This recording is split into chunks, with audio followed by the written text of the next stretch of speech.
Yeah, I know. I got you. Yep, yep. The loading screen is up. Yeah, if anything, we'll just do don't go to the booth until, we get that settled. I can mute my mic. I can also mute everybody. So that's not. Yep. All right. Rob's computer restarted, so he'll be joining us as soon as he can. Yep. Have fun.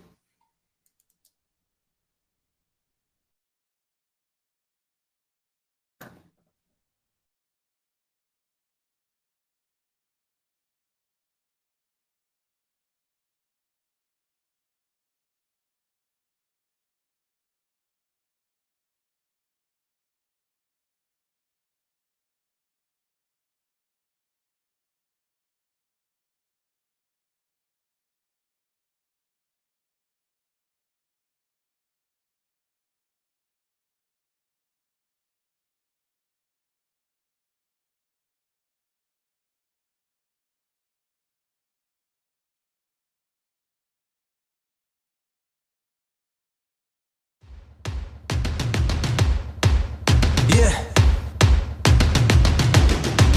I'm ready to play now. Put me in the game now. I came here to prove it. I'm ready to do it. I can't be afraid now. Put me on the stage now. I'm ready to rage now. I feel like an animal stuck in a cage and I'm ready to break out. My time, my time. None of you people can tell me to stop. This time, like the last time, you better get ready to race to the top. It is time to find out who's going to be walking out with 10 stacks. It is the Battle at Bullhead Championship Finals. Good afternoon and good evening from the Anderson Automotive Fieldhouse in Bullhead City, Arizona. I'm Matt Ryan, joined alongside Big Rob Fabian. Rob, we have one heck of a matchup this afternoon as the Dream Team take on the OTT as we count down to tonight's Fall Brawl Finals, which will take place at 6 p.m. Eastern right here on the Silver State Sports and Entertainment Network and on A7FL.TV. Rob, the Dream Team, we saw these two teams scrimmage yesterday, the Dream Team and the OTT. For me, the standout players are going to be Julio Mora from the Dream Team along with Jerry Urias, the quarterback, and then on the opposite side for the OTT, it's going to be Savion Cunningham, as always. G. Hurd not playing quarterback today. A guy named Endeavor. There's no first name. Endeavor is the quarterback for the OTT. We saw him a little bit yesterday. Fiery young man looking to bring the heat today. And I really enjoyed his play style yesterday. He's not really fast, but that arm is phenomenal. He was sharp with it. I can't wait to see what he does against the Dream Team. And I'm wondering why OTT didn't bring him out earlier. I have no idea, but we saw players that are going to be, we got Scooter and RTC who will be playing in our championship game, but when we return, it's getting down to the get down. You want to see some actual football on Pro Bowl weekend? We got you, fam. We're back on the other side. Now, put me in the game now. I came here to prove it. I'm ready to do it. I can't be afraid now. Put me on the stage.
Welcome back to the Battle at Bullhead Finals right here on the Silver State Sports and Entertainment Network. There you see the Dream Team.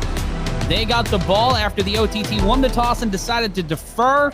And to explain why this game will be different than what you see at the Battle of Bullhead is the owner of A7FL Nevada. He's our boss today. He is the lovely and talented Derek Duncan, Double D. Double D, what makes today different than what we've seen in the past with A7FL football? Thank you, Matt. Appreciate the introduction. We are going to be doing passing league rules today as far as the timing is concerned. With our championship game, we're doing 2 25-minute halves, but it's passing league rules and the timing only. So what we're doing as far as A7 rules are concerned is our normal rules, but the first downs will be at the 30, the 20, and the 10. And from there, there will be no punts. Obviously, we don't punt anyway, but no throw-off punts and no kickoffs for today. No throw-offs for today, obviously the same thing. And we are running this straight, except for the last 2 minutes will be regular 2-minute warning timing. Let's get it on.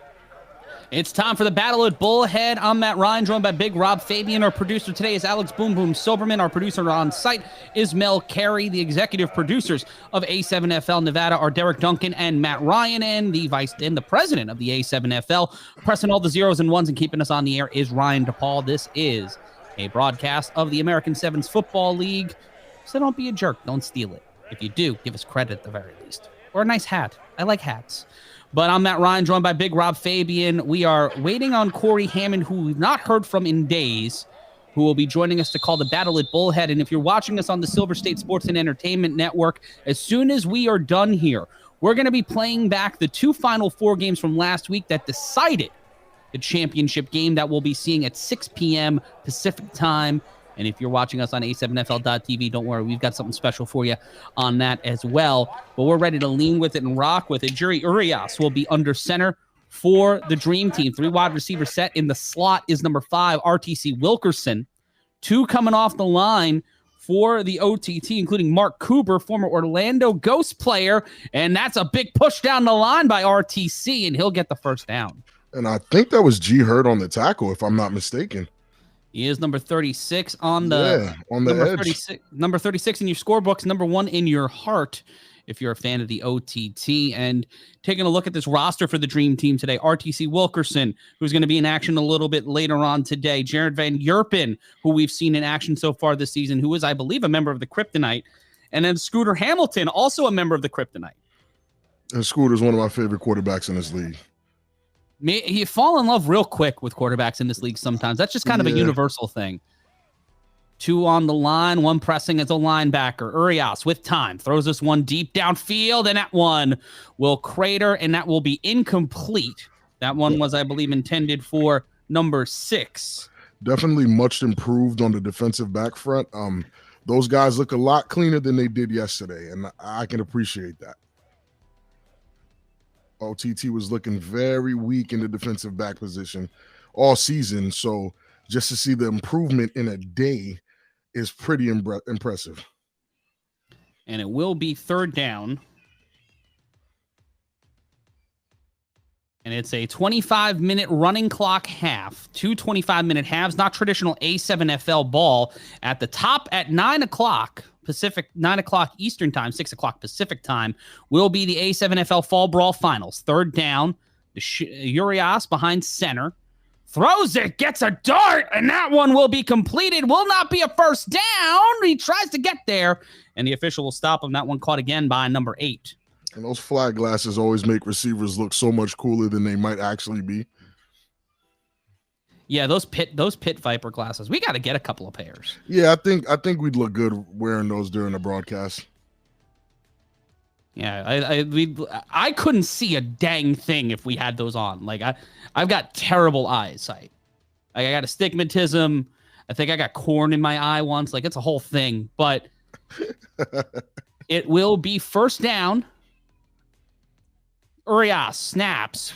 Has time, throws it to RTC. RTC will not avoid contact, and he will not avoid the end zone. Touchdown, Dream Team. And it's something about the way they're not rushing Urias. Like I'm kind of confused. Is Urias? Well, we've seen the OTT play that half-court basketball style defense to where they're playing very far back. They're kind of playing a 2-3-2 zone. So weird. And we see the replay. Wow, great replay. Oh, and you see that angle, how everything changes. And it's just not enough pressure. A lot of business decisions made. And RTC, who's playing a full game later, is a focal point player for the Kryptonite. And we'll be going for the conversion here. It'll be a 1-point conversion from the 5. Uriah snaps, rolls out to his left, goes into a little bit of a trot. And that one was an interesting throw, but a catch nonetheless.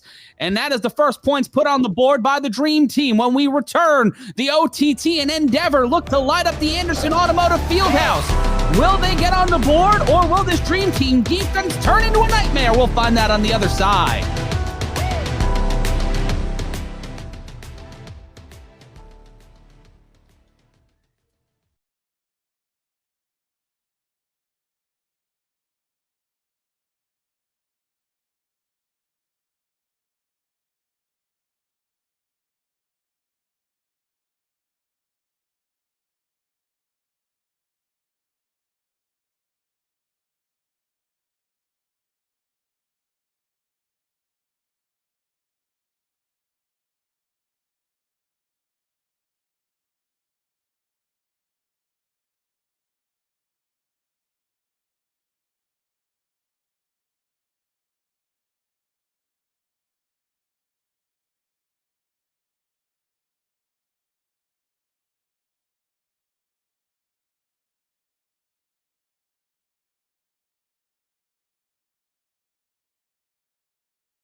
Welcome back to the A7FL Battle at Bullhead Finals presented by A7FL Nevada. I'm Matt Ryan, joined by...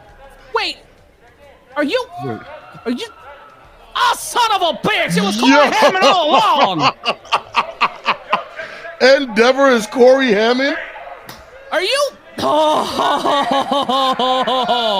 The snap and Hammond does a direct run! And he immediately gets pulled back! Of course! Endeavor is Corey Hammond. Ego before the fall, my guy! It is weird seeing him in purple and gold. You know what? It's not weird for me. He's worn many a jersey. Oh, yeah, run it back, Ryan. Just have that one loaded. The hair, though. The hair game. This is going to be rough if he goes out there and stinks up the joint after revealing himself. He played so well yesterday. Did he have a conversation with Savion about the man's pants?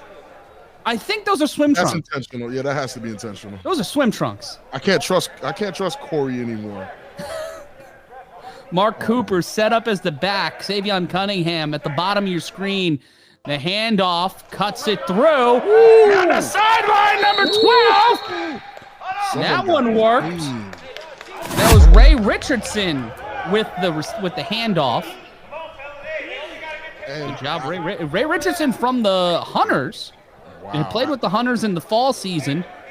Maybe looking for, this might be an audition for him to join the OTT in the spring. It's going to be interesting as soon as we see tomorrow. And Elijah Goodlow, number 7, also very talented receiver. Per what we found out yesterday, lives in Arizona, played in the A7FL last season. This may be a coming out party for him with Corey Hammond behind center. 6-0 your score, 20 minutes left to go in the first half.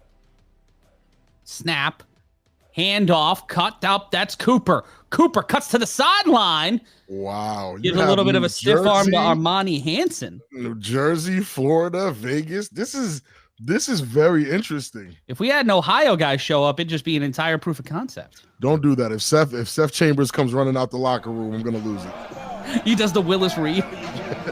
Listen, I'm going to lose it. I mean, now Corey gets to actually, again, Endeavor or Corey Hammond, he gets to actually feel what Vegas is about. So now when he comes back and he talks to us, he can really give us a perspective that we haven't seen or felt. Well, the countdown to throw off right before the start of the game right here on the Silver State Sports and Entertainment Network. We'll have Corey for an exclusive interview, it seems. The snap. Hammond throws a dart towards the end zone. Cunningham gets tripped up. No flag on the play. That was Denzel Morris, a.k.a. Zell, on the coverage. I mean, I like the throw. I thought it would have been a flag, but, you know, I am not a referee. I am a broadcast man. I am a color commentator. checking in on the A7FL.TV live chat. Bay, where is your pants? Why are you wearing swim trunks? Asking the same question. Tanya Gia Wilson. How can Corey play with them? I'm lost here. I've got a lot of questions. Yeah, there's a lot of questions. For young Corrins Hammond. Cooper set up. It's 3rd and 2. Cunningham at the bottom of your screen. Ray Richardson set out wide at the top. The play action. Hammond immediately in trouble. Rolls out to his right. Throws across his body. Caught. And that one will move right along. A reception by Cooper. And it will be first down. And I like the way this OTT offense is humming right now, Rob. I mean, it's right now, again, it's Corey's experience showing. He understands the pressure. He understands where it's coming from, what these guys are doing.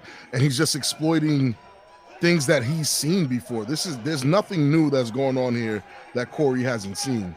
And this is the Corey Hammond we like seeing. The one that's got time in the pocket, has a little bit of option on offense, and someone who's ready to prove himself. Throws it to the end zone to Richardson. Caught!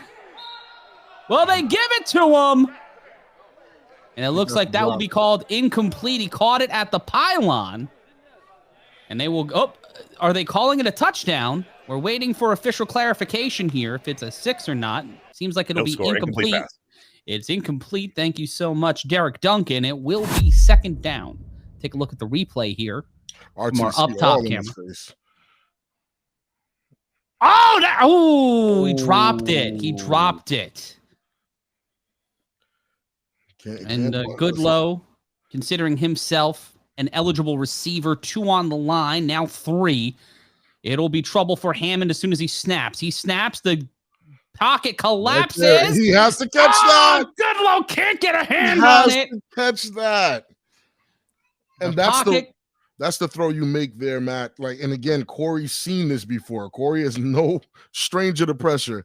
I'm pretty sure Ryan could pull up thousands of highlights of Corey getting slammed on his back. And that's Curtis Jones on defense for the Dream Team. Oh, wow. We heard rumors a lot of a BIC Patterson U combo team coming out here. Oh, that would have been scary. It would have been interesting to see turn into an all-star game. That would have been scary. Corey being like Hulk Hogan at Bash at the Beach 96. What side is he on? That would have been scary. I'm not good enough. Oh, Derek, say that again for our audience, because he's saying Jersey was got a little case of the limber tail. Wow. Derek has been wanting smoke all week with Jersey. Oh, the road to March 26th is going to be fun. 49 days until the start of our 9th season. 3rd and 4. Hammond throws it. Wobble, caught. And that one will get the first down. That one caught by number 6, Jay Lockett. And Corey is used to throwing under pressure. No catch. It is incomplete. Sorry, thank you, Derek. Incomplete. He's in our ear, letting us know that was incomplete. Those guys have to bring the ball in. I mean, the throws are as on as I guess they can be. He has pressure in his face. He's still making the throw. He has to catch that. Boklet Bip Bupke, using B's for names. Way better than the Pro Bowl right now. Oh, my goodness. Shout out to K Uno watching in the chat. My boy, K Uno. It would have been interesting to see him out here, too. The snap. 2 wide receiver set, 4 on the line. The snap, pressure, Hammond in trouble, rolls out, stumbles, tries to get rid of it, cannot, and that one will lead to a turnover, and offensive line problems have been the issue with the OTT all season. No matter who's been behind center, we've seen it happen to William Perry, we've seen it happen to G. Hurd, and we saw it happen with Corey Hammond right here. Right. We'll take a quick timeout, and when we return on 60 seconds time, will the Dream Team find a way to get back on the board? Can the OTT defense stay out? We'll find out. It's 6-0. Battle at Bullhead.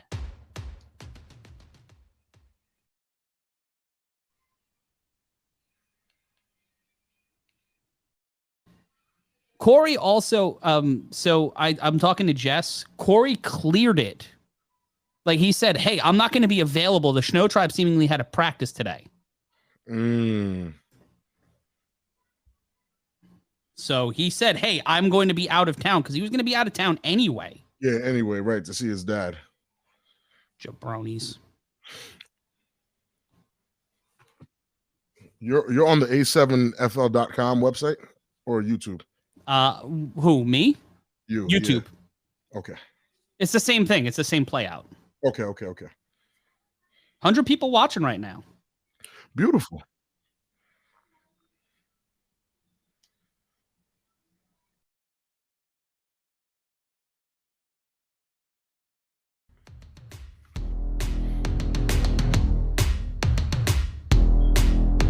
Welcome back to the Battle of Bullhead here on the Silver State Sports and Entertainment Network and streaming live across the world on A7FL.tv. I'm Matt Ryan, joined by Big Rob Fabian. We're counting down to the A7FL Fall Brawl Championship at 9 o'clock. It will be, 9 o'clock Eastern, 6 o'clock Pacific. It will be the Pit Bosses taking on the Kryptonite in a highly anticipated rematch. Right now, we're seeing who's going to walk out of Bullhead City with 10 racks. It's first down from the 40. Urias under center. The snap. Urias will keep it. Urias going right down Broadway, trying to run to Laughlin. Gets through, looked for a toss back, and he'll get 10 on a clip, and it will be first down. And now it makes sense why they weren't rushing him earlier. Or Urias has no fear in just taking off. No. And he is swimming in that uniform. Looks like he is in great shape. He also looks like he is about to drive a minivan. He's got to pack some orange slices. Can you believe I thought he was Corey Hammond yesterday? I was confused by that.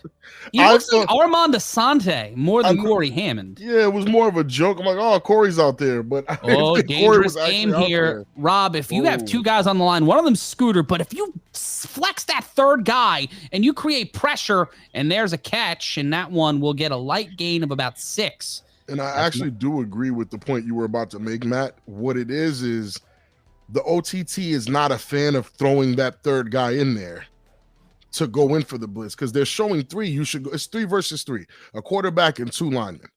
You should match that with 2 down or 3 down or 2 down and 1 over for the blitz. But OTT doesn't seem to get that memo. And it will be second down. And Terrell Burks, I have that.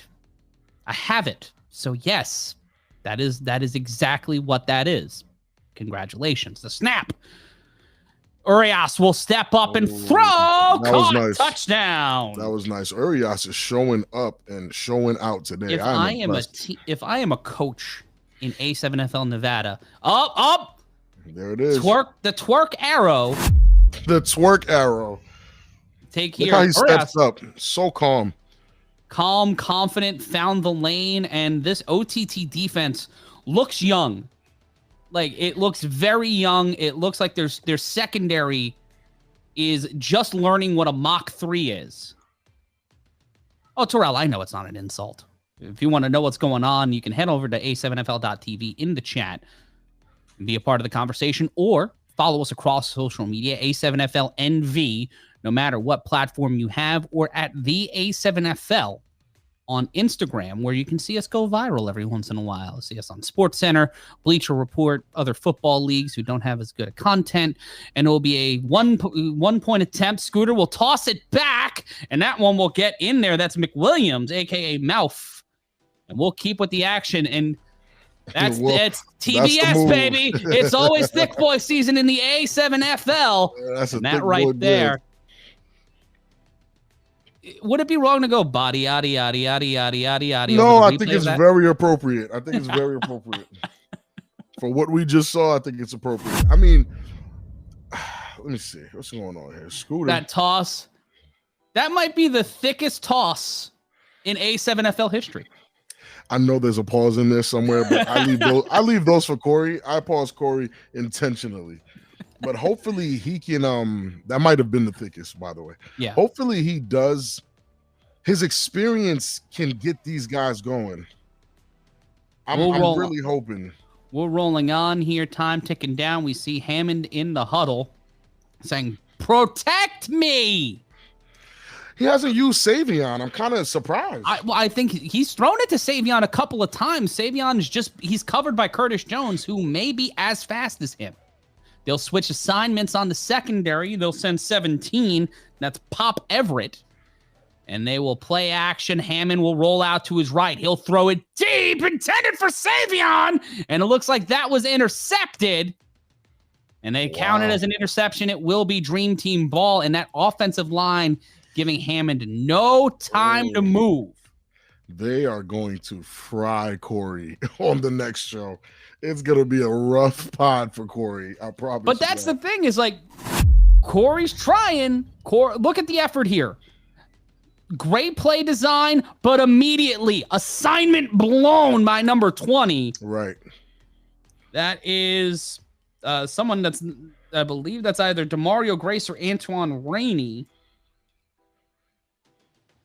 And that one just, Urias with the ball. It'll be at the 25-yard line, the spot of where the ball was intercepted. Urias will throw this one up, and that one will be out of play and will be incomplete, intended for Julio Mora.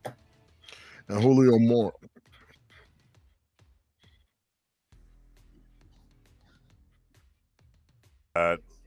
Received the turnover. So as Derek just said, the ball automatically goes to the 25-yard line. It'll go essentially half the distance to the goal on an interception or fumble recovery, because we are playing half-court rules. If you've ever played basketball in the park, you know, it's basically that, but with football. You ever play football in a basketball court, Rob? It hurts. As weird as that sounds, I actually have. It's a very New York thing because both of us grew up in New York. We did that in Sunset at the Sunset Park basketball courts during the last time we did that incomplete 3rd and 5. Now we're doing like every other broadcast, just going on old anecdotes. But we did that the 04 NFC Championship game, and it was up to your neck that day in snow. Right, and they took kids inside and just made them play football on a basketball court. Listen, I'm not mad at it. No, we played it in the snow, bro. Like we played outside. Right, outside in the snow or inside in the gym. I've done it. I've done it all. Getting slammed in the gates. Maybe that's why I love A7 so much. It does remind me of my childhood. A friend of mine broke a parked car once on a go route. Nice. 2 on the line for either offense or defense. Urias can read a book. Caught. And that one will get him to around the 11. They'll see if they drag him back after the catch. That was caught by Torin Owalabi. And it's like what OTT doesn't understand is, yes, you have an extra guy back there for coverage who's literally doing absolutely nothing for you because Urias is just doing whatever he wants. But if you have that guy instead rushing him in that open middle that he ran, you see how he ran in the middle, how open it was. If you have a guy rushing in that exact spot, the pressure is on for Urias to make an even harder throw. And it will be first down, and we got that camera on the screen. We got that camera on the field. Shout out to our on-field shooters. Urias in motion. That's over to Curtis Jones, and Jones will get dragged out inside the 5-yard line. Meticulous play here by the Dream Team. OTT playing some die-easy defense, Rob. Yeah, they're too worried about the pass. And we saw in the scrimmage yesterday, they can kill you on the pass. Spread wide, though. RTC and Jones in the slot on either side of your screen.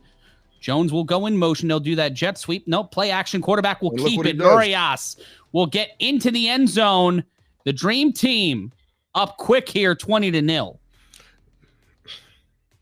And there's just no threat. There's no threat. Urias has that same lane open every single play because no one wants to blitz him. Take a look. Scooter doesn't even block anyone on that one. It's the same lane.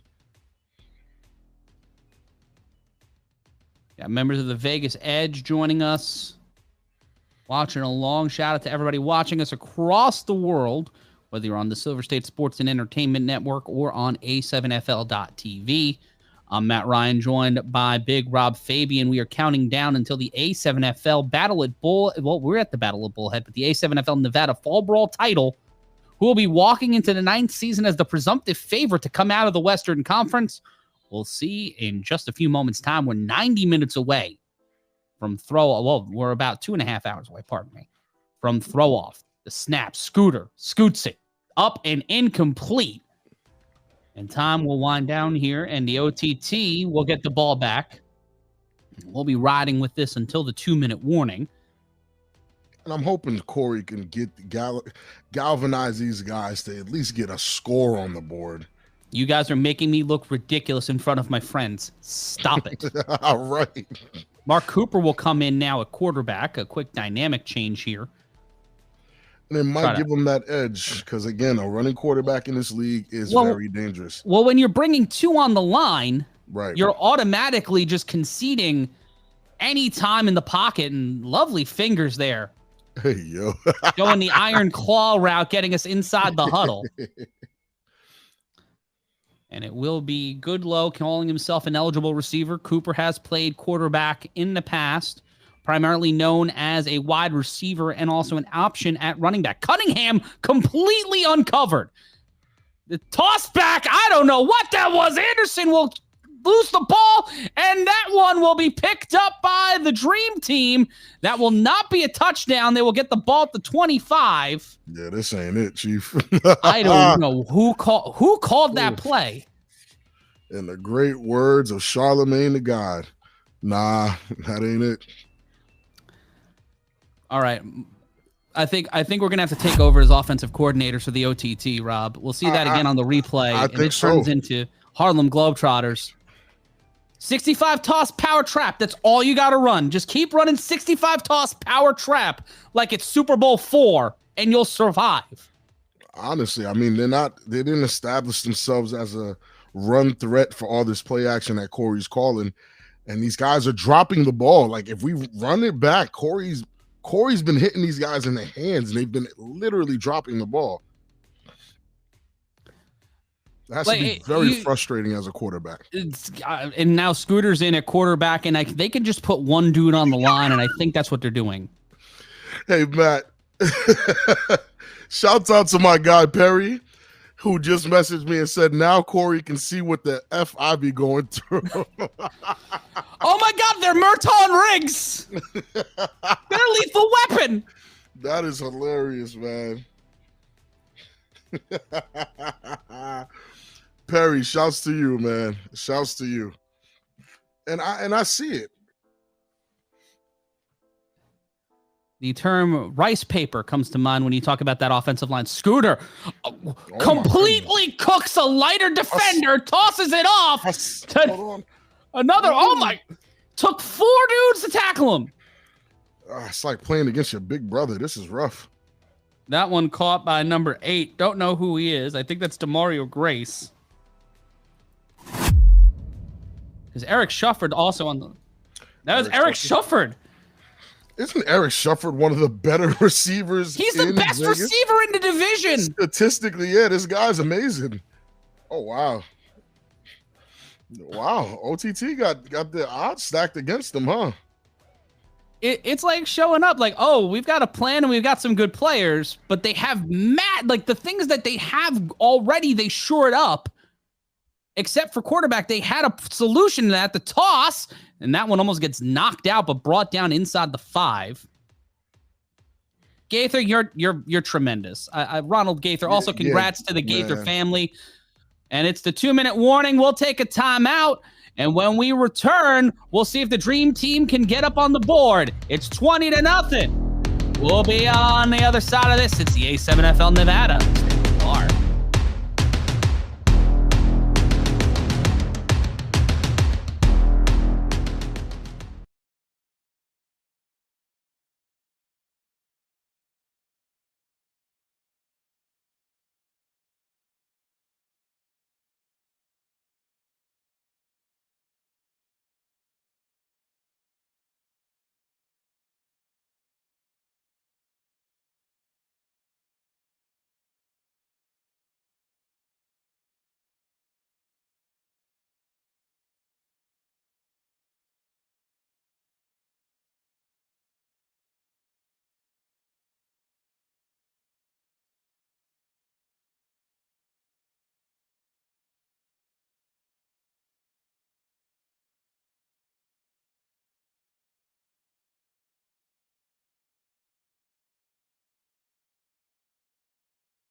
Welcome back to the A7FL Battle at Bullhead Finals. I'm Matt Ryan, joined by Big Rob Fabian. You see Kelly Hurst there wearing a Thick Boy Season t-shirt. It's Thick Boy Season, as always, in the A7FL. And also, if you want to get one of them yourself, you can go to tinyurl.com/A7FL merch.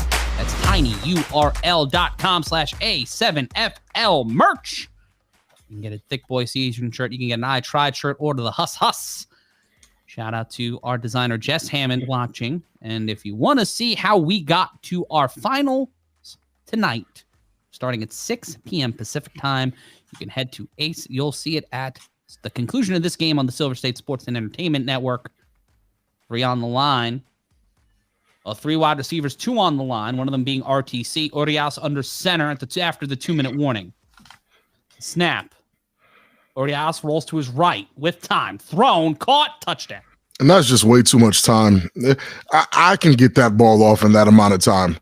I could as well. Like I'm a sneaky good quarterback. Sneaky in the fact that no one should expect me to be good and I'm barely passable. But a great opportunity there. And for those asking, today is this is a different kind of rule set for today. It is not the traditional rules of the this is a tournament, not A7FL Fall Brawl play. So if you're joining us for the first time, it's just a different structure to ensure that we get everything in today and you see all the action. And we'll see. I can't wait to see what this Kryptonite defense throws at the pit bosses. I was on the phone with Anthony Bartley last night, and guys, he is confident. Rob, you'd consider Coach Bartley to be supremely confident heading into tonight's game, right? I mean, of course he is. But it's not enough to just be confident. You got to actually go out there and play this game to a team that beat you twice. And we've seen that in New Jersey, and it didn't work out too well. And they'll miss the completion. That was Urias on the reception attempt. And if they, Rob, let's just say it. If we allowed 3-on-1 throw-offs in this game, this score would possibly be tied. Very true. Because you actually eliminate what makes Savion great. And hopefully we'll see Corey Hammond back under center here after. Yeah, and there's Corey Hammond back under center after one of the more confusing plays we've seen all season. And you'll see during the Final Four, during the OTT Kryptonite game, one of the most insane plays I've seen in 4 seasons of announcing the American Sevens Football League. Like, it's banana pants. You'll see that as soon as this game concludes right here on the countdown to throw off. Cunningham in motion. The snap by Hammond. And that one thrown, and nope, flag on the play. And that one a tackle by Curtis Jones, intended for Ray Richardson. And Curtis Jones with the phenomenal defense. I didn't expect him to be, I mean, the speed works, but I didn't expect him to be like that.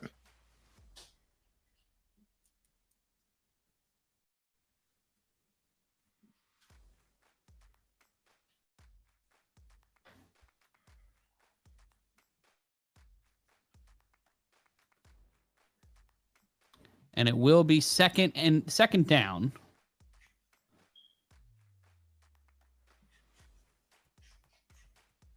Check along the sidelines. Cunningham at the top of your screen. Running back set to the right of Hammond. Snap. Throw to Savion, and Savion tries to get there. And they're just on him now. They got him covered. So I mean, I guess it would have been smarter to use him a little bit earlier, but at this point, kind of late in the game. Rob, right now, if I was them, I would take out one of the extra receivers because you have 2 options immediately, and you've got to split it out wide. True, but these guys are still rushing. They're matching whatever Corey shows. If Corey shows 3, they're rushing 4. If Corey shows 2, they're rushing 3. And they're telling these guys they're responsible. And again, it's RTC coming off the edge. That's a running back. 3 on the line. Showing 4.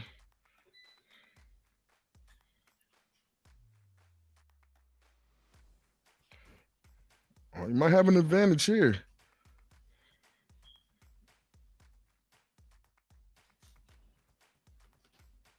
In motion, the snap. Hammond will toss it out in a screen.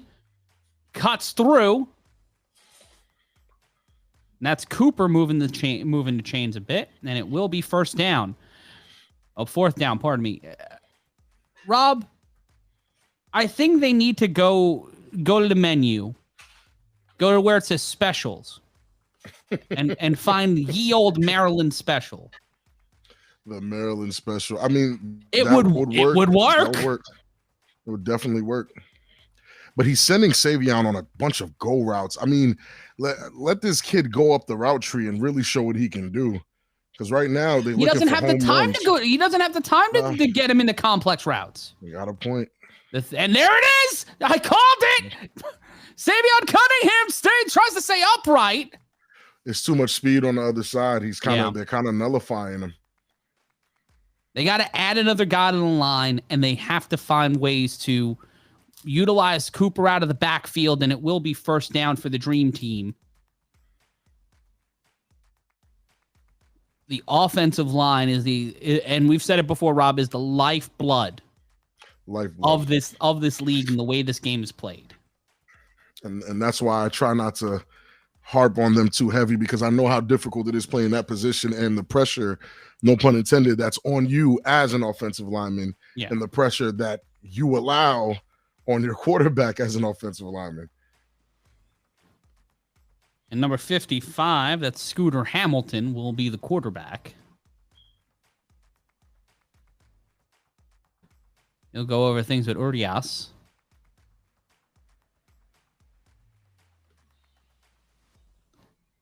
And right now, if I am any of these teams in the A7FL Nevada, especially the OTT heading into the season, I'm looking at Urias as a potential option. The snap, in trouble. Scooter throws this one, and that one is intercepted.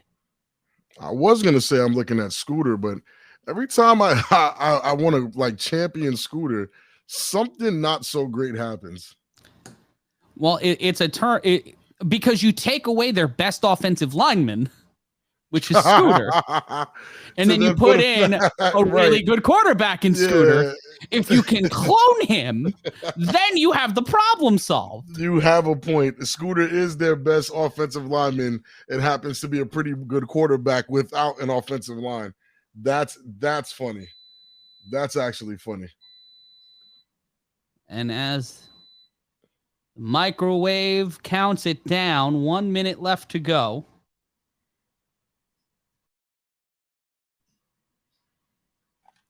And that will be number 7, Goodlow, in the camo.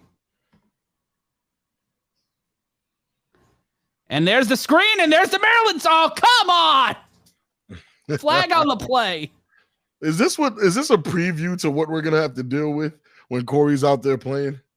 Oh, I hope not. I hope we'll be seeing Corey with the Snow Tribe. Shout out to them. They had a practice today. Corey was on vacation this week. He said, "Hey, I'm going to visit my dad. I'm going to be out of town this weekend. I'm going to be in Bullhead to call the games because it's close to where I got to fly out from." Right. That's the last thing he said to us, just to find out he went out there to actually play. How does he know I didn't want to go with him? Yeah, I would have went. Sad. Yeah. I would have played. Austin, Vegas, Right. I heard it's nice in July. 3 on the line. And there it is again to Savion. Savion will make some moves there. And again, I mean, Corey understands the game, but doesn't seem to have. I blame many the pants. Spots. Yeah, I am blaming the pants. The pants are terrible. There's not too many spots he can put Savion in to actually make him do something spectacular. These guys are too fast. They're covering the field too wide. I just don't think Savion has any space to really go off.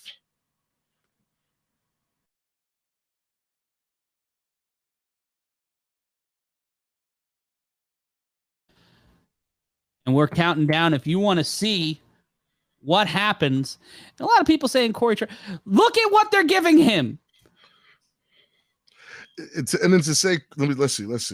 Come on, Corey. Hammond rolls out and tosses it. That one will be a sack. You have two guys on the line, number 19 and I believe number 17. Number 17, both of these guys not on our rosters. But and it sounds like we're capping for our friend a little bit because we know he's a good quarterback. I'm not called by the OTT. But this is the same. You know what's crazy? It's the same energy I had when Perry was back there. The only person I didn't think was like a phenomenal quarterback back there was G Hurd, and he never liked that. But honestly, I felt like Perry had and got the same chances that Corey have right now. So when Perry was out there doing what he could, it was always impressive, and I always saw the potential. But again, without an offensive line, what more can you expect from someone? They'll switch up some of the.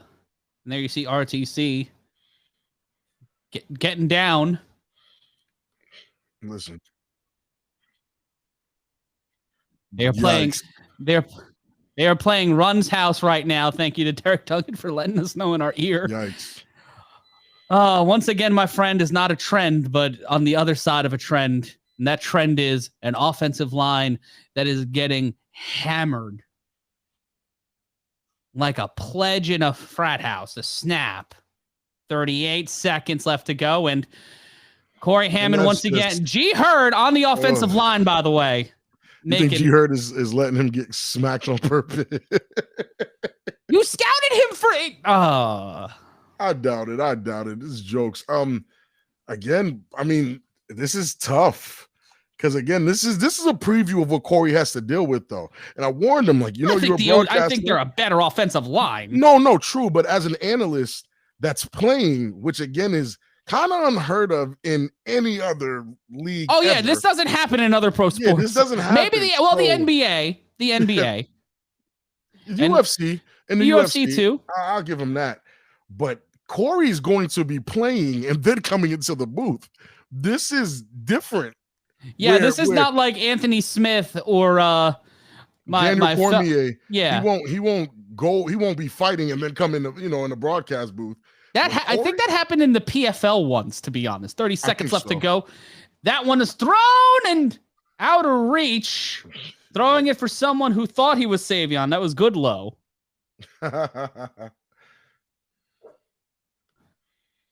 People are saying, and they will switch sides here, and the Dream Team will take over. Rough.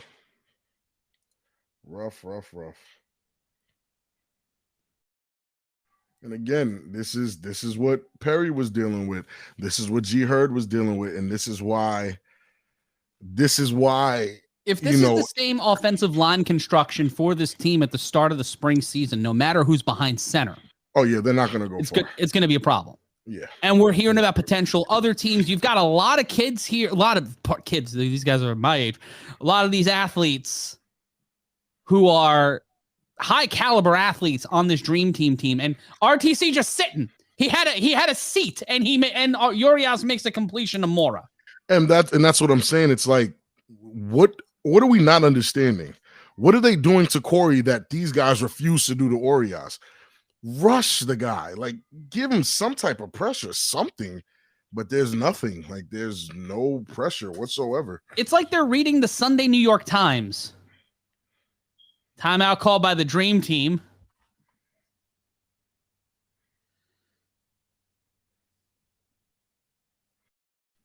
Rob, right now, the non-Vegas odds, the fake odds completely made up by me, Matt Ryan, not real. Can't wager on these.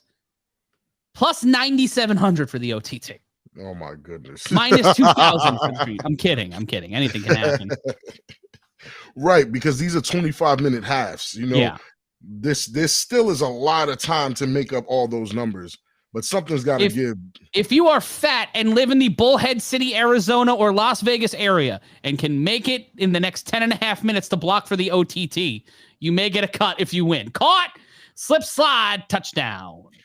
And what they'll say there is, oh man, we finally rushed 3. You rushed the softest 3 rush you can rush. That was soft. Everett. Yeah, it wasn't even that great of a rush. Take a look. They rushed 3 guys, but they were hesitating, had the pocket, and the DBs didn't do enough. and they're just dancing out there. Shout out to Brendan Schwank, a.k.a. Billy Hoyle. Fresh cut on Billy Hoyle, too.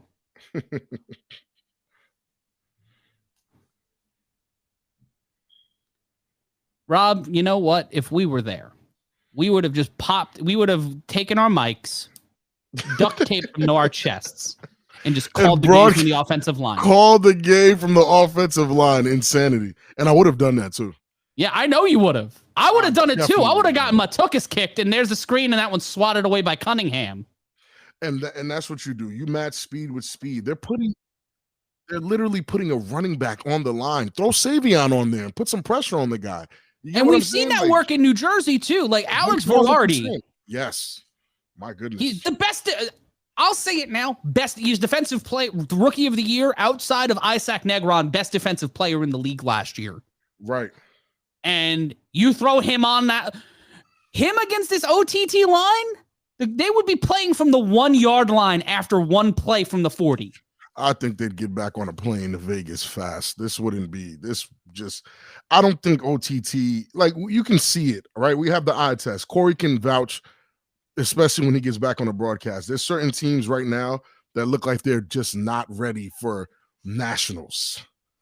Well, it's not. I don't know if it's a matter of them being. They have the components, they have the tools, they have some great players, but for whatever reason, the Dream Team will go for one here. 26-0 is your score. Look at our Bob Hayodi in our chat says they're a saloon door painted purple.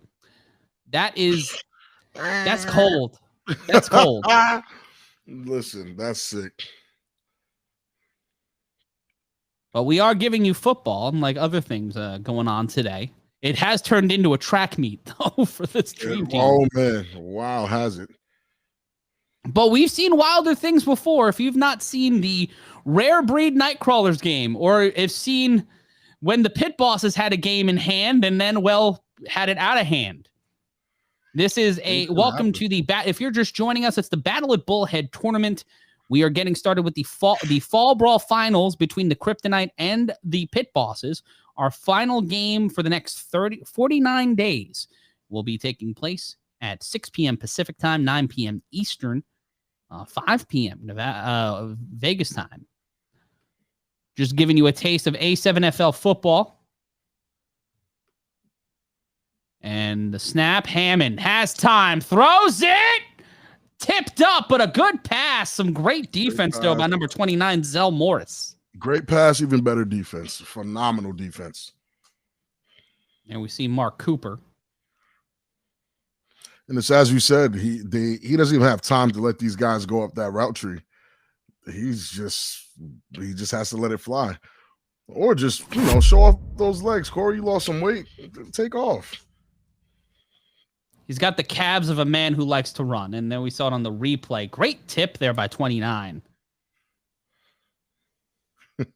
And if you want to know, and I think that this week on the 3-on-1 podcast, we'll be announcing some of the games in the 2023 schedule, including some of the games you'll be seeing on Games of the Week. So you'll want to listen to the A7FL 3-on-1 podcast or watch it on a7fl.tv. New episodes drop every Wednesday. Big G Hurd in the building. G Hurd in at quarterback, and G Hurd will find a way through, but still gets brought down and does a lucha roll at the 35. And again, because the offensive line is so terrible, now I'm getting a full picture. And it's the end of the half. Rob, finish your thought. I'm getting a full picture on why G Hurd had to play the way he had to play. Or why he had to play quarterback so frequently. Right. But we'll see what happens on the other side of this half. Will the Dream Team's dream continue? Or will the OTT find a way to soar? We'll find out, and we'll break things down and have a fun conversation. It's the A7FL right here on A7FL.tv.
Welcome back to the A7FL Battle at Bullhead Finals.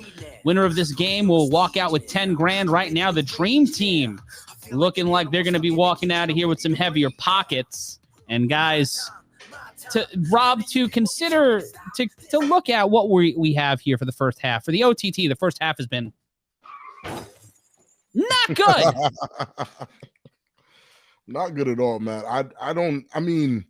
I would say, I don't know what they can do, but because I'm trying to avoid blaming the offensive line, that's my bias. Always has been, probably always will be. But that O-line has to figure it out. Rob, figure it out fast. As an offensive lineman, what you've seen so far from both teams has been kind of feast or famine. They have RTC Wilkerson behind center for them, lining up on the line for the Dream Team. At one point, he sat down and blocked the OTT defense. As an offensive lineman, to have that kind of assignment where you know your quarterback at any time can be Vic and Madden 04 and create space for you. We're seeing a lot of Vegas defenses do this. Like, it is I think, endemic in flag football, in high-level flag ball, to have that level of space and have that drop back. But as an offensive lineman in this league, a multiple-time champion and someone I'd consider a first-ballot Hall of Famer, what are the things you're seeing that the OTT's offensive line can shore up into the second half? They're not moving their feet. They're letting these guys get that first step on them on the outside. But again, they got a guy like RTC who runs like a 4.3 40, dashing full speed past them.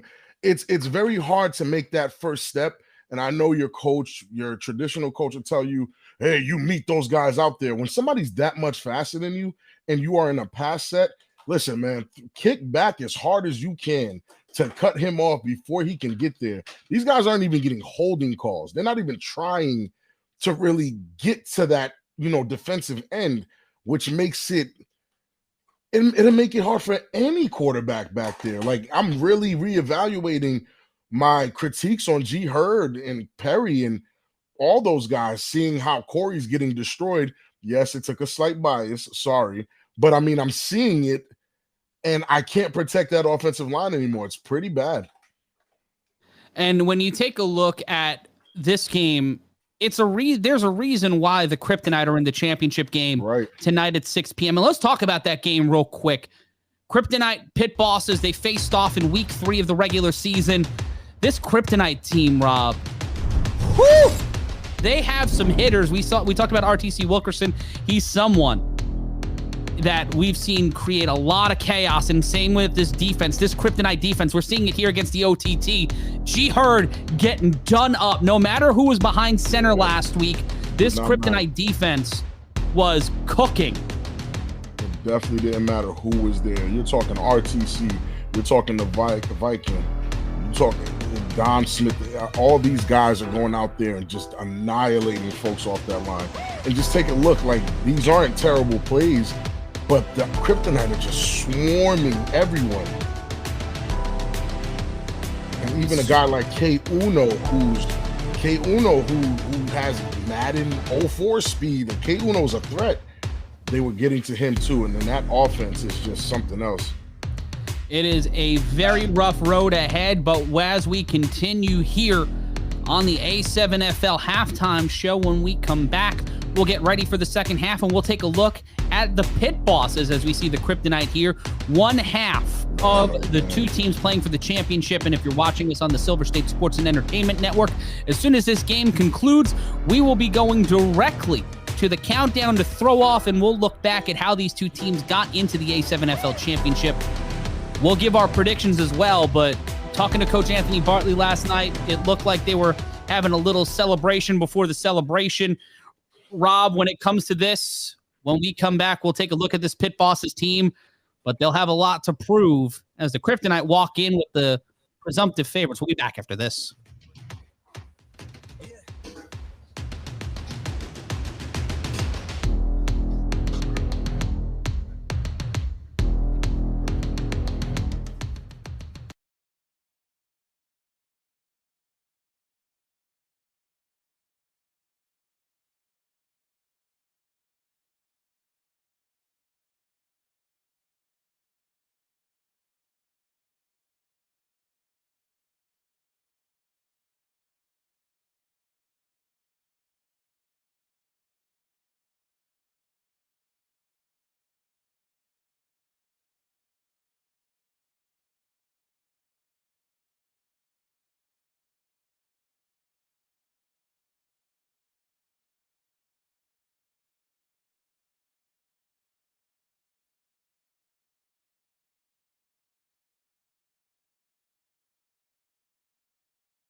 Hi there. Welcome back to the A7FL halftime show. I'm Matt Ryan. That's Big Rob Fabian.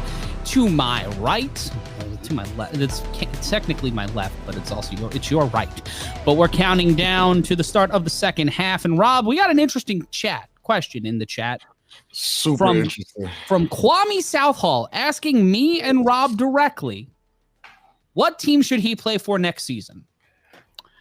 And well, what you got, Matt?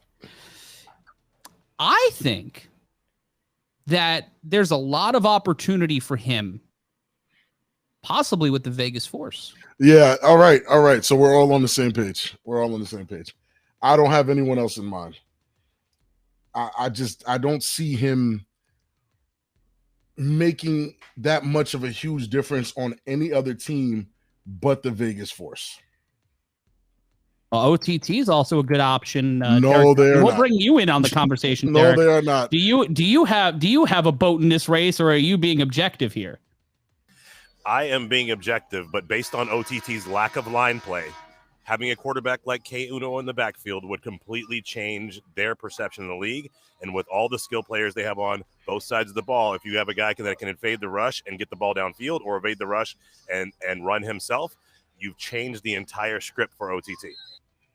We got if you're watching us on YouTube or A7FL.tv, we have a poll going asking where you think K. Uno should be playing in the 2023 spring season. So let us know. We just heard the horn. Shout out to G Dollar in the chat.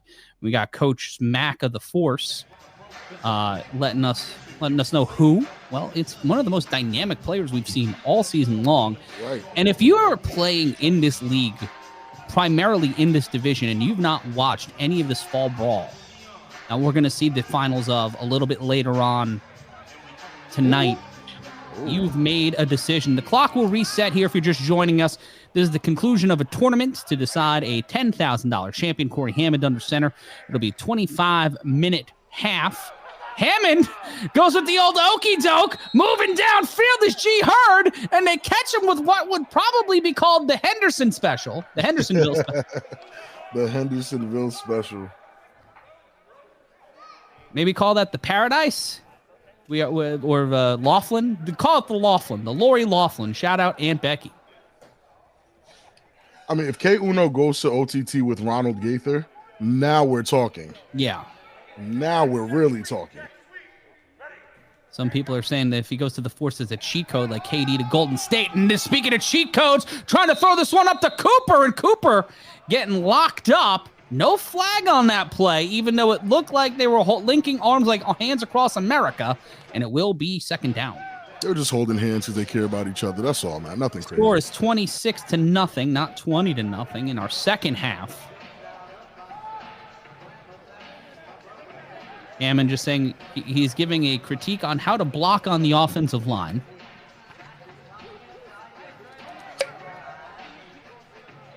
And we'll be popping bottles once we decide a champion tonight. I'm Matt Ryan, joined by Big Rob Fabian. And again, they're stacking that line. Is that Scooter?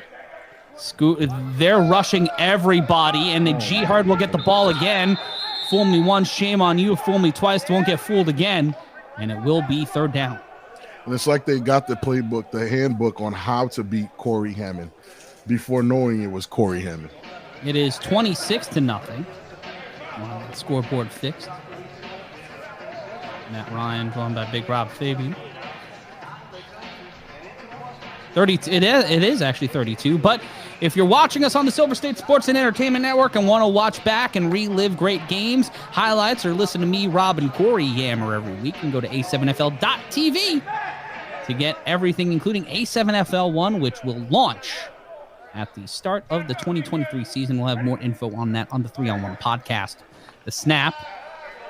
Clock should be running, and that's incomplete. Nope, that will be... Yeah, that looks like an interception. That's an INT.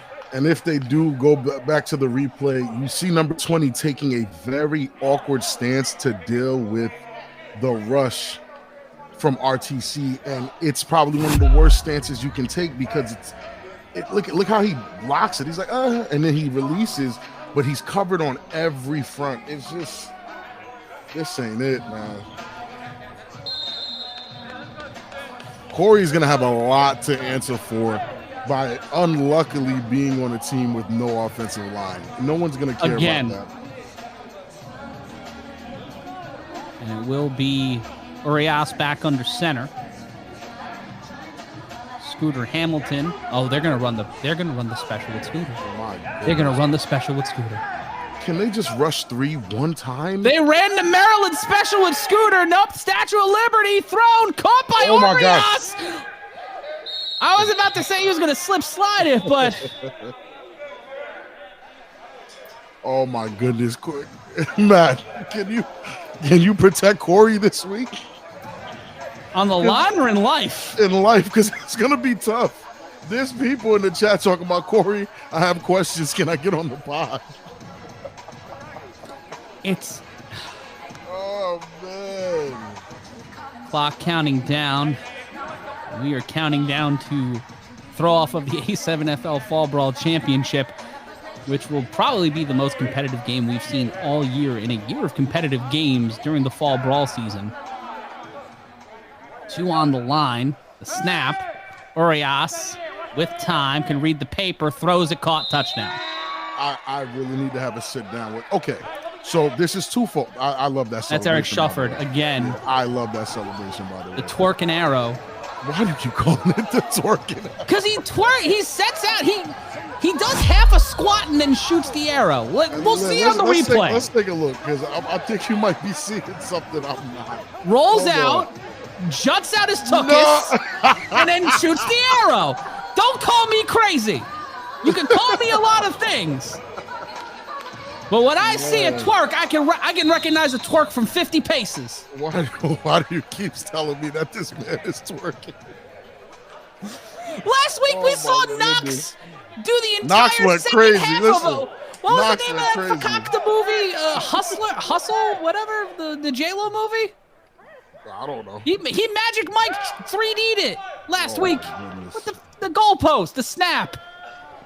Scooter going for it, and then has a lovely conversation with the turf. Extra point try. And that's the thing. This is twofold, where the defense is just letting up points left and right. And the O-line cannot block a soul. See, Rob, we screwed up because we should have bought the instant transmission. Like, we were offered some instant transmission pills. They were at a gas station. We should have took it. But it was a guy from a gas station. I think it was Ryan DePaul's father. I'm not sure. But he's a big fan of ours. RDP. That he is. The senior DePaul, who's had words for me before. And the crazy part is people think that it's chemistry that they're lacking. I watched Perry, who was on this team, suffer the same fate. I watched G. Hurd have to run for his life. I don't think, at this point, I really don't think it's chemistry. I truly believe that offensive line is probably one of the worst in the league. Look at this. It might be. The snap. And Corey, yeah, that offensive line, they didn't block. And I don't know. I guess they're trying to. You think their favorite band is Turnstile? Because right now, seems like it. And again, this goes for my argument about what makes that 3-on-1 so dangerous. Yeah. If they just iced out Savion, one of the biggest and best things to happen to OTT. He's iced out. He was getting MVP votes for what he did on the 3-on-1. Yeah. That's what shows, like, the return game in this league. All the things that make the A7FL different are so important to what this game is. The throw over the middle to Cooper. Okay. Cooper gets a pass. Cooper gets dropped down by Jeremiah. Pardon me, number 11. That's Armani Hansen. I'm expecting a little more speed from Cooper coming from Florida. He looks just about as fast as anybody else that's there. He looks medium. He's faster than me, for sure. He looks medium fast, though, for a fast guy. What are the levels of fast? It's like, it's Matt Ryan, slow. It's me. I'm pretty slow now. I'm very slow. In shape, me, I'm still not that fast. I'm like, okay. Well, you were an offensive lineman. No one was asking you to be Jeremy Shockey. I snap. was okay at tight end, too. The throw up, and that one Curtis bobbled up in the Jones. air. Curtis Jones is just talented. I'm very impressed with Curtis Jones' play this week. I didn't know he had it in him for defense like that. But again, he's a fast guy. I just didn't know he can play defense. He can cover like that. And I'm expecting a little bit more from Mark Cooper. You think if Corey had his 85 children protect him on the line, he'd be fine? Nah, I think they would walk away. Say good luck, Dad. Hey, yo, Pop, can't help you, bro. It'll be second down. And G Hurt at tight end is not a bad idea, but they're rushing 4. Like, yeah, so. When you have, let's look at it percentages wise. When you have less than 30, when you have over 50% of the other team coming at you, and less than 30% of your team blocking for you, that equals trouble. That's less than good. For sure. And I know Curtis Jones stats and blah, blah. But listen, that game, I was never looking at. I didn't even think RTC was good after that game in New Jersey. I'm sorry. That's just me being honest. Now I respect RTC's game. I definitely see the value in Curtis Jones after watching Vegas. The snap, the throw, that's caught. And now create space and distance down the sideline. Touchdown! They won't give it to him. He stepped out of bounds. Great effort, though. They'll get the first down, though. That was number 12. Great effort. Ray Richardson. Great effort. Asking, what do you mean? What do you mean it's not a touchdown? But back to what I was saying, Curtis Jones, RTC, and here's the replay. RTC, who is a phenomenal running back, probably one of my favorite running backs that I've seen in the past year. I didn't think he was like that when he came to Jersey. Regardless if he scored a touchdown, his tough runs. I was watching Verardi and Psycho toss him around like a beanbag, baby. I just didn't believe in it. But now seeing his value here in Vegas, I understand why he's touted so high, and I respect it. I respect his game. People legitimately think Corey Hammond, 53 years old. The snap. Throws this one deep to the end zone. Oh, out of his hands. Intended for number 6. That's Jay Lockett. Lockett had it, but couldn't bring it in. And John Phillips in the chat on A7FL.tv saying that the pit bosses are going to get blown out. That's cold. That's spicy. That's cold. The pit bosses are going to get blown out too. And right now, taking a look at our poll, where would K Uno play? Right now, the Force are leading. The OTT, the Hunters in 27%, the Force at 38%, Other at 19%, the OTT at 15%. And again, the Force to me is the best spot. They have an old quarterback who can't get it moving. K Uno's a playmaker with all those playmaking players. Hammond looking to toss it, and he'll get tossed. If Corey don't put those calves into motion and start running, you lost 40 pounds to stand still, boy, you better run. You know we're going to have to do a workout montage with him now, right? This is what we're going to have to do. Oh, my goodness. We'll see it again here. Ryan DePaul is loving to see our friend get hit. But again, look at the way that offensive lineman gives up on the block. You got to hold the block a little longer than 0.5 seconds. Commit a holding at this point. I don't think they're going to call the penalty. Not a single holding. And in this league, and in every other professional football league I've ever seen, holding is as commonplace as saying hike. 1st and 10. Especially if you're on BS. No, I'm joking. The throw caught by number 34. My man's is not on the roster sheet, but makes the catch nonetheless. They're telling me K Uno is a wide receiver, right? And maybe you're right that K Uno's a wide receiver. But what I saw this season, that man is a quarterback. He can make plays. He can make plays behind center. Is he the best quarterback in this division? No. I have no idea what this defense is. The snap. Urias will just run it. Oh, my goodness. He'll get a block, and he'll run out of play inside the 20. Their D-line is scared to rush. Their O-line is scared to block. OTT is literally 3 decent offensive and defensive linemen away from being a competitor in this league. I don't know what else to tell you. It's very difficult for cornerbacks and defensive backs to defend these wide receivers when their quarterback has that much time in the pocket. These wide receivers are running 2-3 different routes in that time frame. First down.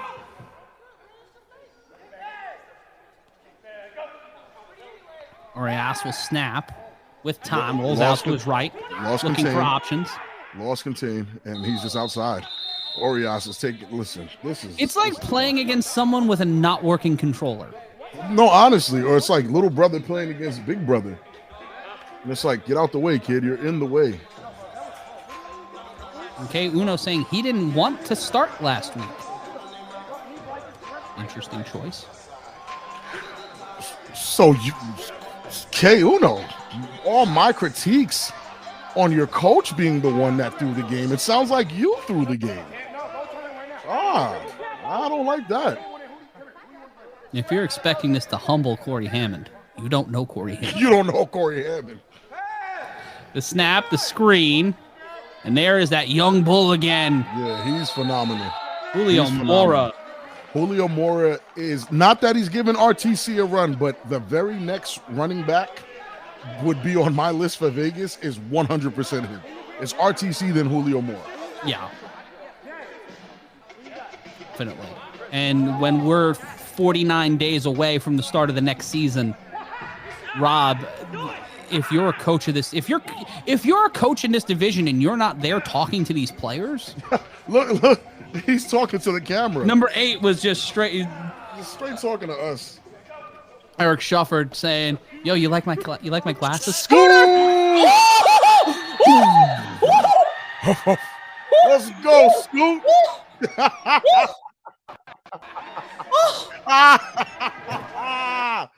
Listen, I don't care what Scooter does. He is one of my favorite players out of Vegas. He just played Road Rash in real life. Watch again.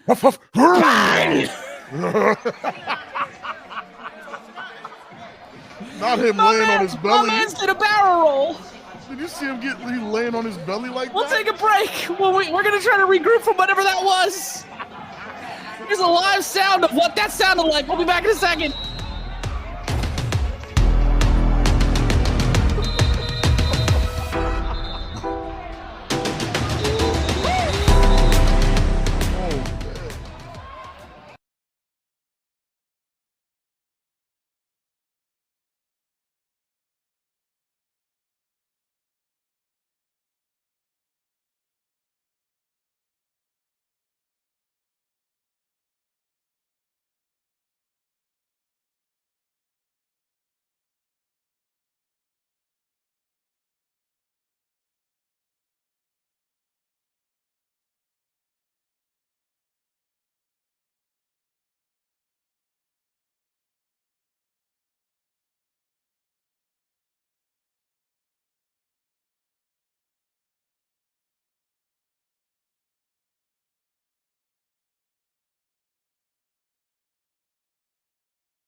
Oh, James St. Patrick, I'm sorry, brother, but welcome back to the Battle at Bullhead.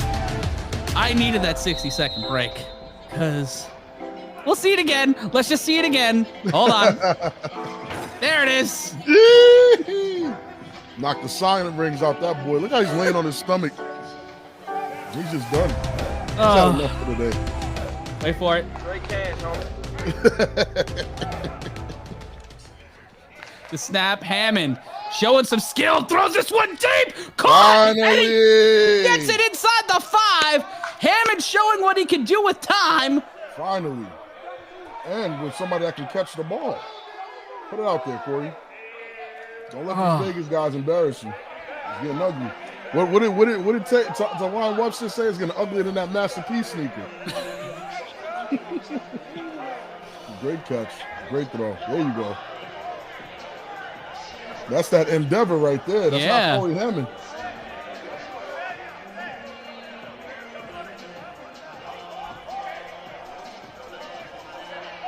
Money. Oh, and there's a flag on the play. Of course there is. The first flag of the day. You got to be kidding me. Please don't tell me it's holding.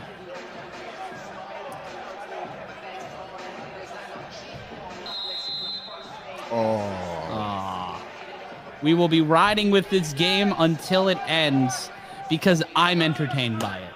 As the executive producer of this broadcast, we are riding with this until it ends. And also because we have commercial inventory.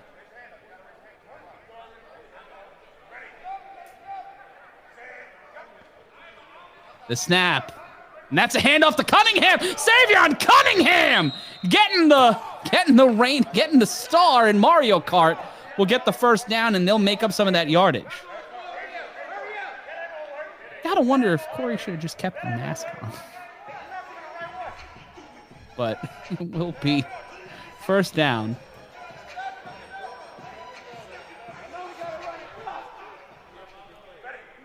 How you feeling, buddy? Oh, the throw, and that's intended for Cunningham, and intercepted. Malfunction at the junction. Cunningham didn't break off the route. And it will be the dream team. I think they're just trying to get to $1 a point at this point.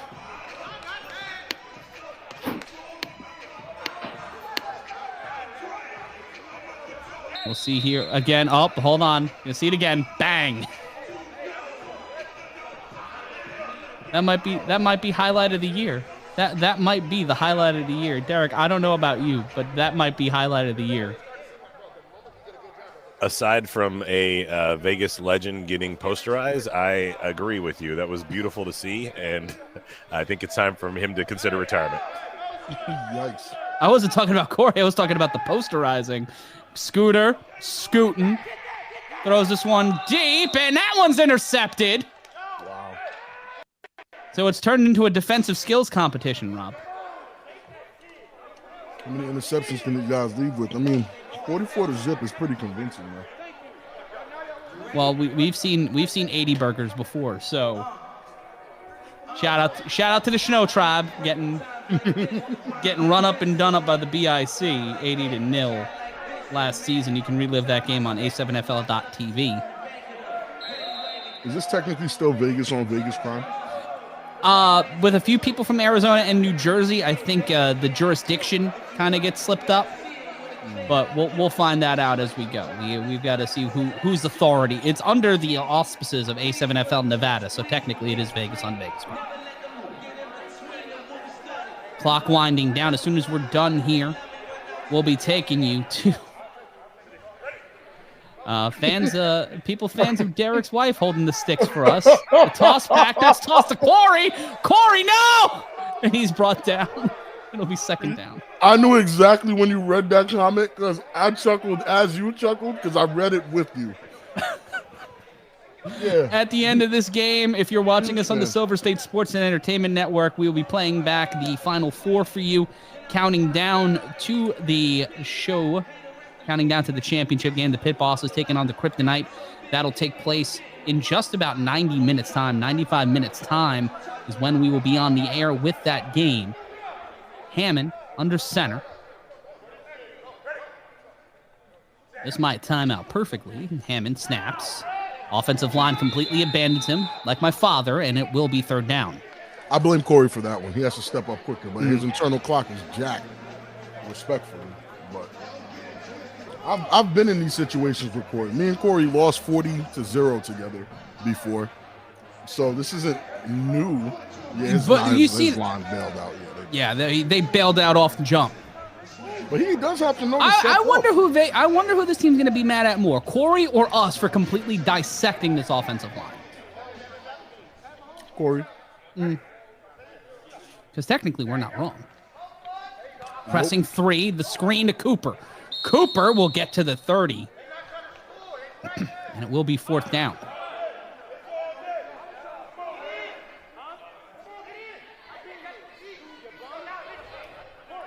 And we will see what happens here. Bob Peyote, a player in the Boston division, saying he should just go to the Forces.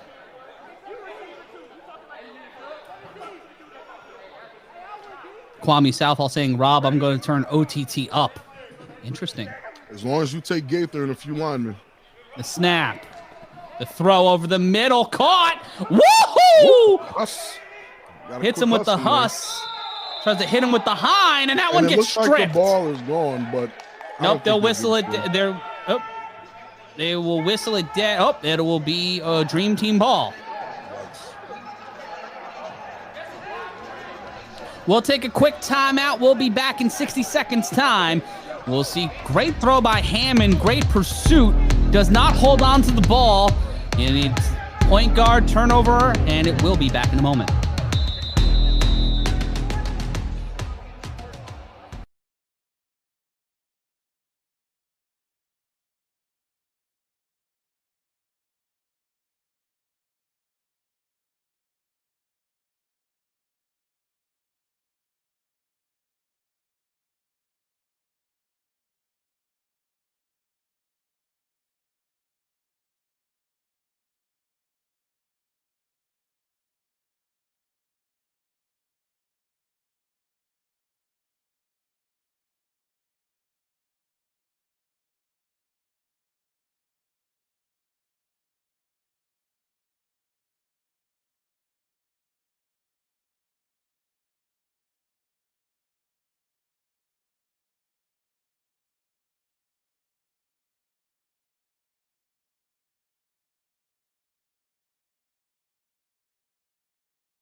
Baby girl, what's your sign? It's the A7FL Battle at Bullhead. I'm Matt Ryan, joined by Big Rob Fabian. 44-0 is the score. We're counting down to the start of the A7FL Fall Brawl Championship. As soon as we're done here on the Silver State Sports and Entertainment Network, we will be replaying the A7FL Final Four. We'll cut that one down for you. And also, if you want to watch us anywhere across the world, go to a7fl.tv. And if you want to play this season, go to a7fl.com/players. That's a7fl.com/players. Registration still open in some divisions. The snap, the throw, caught inside, and look at that man pull the ball downfield. That's number 21, Brandon Schwenk, a.k.a. Billy Hoyle. Got a haircut fit for a congressman, and it will be first down.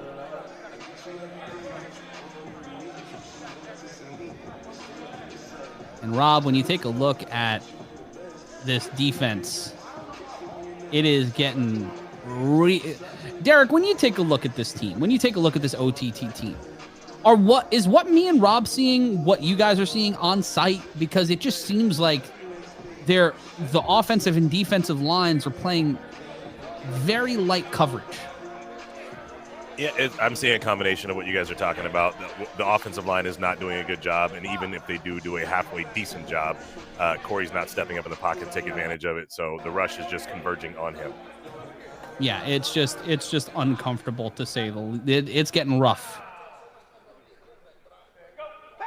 Mora, and this will be the last play before the 2-minute warning, and it'll be caught. Touchdown. I think we can run the clock here.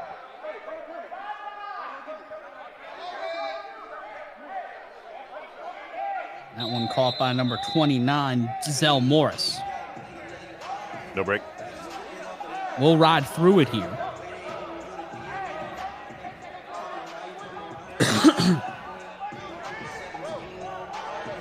And they'll go for the attempt here. 50-0 is your score. And they'll go for the conversion. And we will take a quick commercial break after the conversion here. When we talk about inventory, we mean it. It'll be a conversion from the 5. Well, no, from the 10. They'll go for a 2-point conversion.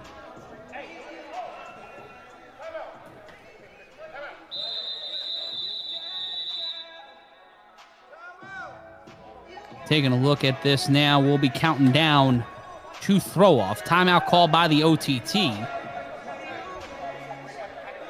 Why, I don't know. Their clock will be reset in a moment. With that timeout, Rob, we welcome you back.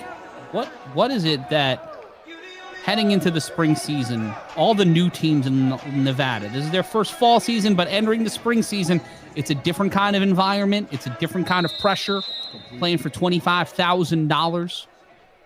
What do you think is going to be the big question for these teams? And we'll see Scooter throw it, and we'll have you answer that question after the break. That's converted by Billy, a.k.a. Billy Hoyle. When we come back, we'll get Rob's thoughts on that, and we'll wrap this one out. Nothing like seeing a chubby man dance. We'll see you on the other side. It's the A7FL Battle at Bullhead.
To quote the great Dandy Don Meredith, someone's got to turn out the lights because this party's almost over. And let's take a look again. Scooter on that conversion to Bill, a.k.a. Billy Hoyle. Schwenk. Caught it one hand. That's tough. That's a great catch. Look, my man doing the gritty, looking like Kevin Owens out here in these streets about to package pile drive people. You see G Hurd behind center. Says, back of his jersey says blessed. They've been anything but blessed this afternoon. Yeah, this is rough. And Cooper will set up here. Let's see if there's actual protection on the offensive line. There is not. The throw, that one caught but thrown very low, and that will be received by number 11, Jeremiah. Yeah, Daniel Packer on the OTT today. Didn't see his number get called all too much. And again, this is, I think, G Hurd is way more comfortable with the fact that his offensive line is bad. So he can make, I'm being honest. I know, just saying it, just that. No, it sounds terrible, but he's very aware that they're trash. So he plays around the fact that they're trash. Like, he knows this side's going to get blown up, so he'll make sure he throws it there, shuffles his side this way. G Hurd is more equipped for this offensive line. I'll give him that. And Rob, we put up a poll on A7FL.tv and the YouTube channel. Who will win the championship? Right now, the Kryptonite, 71-29 favorites. And G Hurd drops the ball, and it's picked up by the Dream Team. And number 11 picking that one up. That's Money Hansen. And I think that packs them up. I think that's about it. Savion Cunningham has left.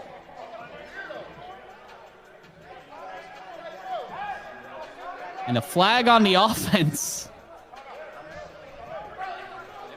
And we will be all but wrapped up here. And at the end of this game, we'll take a break, and there's a timeout called. They're just trying to run it up at this point. In the huddle, all right, guys, we're up 52-0. We should be up like 76. What do we got to do here in the last 45 seconds to make it happen?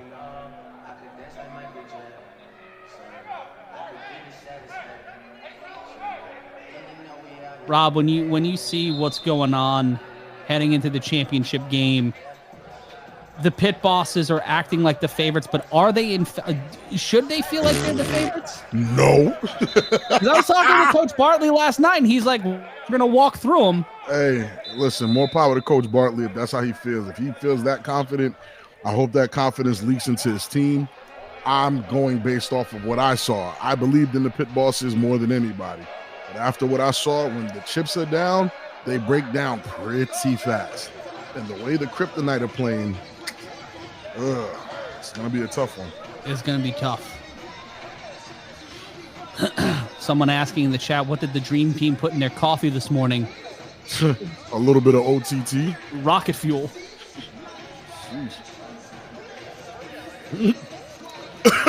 Our producer, Alex Boom Boom Soberman, just saying, being reckless in our ear. Someone in the chat said he got chips so he can be confident.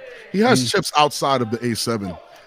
This is a completely different game. Trust This him. is not, this is not arena. This is not flag. And that's number 31, Jared Van Yerpen. My man Van Yerpen, best name in the league, gets it to the end zone. And that one we'll pack this one up. Pretty much. And the OTT pack has been lit upon like Red Auerbach's cigar. Oh my goodness. Are they about to eat a 60 burger? So Dream Team, Derek, are you tendering an offer to the Dream Team to bring them in for the spring? Because right now they're looking quality out there. Yeah, again, the entire reason we put this thing together is to encourage other teams who haven't yet played A7 style football to get involved, to see how well they compete against the guys that are in the area. And obviously, we can see that these guys can compete. So hopefully, if they don't show up as at least a full team, their players will end up on other teams in the league. And we're pretty excited about that, especially what they brought to the table today. For sure. Don't want to crown them yet, but that is one. That's a good team. That's a good team. And this team is primarily made up of 3 of the best flag teams in Las Vegas. And obviously, they've all played together over the years, various teams, and it looks good. Yeah, these guys have a lot of skill. And I think this will be the last play of the game. The snap rolls out to the left and then brought down. Mark Cooper. Mark Cooper showing a bit of love, and that one will wrap this one up. And guys, when it comes to what we're doing here today, congratulations to the Dream Team.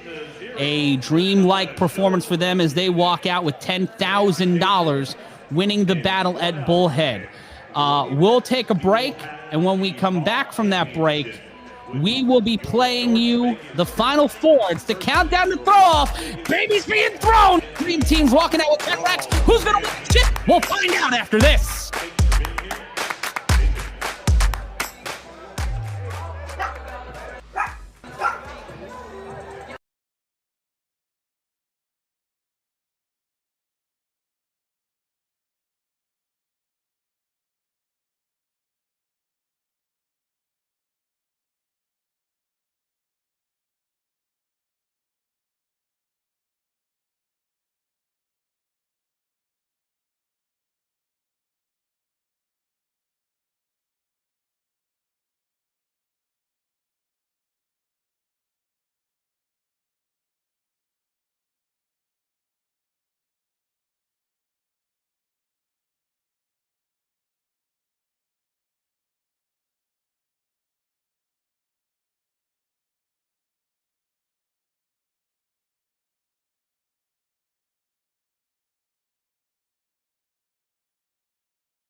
We're back at the Anderson Automotive Fieldhouse, and we are counting down to throw off. I'm Matt Ryan, and that's Big Rob Fabian to my right. And Rob, we saw a not so close game, but coming up In just about an hour from now, an hour and 15 minutes from now, we will be going to the A7FL Fall Brawl Championship, and we'll take a look real quickly at the pit bosses. Look at this team. They are ready for a fight. Real quickly, Rob, your thoughts on the pit bosses? They look ready. They have the talent to do it. They have the ambition to do it. The question is, will they do it? And we'll find out. We're counting down to throw off. You take a look at this defense. They were able to stifle K-Uno, and we'll take a look at that game in just a few moments' time. We'll be playing back the Final Four on the Silver State Sports and Entertainment Network. We'll be playing some highlights on A7FL.tv, so don't go anywhere, because we'll be riding with you all the way up to throw off, and we'll be giving you a live pregame show right before the start of the game. And you see here, guys, just some awesome weapons on offense and defense. Took 2 losses in the regular season to the Kryptonite and to the Hunters, but in that playoff game, in the playoffs, they were revitalized in the Final Four, and we'll see that at the top of 6 o'clock Vegas time, 9 o'clock Eastern time. These Vegas pit bosses are ready to bring a fight, and that man right there, number 1, Tyr is so good. Tyree is so good off the 3-on-1 returns, and if you've not seen a 3-on-1 return before, you are missing out. And you know what? Let's go to break right now. We'll take a break, and when we come back, let's not wait any longer. Let's get the countdown to the Final Four. It'll be back in a moment. We'll take a look back. It's the A7FL on the Silver State Sports and Entertainment Network and A7FL.tv.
Hey everybody, Matt Ryan here.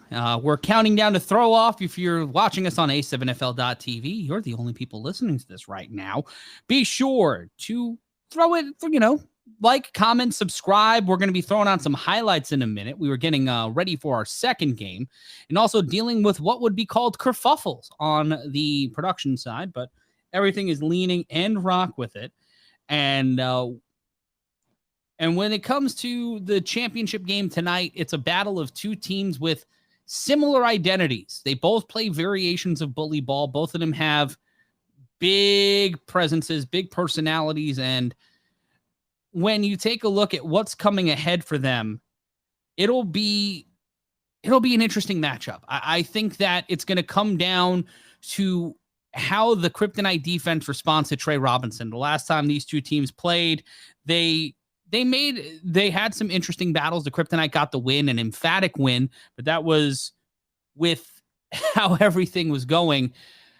The Kryptonite have been on a roll since week 2. Since week 2 of the fall season, they have found momentum, and they found weapons. They had Smooth Richardson start in week 2, RTC Wilkerson show up in week 2, and it creates a lot of questions. If the Kryptonite win today, do we see RTC go back to the Force?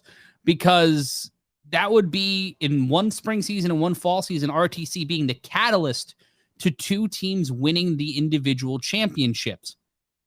I like RTC's chances more as a member of the Kryptonite because they solve a question at quarterback when it comes to the future of Rock Briscoe. Rock Briscoe is not only the quarterback of the Force, but also the offensive coordinator. And when you see the options that the Kryptonite have in the fall, oh, look at him. Look at this jabroni. He wants to sit down. I got Big Rob Fabian with me. He's not a jabroni. Somebody else is a jabroni, and he'll be joining us a little later. Rob, when it comes to this next game in our exclusive pre-game show, the pre show, the Matt and Rob show, what do you think are the biggest advantages for the Kryptonite defensively? Wait, the biggest advantages for who? The Kryptonite? Yeah. Oh man, it's the Viking. It's that Viking guy.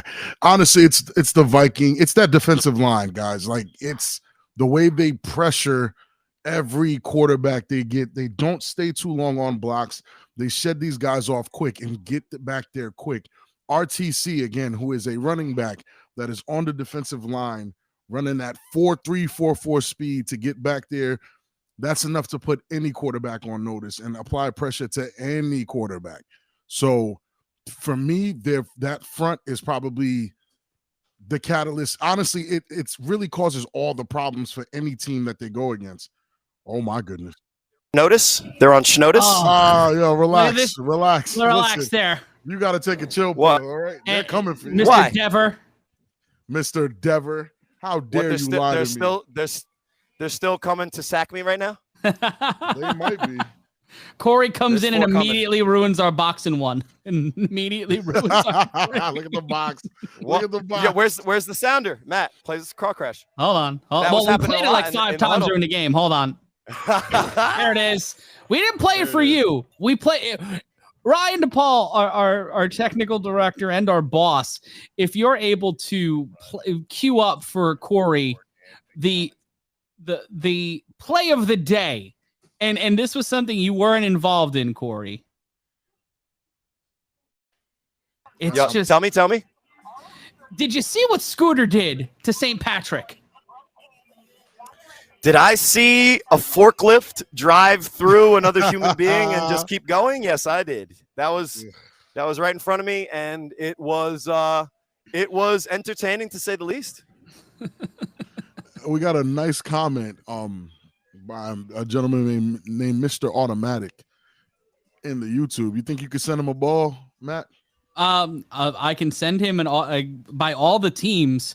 We could try to make that happen. I have a ball right here behind me in the studio, but I don't know if I can sign.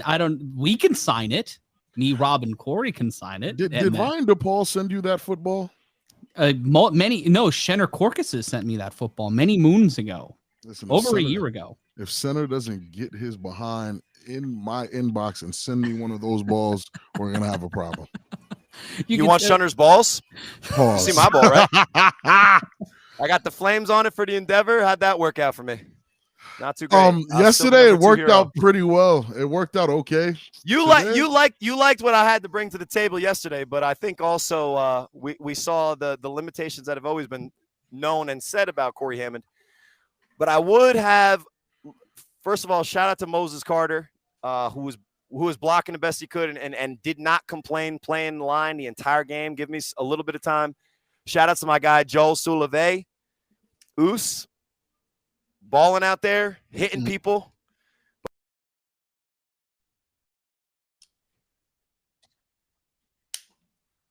Oh, we know. Oh, we know. You guys on the computer, and then I look into the camera, and then I look into the computer. So are we live? Are people watching me? Yeah, we're on the right YouTube channel right now. So shout outs to the A7FL family for dealing with my attempt at making a game competitive, and that ended up in a 60-0 blowout. But if you've seen my career, facing a dream team, aka the U, it's not something new in my career.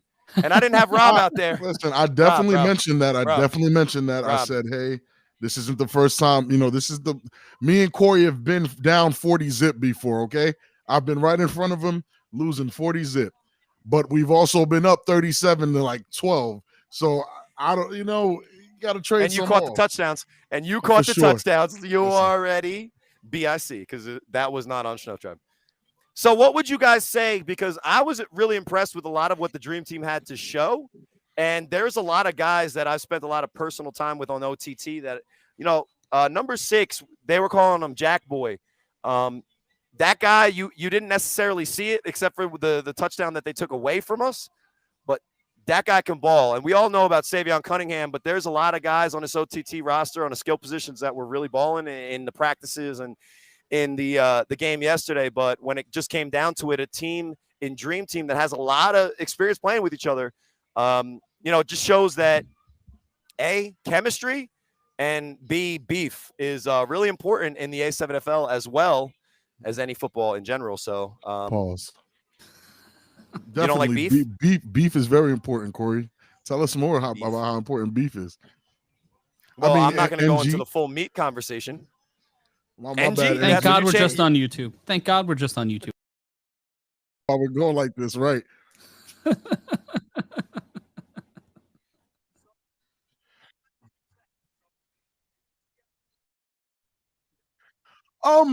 They were okay. And I deserved everything I got. And that's the catch, right? And that's what me and Matt were really talking about. It's like you have now a very unique perspective on what goes on in Vegas, what happened in Vegas, some of the players that you got to feel it. You know what I'm saying? These guys were sacking you and you were throwing passes and you got to feel it. So your perspective is kind of different. But because of how bad it looked, and again, it's not too much fault on your own. You threw the ball the best you could. I mean, I have never seen a quarterback throw the ball with 0 seconds of time, but hey, you did the best you could. And that was the big consensus is you had no time. And it made me understand why Perry had no time and why G. Hurd had to play the way he played. G. Hurd off the hike was already running away from one guy. So now it kind of makes sense. I feel like I was a little too harsh on G. Hurd after watching you get destroyed, but but the guys in the chat were they're gunning for you. You know that though.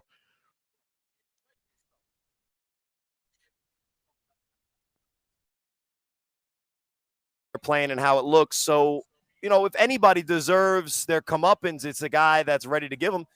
But what I do also want to say is that what I've seen from Vegas football is that this Dream Team, which they got to be in the league, bro. They got to be here. Well, first of all, they just ran out of here with 10K and just I don't even know if they'll ever come back. You just heard a lot of car horns honking. Right, we out of here, boys. Tell them to run it back for that 25. Yesterday they got in trouble because they were doing donuts in the. Don't tell anybody here at the arena, but they were doing donuts in the parking lot. Bro, we're on the air. Like, don't tell anybody. You're on the air. No, don't tell anybody. everybody watching is our friends. Trash me, but just Right. don't tell anybody about the donuts. No, Right. let's be honest. We all know that Kelly Hurst, Matt, sporting the pink Thick Boy season shirt, and I saw it in real go. life. It is Nice a thing shirt. of beauty. It is gorgeous. I would even suggest anybody tinyurl.com/A7FL merch. And even after getting destroyed, my ankle completely twisted and probably unusable until March 26th when we kick off the national season. Is Put it that out why there, you Snow didn't Tribe run? doesn't. Hopefully, Snow Tribe doesn't cut me based on what they saw today. Hopefully, they Is didn't that why see. you didn't run today?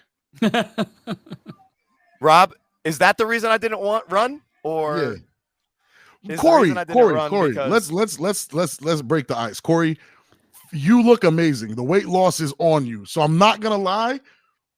I didn't recognize you hiding your face and your eyes under the ski mask.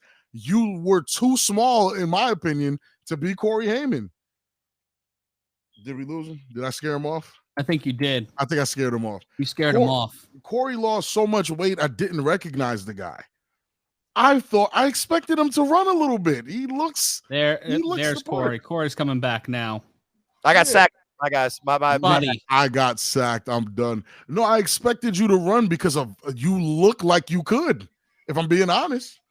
Shout out to Megatron calling Corey his quarterback number. Was it because you weren't wearing number 12? Is that the reason why you took a hit this week, my friend? I think we would all agree that had nothing to do with whatever number I was wearing. Listen, this is a lesson for everybody that plays quarterback at any level, at any football. You're going to play the position. It's your job to make your team better, and I didn't. And I will take all of the heat. I will take all of the criticism. And look, if Snow Tribe cuts me, then I better get on the horn. But I don't think that my guys back in Jersey saw anything other than me trying. And that's all you can do, Corey. Let me say this. The textbook definition of endeavor is to try very hard. And I was out there, except for when I let G Herd just show the public at home that it wasn't the quarterback. It was just the blocking. Right. And then he got sacked. He actually got a 4-yard run, too. That's entertaining.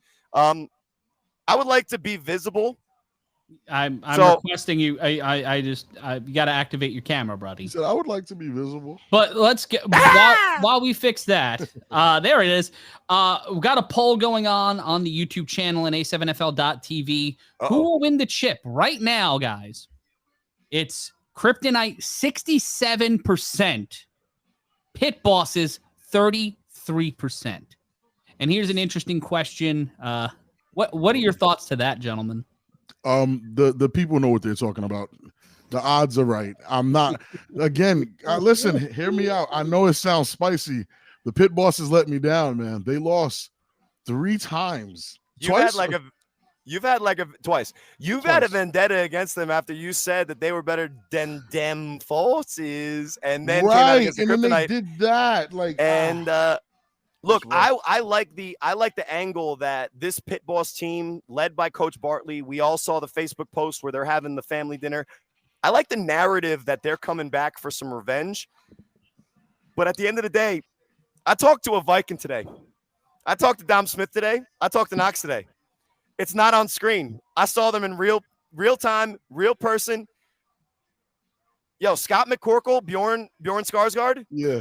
I'm so glad that he was not on the field against me. He I'm- would have I'm happy probably for you. ripped my head off I'm and happy used for my you. skull to drink out of.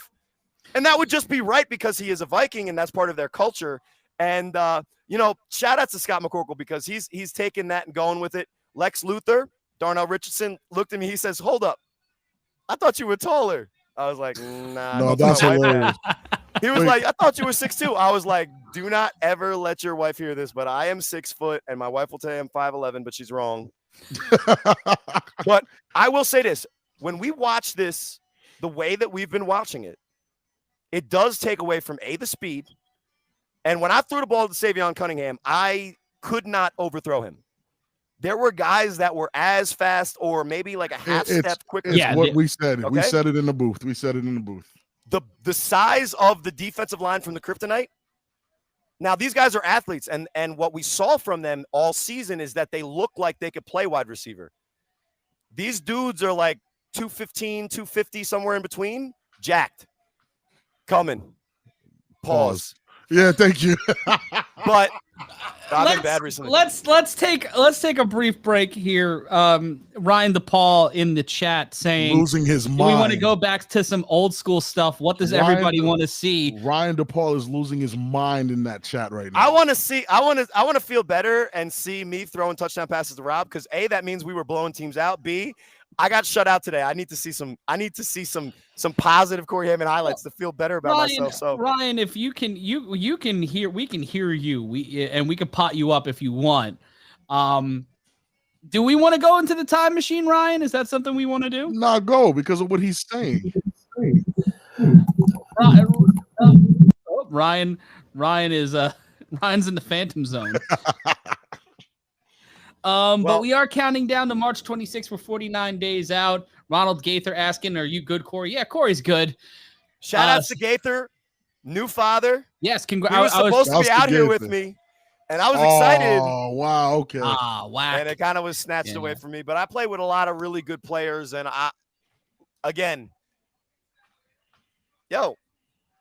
Derek, the staffs, the players, Vegas has got some good football here. So I'm excited to see. Let's talk about that real quick. Okay.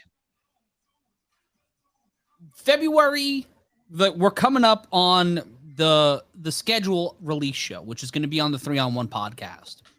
It's tentatively this week. We're looking at some of these matchups, and we're going to find out more about the playoffs. When you see this right now, if it's what we're hearing, if it's split down the middle, Ohio and beyond is the West, and then everything to the right of that's the East. Let's take a look at. We're taking a look at some classic highlights of the BIC right now. Is this where we're gonna? Is this? And there's Jay Rolla, and from what I understand, Rolla is going to be rolling back into the A7FL. Wow, the cat's out the bag. And that is a good Lord. He's a dominant guy, man. Who's that guy, number 77? And then we see Big Rob, a young, svelte Big Rob Fabian. Where? I don't see me. BIC right now. Right there, 51. Somebody else is wearing your jersey, my guy. Oh, someone was robbing. Someone was wearing your jersey. Someone's definitely wearing my jersey. Of course. There's Jay Roller There's there. Jay Roller just doing Jay Roller things. He's a big guy. He was very wide, faster than he looked, super aggressive, plenty strong, and yeah, he's probably one of the tougher guys to tackle. I really hope Ryan doesn't go digging in the vault to catch some missed tackles I had on Jay Roller. Clarence. This is when Jay Roller was trying to. By the way, anybody watching these highlights, ask Rob how many yards I passed for in this game, because this is this is the first time I played SBF? against Corey. Oh no, they're not going to go to it.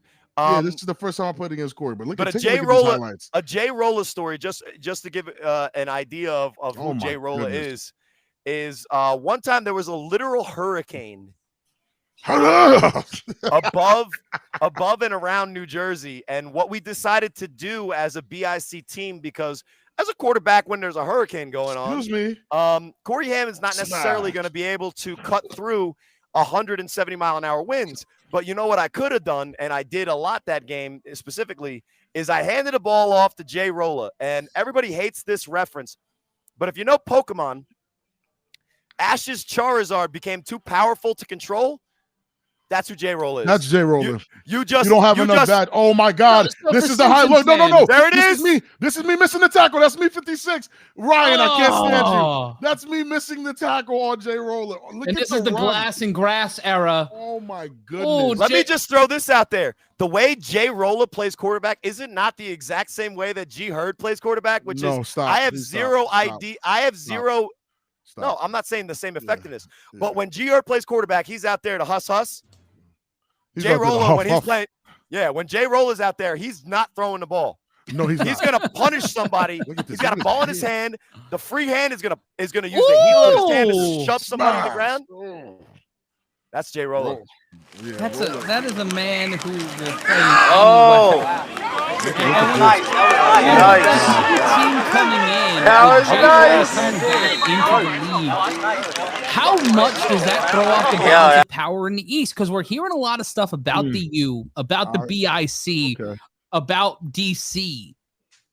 I can feel this one.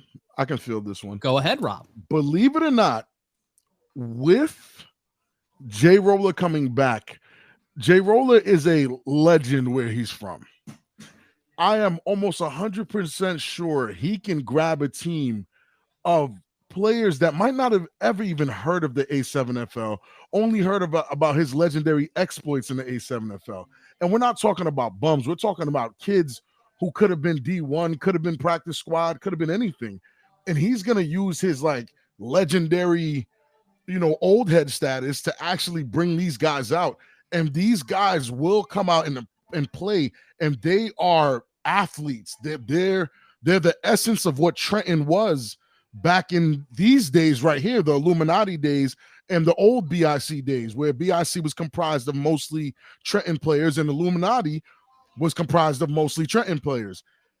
And the toughness that team will bring I think, if they don't make it somewhere at the top, maybe 3 or 4, they're definitely going to threaten the number 2 or number 3 team 100%. They're not going to be an easy team to beat. Well, and we talk, since we're in Vegas, we talk about the way that the Vegas Force won the championship of the Western Divisions in their inaugural year, and the way that they played football is tough defense, run game, and then solid fundamentals and play action. So if Jay Rolla is bringing what he brings to A7FL again, which is toughness, a guy that wants the ball, is going to call his number and is very hard to bring down. It's a version of offense. It's a version of A7FL that is translatable, even if he has new guys that are not familiar that much with the league, or even if he has a lot of different guys that are learning some of the nuances. If Jay Roller just takes it upon himself, and this is also like 5 years removed since his last effective season? Yeah, plenty more than 5 years. And then, as you can see through some of these highlights, Jay Roller can and will throw the ball.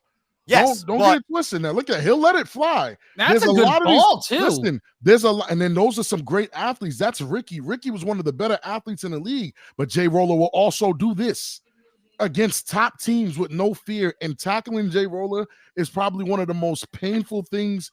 You know how we say these guys have to make a lot of business decisions. Trust me when I say there are a lot of business decisions. Rob, that's not a business decision. That's not a business decision at that point. That's life or death. Yeah, I want nothing to do with that. And look at this hit. Slam, my goodness. As we count down the throw off exclusively here on the A7FL YouTube channel, his return to the league, will that cause some defections with some of his former players? Will that bring there's members of the PIC, the U, the Renegades, the Schno Tribe? Will that be bringing into the conversation? I'll ask this more specifically to Rob. Rob, is Jay Roller the kind of guy that builds relationships and keeps them? They would leave BIC in, the way the relationships are built, Jay Roller's guys are built on loyalty. If a Nasir Smith, Troy Smith ends up going to where Jay Roller is, I wouldn't be surprised. But as far as anyone else, he hasn't been around long enough to warrant that kind of loyalty from anybody else that's currently playing besides Troy. And not necessarily long enough, but recently enough. Yeah, these young guys don't remember him. Ashante Worthy, these guys don't know who this is. It's guys like Kenny Stansberry who know who this is. Look at me blocking. Look at me blocking my behind off. I had to block for these guys. This is against the team Ryan thinks was so great. And look at me manhandling this guy. Easy work. Ryan is out of his mind. And this is for a touchdown too. Hold on, if he plays this one. This is for look how I'm looking at him. And then we walk him into the end zone. Get out the way, little fat man. Out of the way.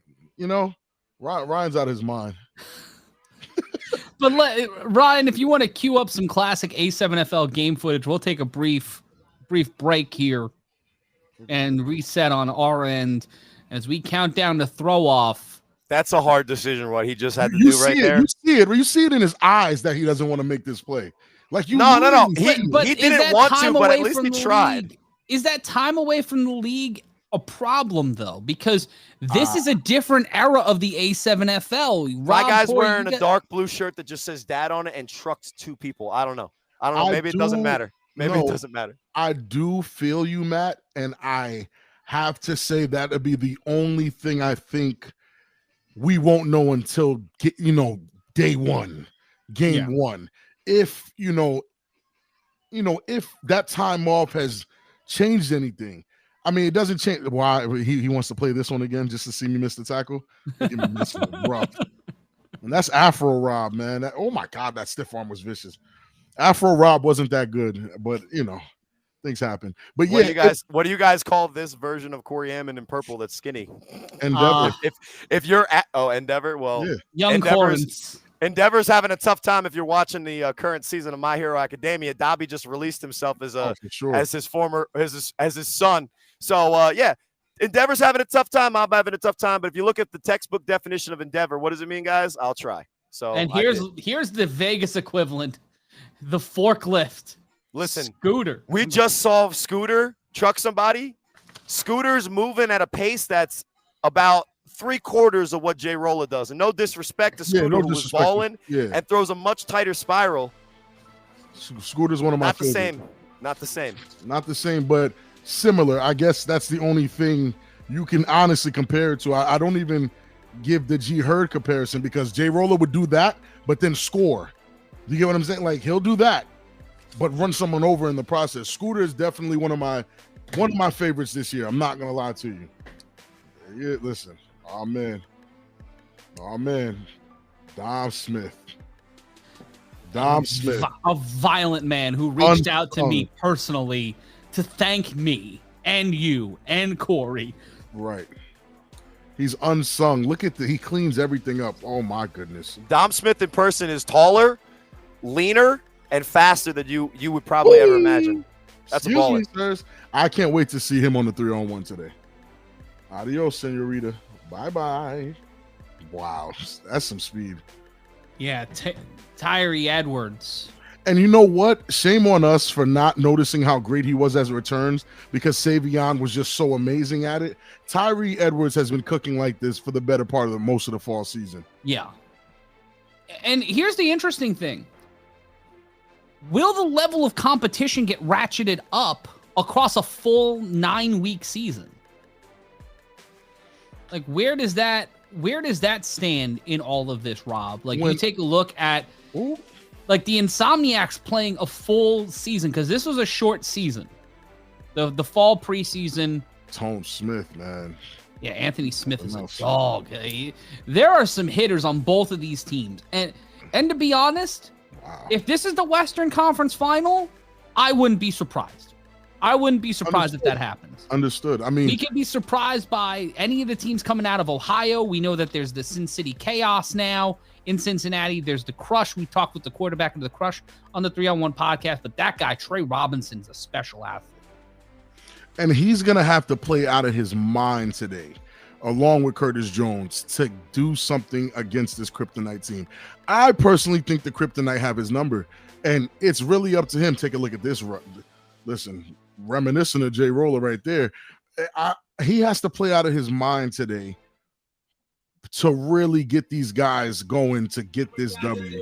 He's got to have the game of his life. Like, there's no other way of saying it. He needs to have the game of his life, and then he's in 49 days, he's going to have to do it again in the opening week because they're going to be setting the pace for it. I'm Matt Ryan. That's Big Rob Fabian, and that's Corey Hammond, a.k.a. Endeavor, and we're counting down the throw-off exclusively here on A7FL.TV. Showtime! We will be around 8:45 doing a live pregame show across the Silver State Sports and Entertainment Network and right here on A7FL.TV. But Ryan, if we want to take a quick break here and play some footage from that countdown to throw off special that's airing on the Silver State Sports and Entertainment Network, we could take a brief time out now. And let's go back in time and take a look at this 3-on-1. Ooh, is this 2021? This looks like, this is 2021. This is the chip. Oh my goodness. Shante Worthy. Oh my goodness. This is what Vegas doesn't understand. They're not ready for this. I wish I was a commentator now that I was in 2021. Look at this. Look at As this a division title. This is the division title from 2021. Oh, was it? Okay.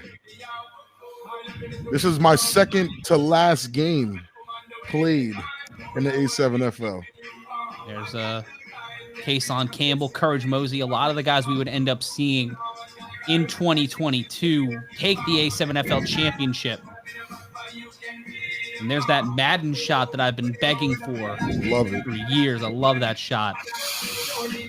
Hollywood. Is Ashante Worthy the best player in the A7FL? As of right now, yes. And I don't even want to get into debates about it. I don't see the debate. I don't even see the point of debating it. Do you guys know how many points Ashanti Worthy scored against me in 2021 in one quarter? After we were up 18-12, he scored 30 points in one quarter himself. Okay. I think I remember that. And this is also, I believe, the 2021 championship. And this is when Sterry Codrington was a run-first quarterback. And there's Courage Mosey. That backtrack there was if he doesn't get caught in the turf, and we'll see it again here on the replay, that toss back, if he doesn't lose his footing there, wham. Yeah, no, he finds that seam and he's in. Courage is a balanced god. It doesn't happen often. And I'm telling you, the tension in this game, I'm on the sideline right there, number 51, pacing stepping side to side. The tension in this game was insane. You felt it. Every play you felt like can be the game changer. And if you're in this chat and you have not, and you're an athlete, you think you still got it, you think you can bring the fight, go to a7fl.com/players. That's a7fl.com/players for more information. Sign up and try to win yourself some cash. Rolls out. Why am I calling this? Force a habit. Now, I mean, I could tell you too, again, from actually playing in this game, the only thing that made me comfortable is how comfortable I felt being that this was not my first championship, and I wasn't as nervous as I feel like a few of those at the time in 2021. Those were kids. Ashante Worthy, Kason, those were kids. They're grown men now, but those were kids when I played them.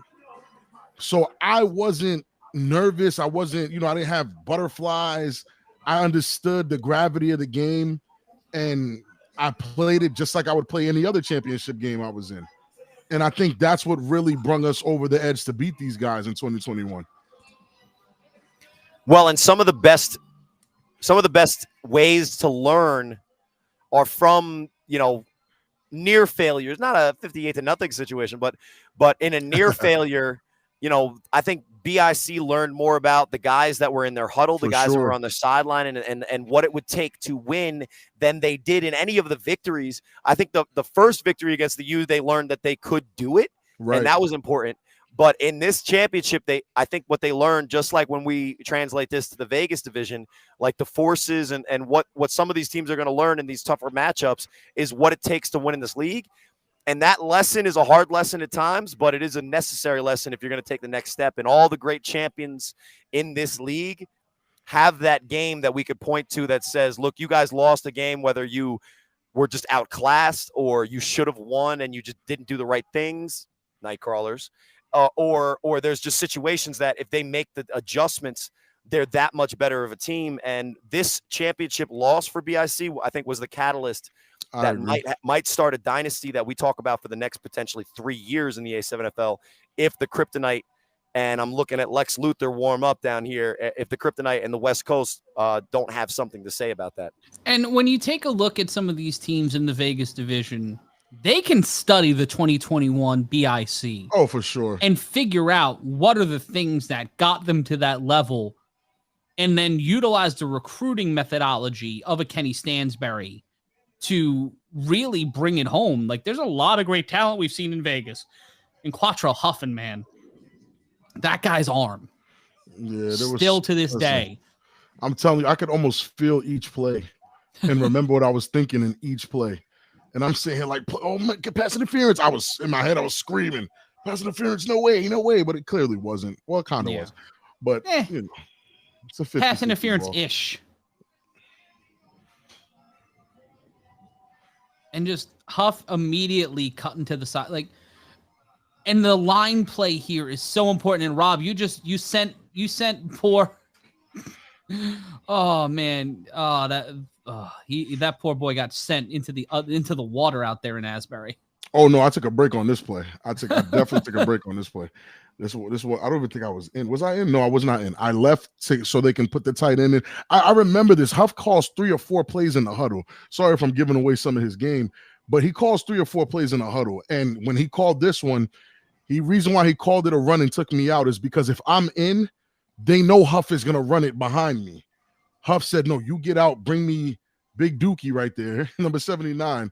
And he came in and actually gave us a brand new set of legs. I don't know if that promo code still works, but you could try it. I don't think so. For your pets. See, when I'm not in, there's a lot that doesn't go. And we're taking a look at New York City. Ooh, he's playing all my highlights, huh? This game here is another one I could tell you what it felt like. It was cold, and that there was big. And this is the proto rivalry to the BIC and the U. Yeah, BIC versus the Chiefs. We were all around in the same era, dominating in the same era. If it wasn't BIC, if it wasn't the U, it was the Chief. If it wasn't the Chiefs and BIC, it was the U. And if it wasn't the Chiefs and the U, it was BIC. And when you goodness. Wait, the young 3-on-1. Ramadan. No. Look. The thick Ramadan boy 3-on-1. Ramadan in the 3-on-1 versus Ant Live. What Skittles? Here we go. You already know. Take a look at this hit. Good thing that fire shot. Oh, mother of God. Oh, my goodness. Is it still a bullet bill when it's more of a cannonball? No, at that point, it's the chain chomp. Nice. Matt always has a great reference. Always. And I'm struggling because I am hurting. But A7FL, my brain is good. I'm safe. Yeah. I just my goodness. And that catch on Easy. Mason. That catch on Mason was disgusting. And Easy was lightning fast.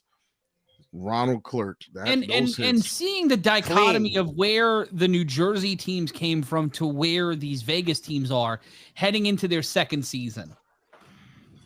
You see a lot of similarities, especially in the aggression. Oh, you're a nice guy. In the determination. I don't necessarily see a lot of similarities, but that could be my bias talking. I'm watching this. Yeah, you guys live this. This is me watching some of this stuff for the very first time. Out of everyone on everyone on this broadcast team, I'm the the young boy. Like I'm the new guy in town. Even though this is going to be my 4th season.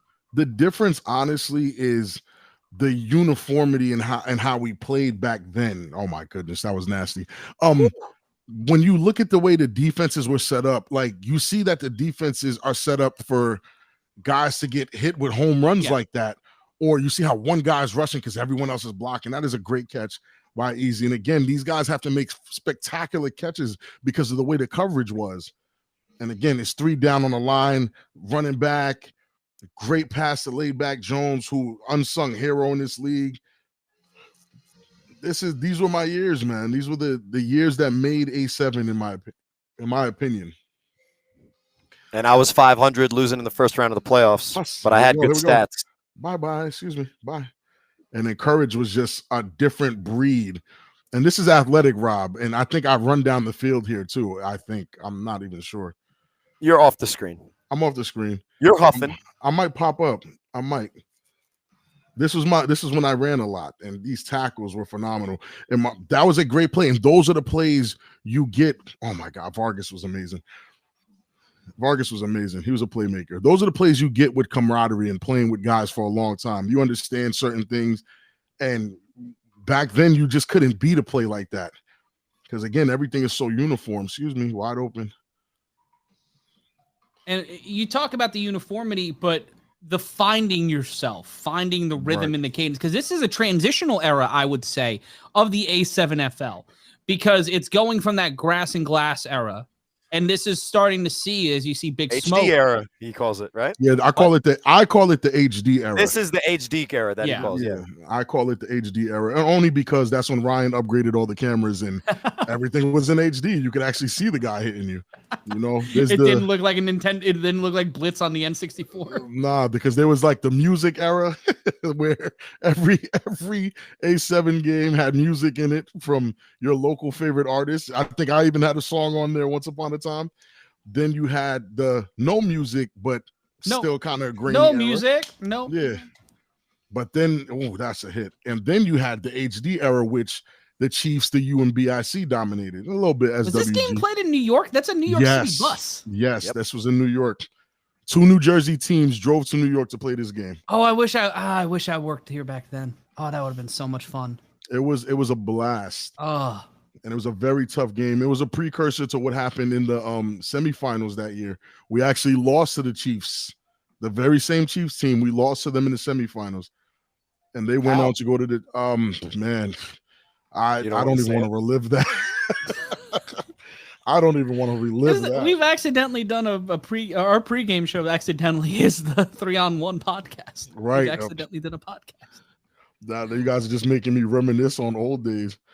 Which is why when Ryan says the best 2 teams he's seen were the 2009 Bombers and the 2013 SWG. Well, if Ryan wants to defend himself, I'll give him the opportunity to defend himself. I think this BIC team would give that 2013 SWG team a nice run for their money. I feel like, much like in the other football leagues, you can't really argue based on you can't make those kinds of arguments because the style of play is different. The rule set of the A7FL has been fairly static over the last 9 seasons, but you look at how the game has played, the level of athletes, the level of skills. Like, these are high level athletes, these are high level humans, and we're seeing some of the guys like Big Smoke, who's won championships in this league, was in the championship last year. Mm-hmm. But when you see like the faster flex kind of guys playing off the edge, and my goodness. Yeah, Ron Clark was not somebody you wanted to find it. No, this was his shout out to Ron Clark. Clark, this was his coming out party. He was a great videographer, by the way. He was always known as the Haitian sensation because of the flag that he wore as a bandana, but this is when he really earned the name Hit Stick, and it was not a joke. He might have been defensive MVP this year. That's how you block, fellas. Shuffle those feet. That looks like a decent pocket. I wouldn't mind. It was a great pocket. Oh, you would know. You felt that same pocket in 2017. Yeah, that's when I would average about 300 yards a game. That's how you block, fellas. That's how you block. That's before we got our own ball. Yak. And again, when you had a pocket like that, when it came together, I don't know. Honestly, this is not even our starting quarterback. This is our second string quarterback. Just for reference, so you can understand how good we really were. That's our second string quarterback, right? Yeah, McQueen was never not a worth being a starter. Oh, now sure. CJ that year, I think, was probably the best, statistically better quarterback. But he was the best. In that playoff game you're talking about, who wanted to play in the second half and who didn't?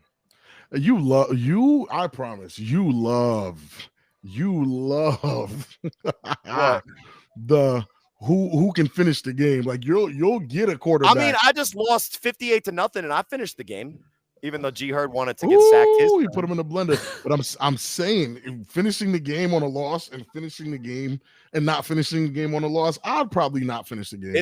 Listen, if you don't want to play football and if you don't want to lose, then don't play because you don't know what's going to happen. And if you don't have the responsibility to take, if you don't have, why is he celebrating to no one? That's Town Beef Randy, by the way. That's one of the best wide receivers we've seen. And that BIC fist is very important for everyone to know. There he is. You've never seen somebody run a slant as good as this guy. Terry Rowland could run a slant, and you could throw it anywhere within 6-7 yards of a radius of his chest. He would catch it, and then he would truck the guy in the middle. And look at LJ Smith, young LJ Smith. And if I'm not mistaken, this is... Listen, everybody blasphemes the name of Vargas because of the last couple of years he was in this league. He did take a step back, and he wasn't as successful as he was.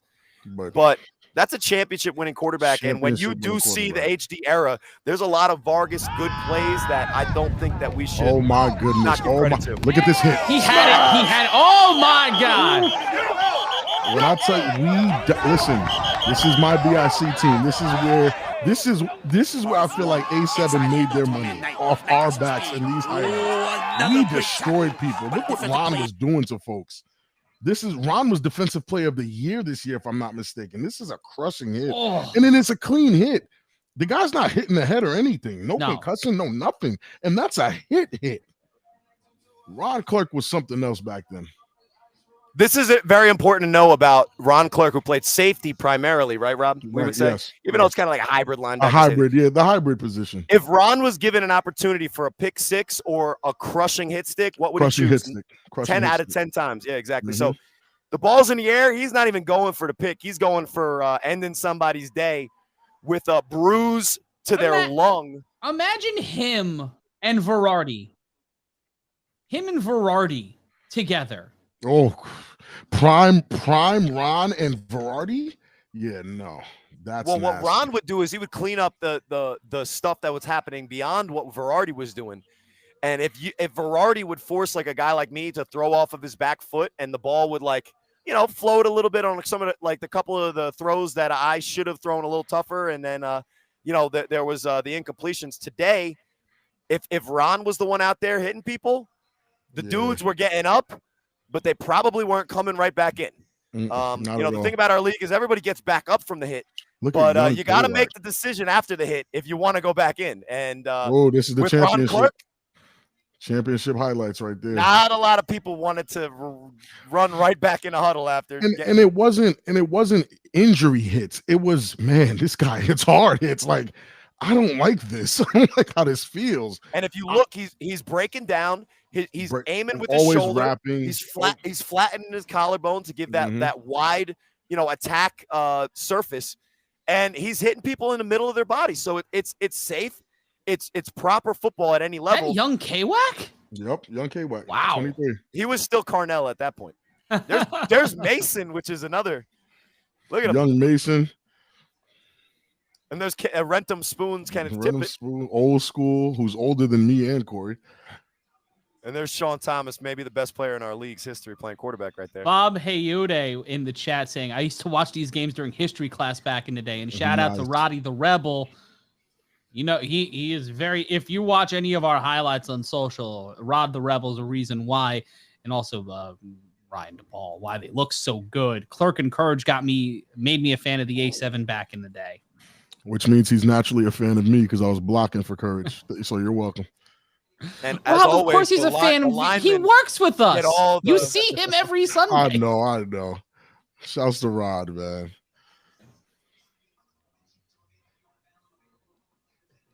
But when we take a look at these highlights, and I can't wait for the first 3-on-1 of tonight's game because it's going to be energetic. Oh, my God. Ron Clark and Verardi on the same team would probably be a crime. Yeah, prime Ron Clark and Verardi is, And Columbia? Look at this hit right here. Look at that form tackle. You would just need to put 3 dudes on defense. Honestly. Imagine those 3 dudes against the OTT. Well, you know what happens when Ron hits you is you guys ever get hit and you get the wind knocked out of you? Yeah. Yeah.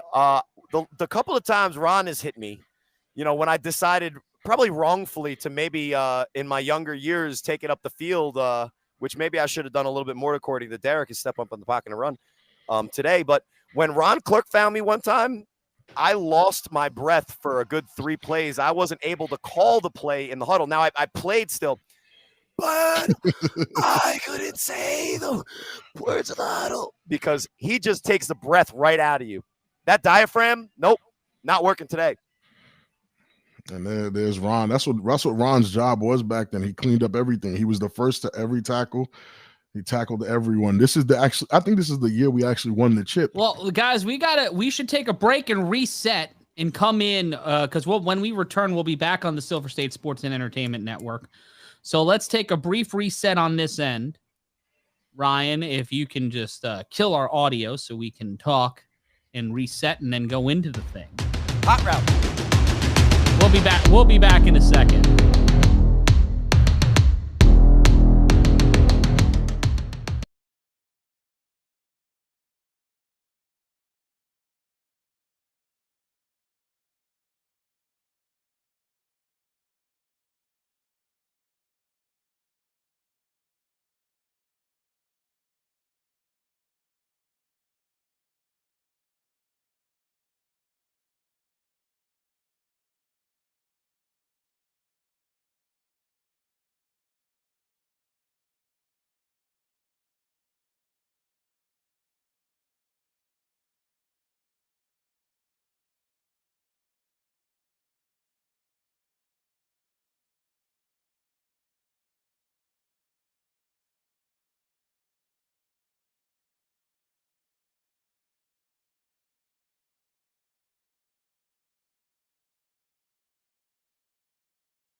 The countdown to throw off is on. Hello, everyone, from the Anderson Automotive Fieldhouse in Bullhead City, Arizona.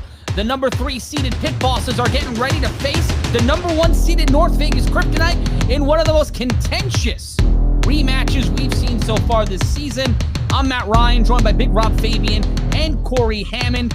Gentlemen, as we count down to throw off, we were talking on our YouTube exclusive pre-show as you guys were watching on the Silver State Sports and Entertainment Network, the countdown to throw off our fast forward games.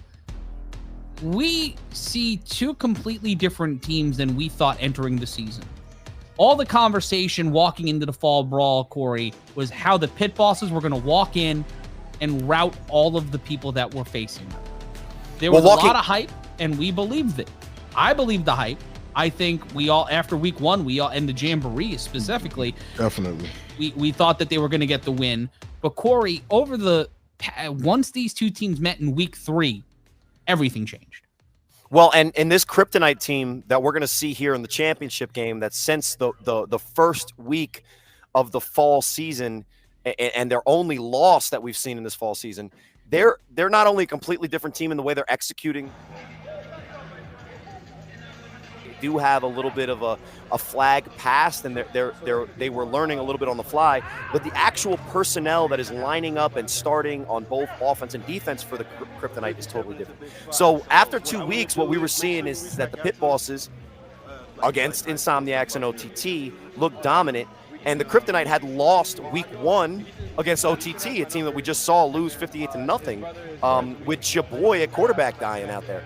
But since Darnell Richardson and RTC on our 3-on-1 podcast promised guys like Munch, guys like Scooter, guys like Darnell showed up in that week 2 matchup against the Gold, I would ask, is there a better offense that we've seen? Is there a better defensive line that we've seen from Vegas? Is there a better group of skill guys? Because so far in this fall season, what the Kryptonite have shown is that they're the class right now of the West, and what they're here to prove today in this championship game is that all that we saw in the regular season, we can expect March 26th when the actual national season kicks off, and we will be excited to see whoever it is, the fall champion, take on the spring champion from last year to really get an idea of who the number one team out west is. And I think we're going to find out tonight who's the main contender with the Force. But I would say, based on what we've seen in this fall and the progression of all of the rosters, and specifically these two, the winner of today's game comes into the West and the Vegas division as the favorite going into the spring. And we see the pit bosses getting ready on the field. There's Swag Urkel in the trap, number 7, and usually number 7D. That's Charles Johnson.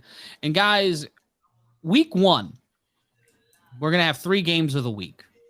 Would one of the games you want to see week 1 is the Force playing the winner of this game? Is that a week 1 matchup you guys want to see? Yes. Or should we? Oh, yes. I would love to see that. I would love to see that, being that, again, it's 49 days? 49 days to the start. 49 right? days. 49 days till the opening day.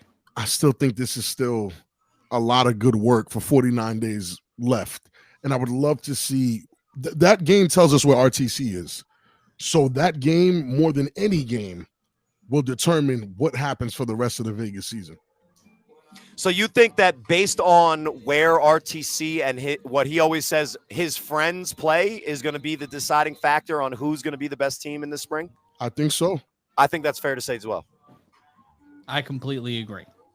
Guys, I saw RTC playing D tackle. D end, up close and personal. Yeah, he's all a problem. He's all 6'2", 250, 4.6 speed. Ooh. Doesn't stop when there's a body in front of him. That's my guy. But he's also a really good football player. And I think that he's going to be one of the difference makers, especially in this game today, because if they can run the offense the way that they've grown accustomed to, not only in their long history of playing with each other in all forms of football, but in this fall season, whether it's statue and I understand it or not, or it's just basic offense, what we've seen from RTC and the Kryptonite is that they're out there to put up a lot of points. And even though Coach Bartley's the one that wants to disrespect people, when Scooter comes in, number 20, we saw what just happened in the last game that I was involved. There's a lot of disrespect out for everybody else to deal with, and I think the Kryptonite are in for a great day today. Knox with the Pit Vipers, the AirPods. He's got his drink in his cup. Lex Luthor on the back of the jersey. You see it. I love it. I love it. Even though it's spelled Luther and not Luthor, but Luther, just to make the distinction, I guess. Well, because he'd be singing up there. Well, I was going to say, never mind. I was about to do a car wreck.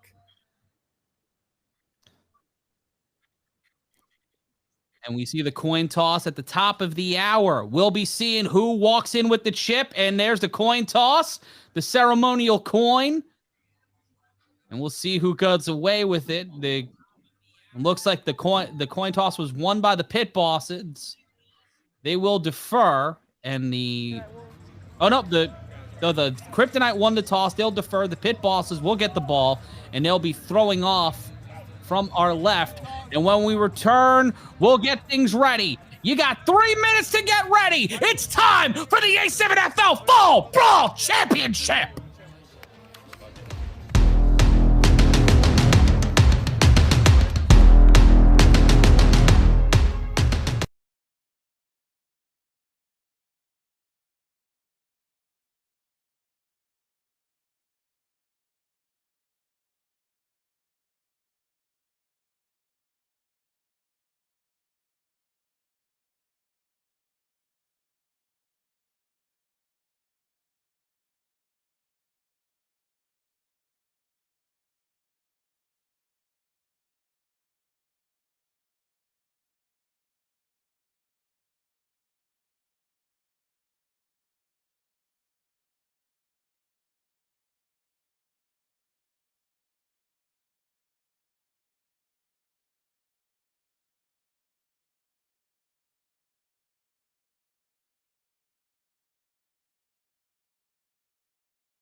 Mics are hot.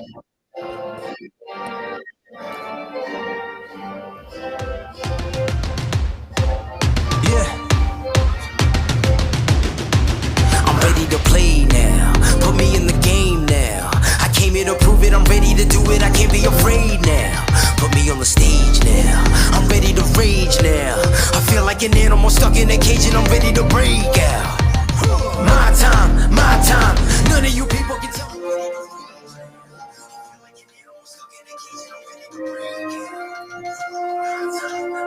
Welcome to the A7FL Fall Brawl Championships. It is time to see whether the Pitbulls can back up the dark, or will the Kryptonite be the ones that are able to take out the power of Coach Anthony Bartley and Trey Robinson. Once again, if you're just joining us, I'm Matt Ryan, joined by Big Rob Fabian and Corey Hammond. And guys, we are getting ready for one hell of a matchup this evening as it goes from the afternoon into evening here on February 5th. Corey, Rob, what do you think are the keys to this game? Rob, I'll go with you first in the Pit Bosses.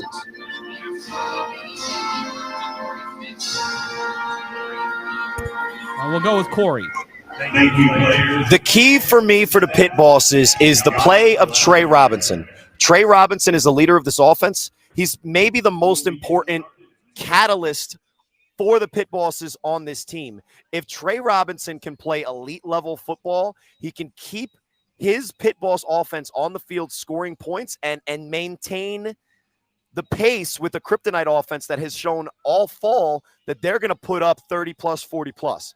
If the Pit Bosses can maintain pace, the Kryptonite have not been in a tight game yet. And that is what I will be looking for to see, because when you haven't faced that tight game and you don't know who your go-to guys are, even though I'm sure it's going to be Munch, let's be honest. If the Pit Bosses can put pressure on a team that hasn't faced pressure, that's their best chance today in this championship. And Rob, what about you? What do you think are the things that are going to stand out for the Pit Bosses today as we see them get ready? They'll be getting the ball first this afternoon. The game is going to fall on Trey Robinson and Anthony Smith and what they can do. If they can somehow get Curtis Jones involved in a larger capacity than he's been involved all season, they have a very good chance at sneaking away with the win. And what about for the goal of, for the Kryptonite? What's going to be their golden ticket to winning a championship tonight? Continuing to play how they play. If they come out here and do what they've been doing, I don't see this being a close game. And Corey, how about you? If the Kryptonite can maintain the level of ease that they play the game of football, they maintain the composure and put the defense in a bind with their interesting formations and the chemistry that they've built with years together as football players, then what they have shown is that they are the team to beat. And because they're likely the best at executing their plan beyond, I don't know, Trenton in the A7FL.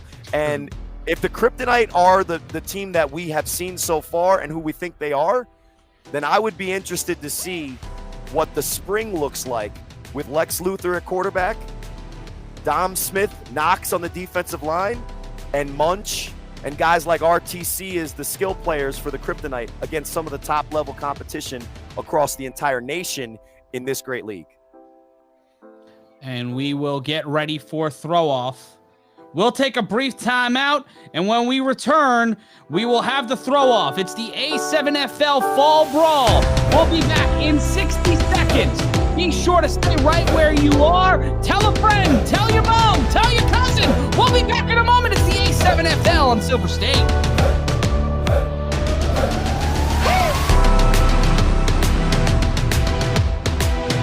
Clear. Okay, Alex, I know.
Welcome back. It is time now for the Fall Brawl Championship. The Kryptonite will get the ball first.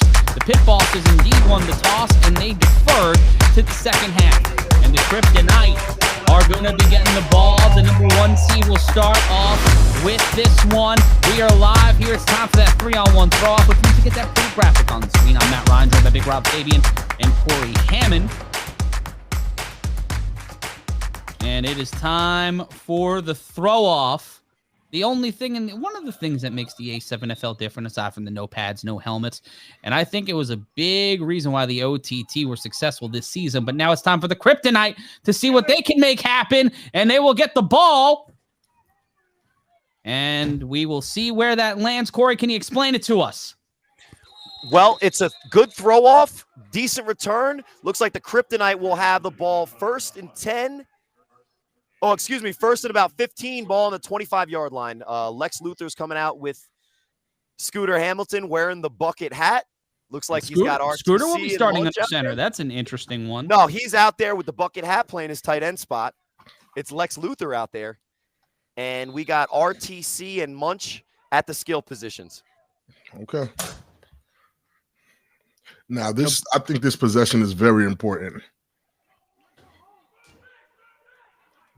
It will be first and 10. RTC will be set up next to Richardson. Ball will be placed on the 25. The handoff to RTC. It'll be a play action. Richardson throws it. It's caught by Knox, and he'll get to the 30. And let's explain why the A7FL is different than your average football league. Let's take a look at the rules of the American Sevens Football League. And there you see Scooter number 20. We saw him win the championship before.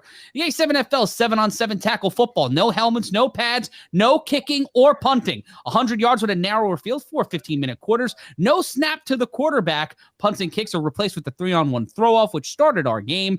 And folks, you're going to get one strap in for this one. It is second down. Ball at the 30. Richardson, with time, will step up in the pocket. And that one, looking for a flag there, will not get one. It was intended for number 3, Trevin Fleming, a guy whose name there is a flag in the backfield. And they're looking at the... It'll be... roughing the passer on the defense. Wow. I did not see somebody touch him. But that's what the call is, and it's going to be an automatic first down. And you see Coach Bartley walking onto the sideline. He needs a get-back coach, a get-back coordinator, and we'll see it here on the replay. Great coming in, and that was number 3. Oh, they made contact after. Yeah, they made contact after the throw, so some would consider that a ticky-tack foul, but that is a player protection foul. So incomplete pass, and it will be first down after the penalty. 15 yards upfield at the 45. Richardson off the screen to RTC, and they sniffed that one out. Great defense there by the Pit Bosses, making up for that one. And that's the first time I've ever seen a defense really play that statue formation aggressive. And what you saw is there was quick pressure on Darnell Richardson, and when he dumps it off to RTC on that kind of fail-safe, the one thing that's real dangerous about that, if it's backwards, it's a fumble. So they make out because it goes out of bounds. But it's going to be interesting to see now that everybody's seen this statue formation that I call it, how they adjust and how the aggression of the Pit Boss defense is either good or bad for their team against this formation. That's number 11, Eric Shufford. And now off the screen, throws it, and that one will be incomplete. Intended for somebody. Could have been Shufford, could have been RTC, but it will be down. Interesting. When a quarterback has pressure, not as good as when there's no pressure, huh? Of course, Corey, of course. And uncharacteristically, we're very used to seeing him run from the pressure. Today, he's running, but he's not having too many places to go. It's looking like Coach Bartley really had these guys prepared. Well, the thing is it's a lot harder to take on the team that you beat the second time because they can make the adjustments. As the winning team, what do you fix? They'll be on the 45. Third down. Rolls out to his right. Throws this one, does Richardson. Downfield and out of reach of Shufford. And it will be fourth down. Wow. Very uncharacteristic. And the quick pressure, one of the things about this Kryptonite team is they have a lot of great skill positions. But when we talk about it, You know, we sometimes expect maybe a little bit more from their offensive line, but what it's going to bring up is 4th down, and maybe the first time we've even seen a little bit of discomfort from this group and this unit on the offense for the Kryptonite. Great job from Pit Bosses on those first couple of plays. But everybody knows is in a championship game, this is the jab stage, right, Rob? So teams are jabbing, 100%. teams are jabbing, and I think what we're going to see is as this game progresses, It'll be the adjustments that each team makes is going to be the difference in this game. 4th and 10, ball on the 45-yard line. In motion, number 18, that's Schwenk. The snap, not a lot of time. Richardson will throw this one, and off the hands of Schwenk. And the Pit Bosses defense off the chain here early, and the Kryptonite only being able to move the ball upfield off a penalty. And here comes Trey Robinson and the Pit Bosses offense. Against the Kryptonite defense in week 3, Robinson went 7 for 12, 101 yards, was sacked once, but tossed 2 INTs against the Kryptonite, but he did rush for 74 yards, averaging 10.5 yards per rush. And there we see Robinson set up under center, the snap and the quick throw, finding his way downfield, moving quickly, and it will be 1st down. There's the bowling ball rolling and knocking down some white pins, but that's easy offense. They start with the twins to the left. The running back gets a little bit of space and takes advantage with a pretty good catch and run there. That was Devontae Carter on the catch. 2 wide receivers, 1 in motion. There's the handoff to Carter again. They'll extend to the outside and not go anywhere. It'll be 2nd down.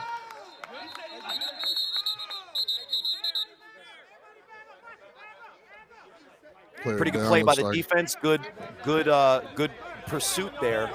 And Devontae Carter is going to be a little shaken up. Looks like he got the wind knocked out of him. And we'll keep going. Shout outs to Kelly Hurst in the Thick Boy Season pink shirt featuring Matt Ryan's face. And then we see on the replay.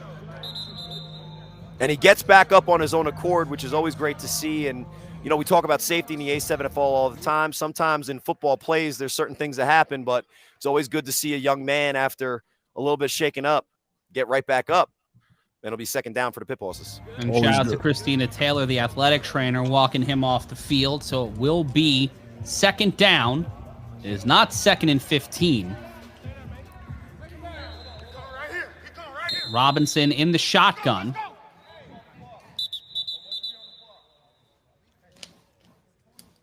Oh, they have to they have to get to the 20-yard line.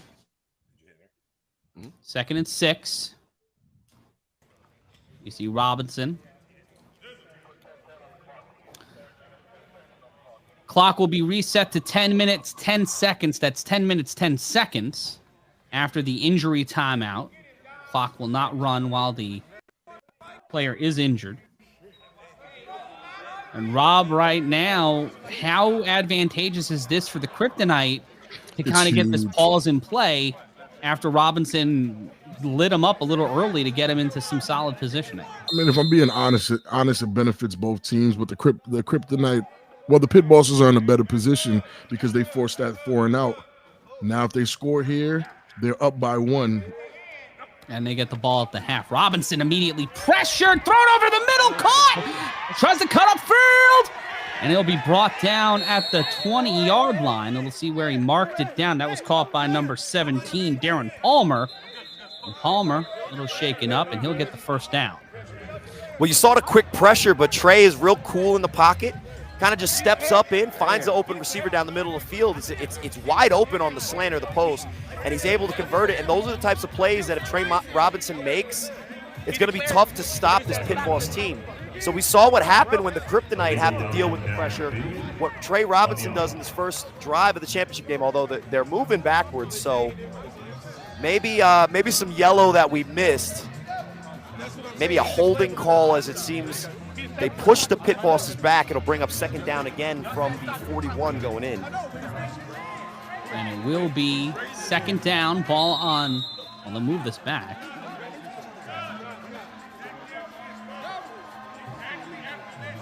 Robinson, joined by Dom Smith.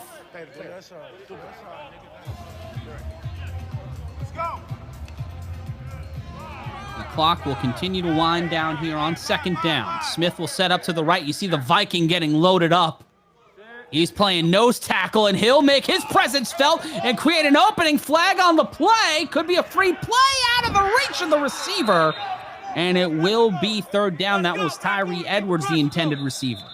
And they held the Viking there right at the start of the play, almost immediately as soon as the play started, and they call the penalty right away.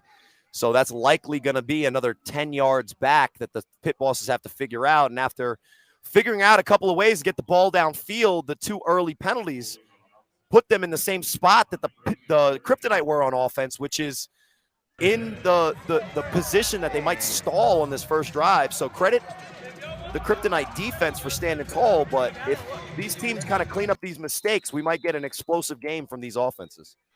And those mistakes are going to be very costly in a game of this magnitude. This is a championship game. It's not regular season. This is not elimination. This is it. There's no games after this one for 49 days. So if you're out here getting back-to-back penalties, pushing your team backwards, it might really end up costing you in the long run. And it will be third down. 41-yard line. Number 69. 61, Jerron Sykes, an eligible receiver. The snap, and here comes automatic pressure. Robinson will get off of his bicycle. He'll get to the 30, and he'll embrace the tackle, and he'll be snap-mared by Jarrell Patterson. And a flag on the play.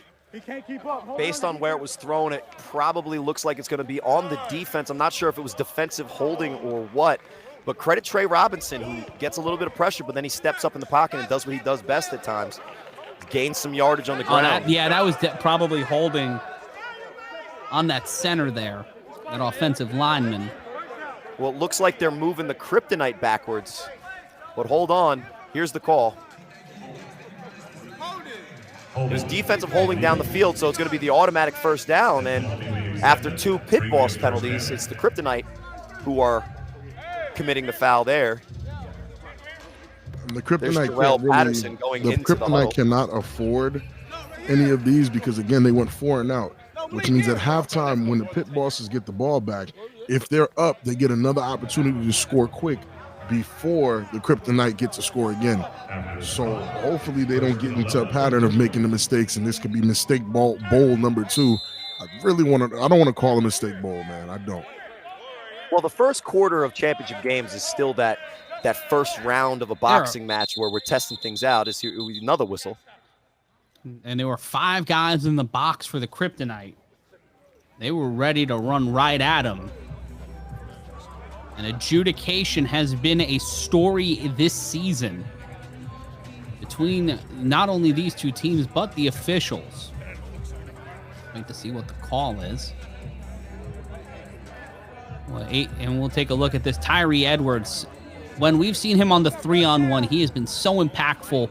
We haven't seen his true potential, I think, as a wide receiver because they've really held him in that.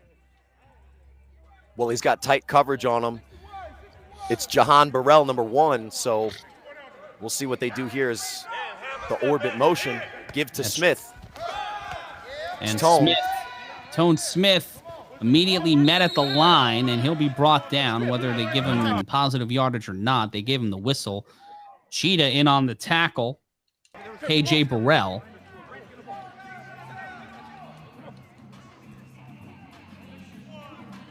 It'll be 2nd and 8. Jones in motion. The handoff. Robinson in trouble and brought down. No, he'll roll out of it. And Trey Robinson will cut to the sideline, cut inside, hit him with the huss, and brought down. And there's a flag. And that was RTC Wilkerson not allowing that to stand. And we're seeing what the flag is. This has been a contentious early going, guys. Well, the cutting back from Trey Robinson, and he's just fighting for yardage, doing a great job. But one of his offensive linemen did hit a player in the back. It's likely going to be a clip. This is likely going to come back. And as we've seen a lot more yellow than we normally would from 2 teams that have very little in their uniforms, this is going to be another huge penalty, and it's going to put the pit bosses back after a great play from Trey Robinson to break free from the sack that RTC thought he had for sure. Yeah. I mean, shouts out to the effort play by RTC for missing the sack to then being the very next person to be able to make the tackle. Heads up play by RTC. And they will move them back. But also the cool and calm demeanor you see from Trey in the pocket, even though he was dead to rights by a guy who's bigger, stronger, and almost as fast as him, he fights through it, gets forward, and those are the type of plays that if Trey Robinson's able to consistently make, the Kryptonite might be in trouble. And right now, our live poll on A7FL.tv has Kryptonite still leading the way, 62% to 38%. Robinson again, with Smith to his right, 3 on the line.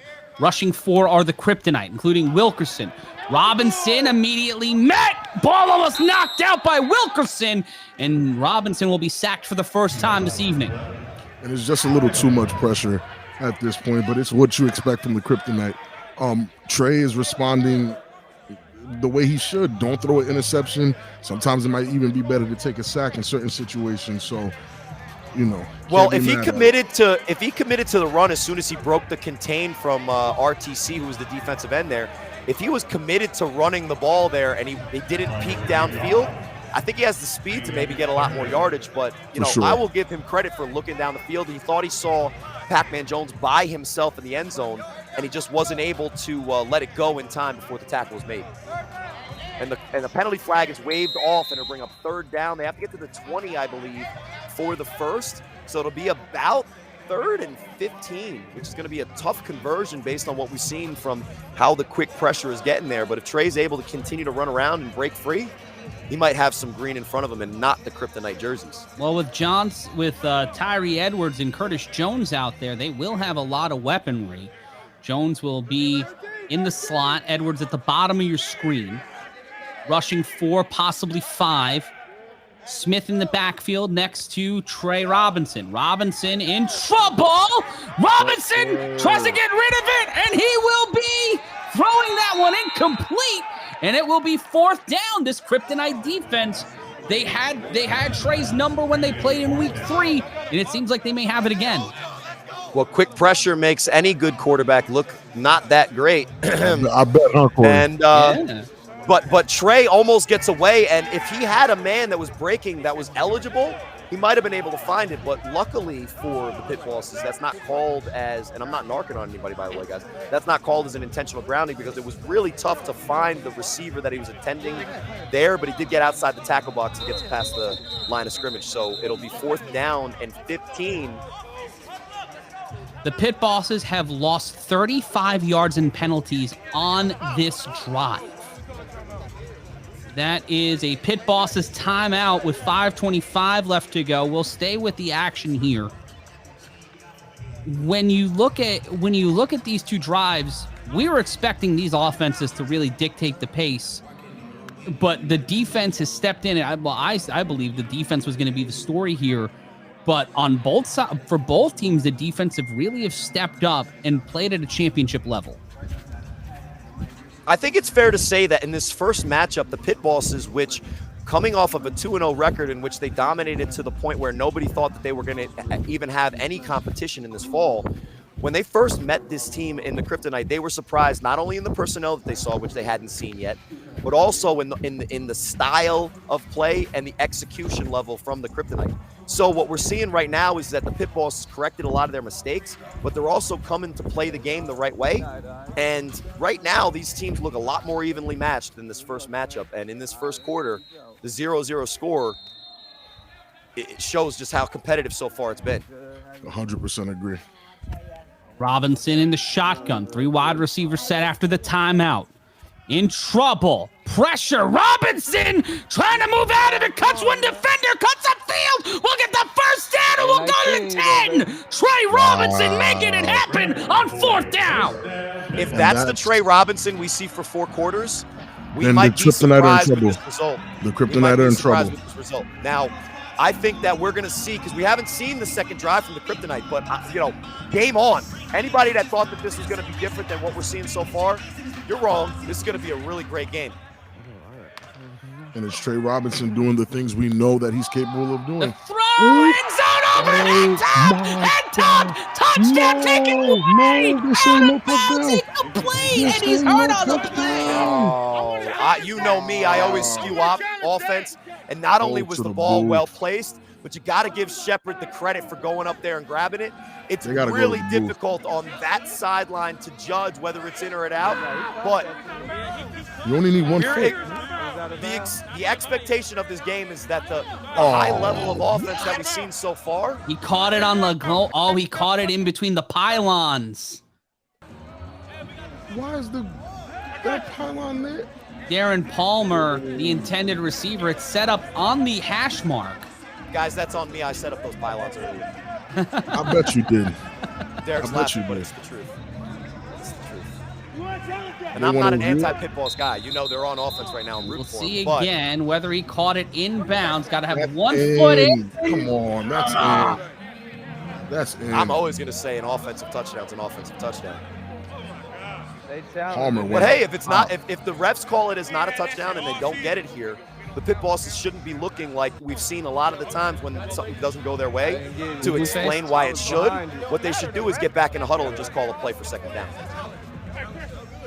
But in a game like this, when a championship caliber game where I'm pretty sure your coach is not going to let that go down.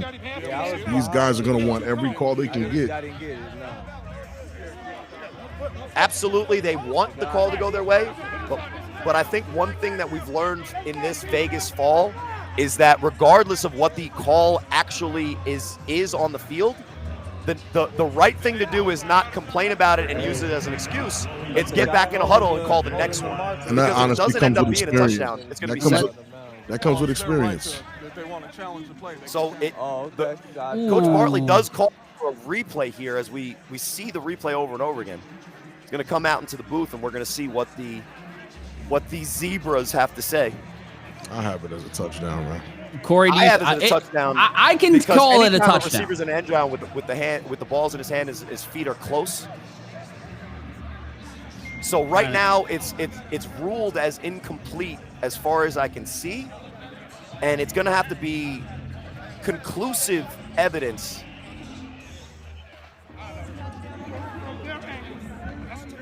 Trying to see. Well, let's take a look again. We're getting enhance.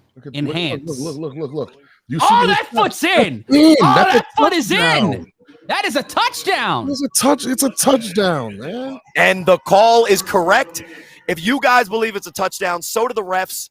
Let's go. 6-0. Head Let's top. go. It's a top Head boy, top. and even though Nathaniel Webster Spencer's not here, it's a top boy going up top.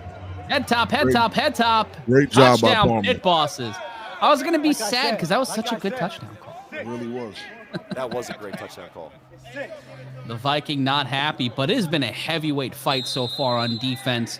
You got to wonder what exactly Smooth Richardson and RTC Wilkerson are going to do coming out of it. Now, How are they going to punch back? Well, I They think have- they just you have know to what? stay regular, right? Go No. ahead, Rob. You know what? Corey talked about it last week. They haven't been playing with that sense of urgency, and this is their first punch in the mouth. The throw on the conversion, and that one's caught.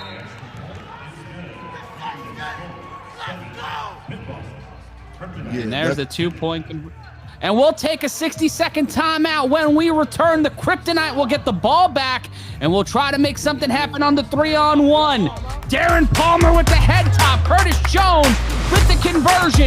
Pit bosses strike first, but will they hold the lead? We'll find out after this.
Welcome back to the Silver State Sports and Entertainment Network. I'm Matt Ryan, joined by Big Rob Fabian and Corey Hammond. And it is the 3-on-1 throw-off now. We'll take a look at this head-top play. Oh, this is the conversion. Jones. A lot of time in the pocket. A lot of time in the pocket, and Jones was able to move things along. And it's time for the 3-on-1 throw-off. And that one was caught out. That one dropped out of bounds. Well, they consider it a live ball. And that's number 1, KJ Burrell, the cheetah.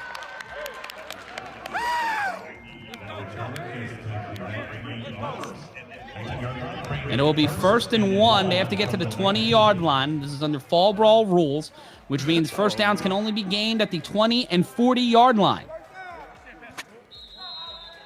And it'll be interesting to see here if they use the advantage of having the 1st and 1, if they try to, get something downfield, or if they just keep it and get the first down. And it will be first down. The handoff to RTC, and RTC will be met emphatically by the defender, but he'll get the first down. It will be 1st and 18. First and 19, pardon. And this is what I said Corey talked about last week. Like, hey, these guys are skating through the playoffs. These guys are beating people handsomely. They played last week, and it didn't seem like they were all that serious. Some of their guys played just about 2 hours ago. So it's like, how serious are they taking it because they beat this team already? And now they're down 7-0, and it doesn't look like their offense is doing too much. They don't look like the same kryptonite we've been seeing. It'll be 2nd and 20. It's 2nd down. The catch by number 11. That'll be a first down no matter what. Moving the ball ahead is number 11. That's Munch. That's Munch. Eric Schuffer, I met him today because he was playing against us in the game that I lost 58-0. Everybody saw. If they didn't, then they can get some laughs. But that'll be first down. And this might be the spark that the Kryptonite need to get them back in motion. Well, and if RTC is going to be used as that true running back, and they have to commit that many people to tackling him, the play action is probably going to be open. That'll bring up 1st and 1. 1st and 1. Snap. Runs it. Ooh, that is why he is smooth. Thrown, caught. Number 11, Eric Shufford, showing why he is an OPOY candidate. Goes cross country, crosses time zones, and gets the first down. That was nasty work. First, we have to talk about what Lex Luthor did as an evil supervillain to make it look like he was going to get sacked and then dipped, throws it perfectly to his receiver, and Munch is just eating any ball with range of his catch. And D. Packer's got good coverage, but Munch just says, I'm better. Here's 1st and down. 1st and 10. The snap and the handoff, RTC moving the ball right along and gets it inside the red zone. That'll be placed around the 6. And just like that, this game feels a lot different with that big momentum play and the Kryptonite on the move. It's huge. The snap, Richardson.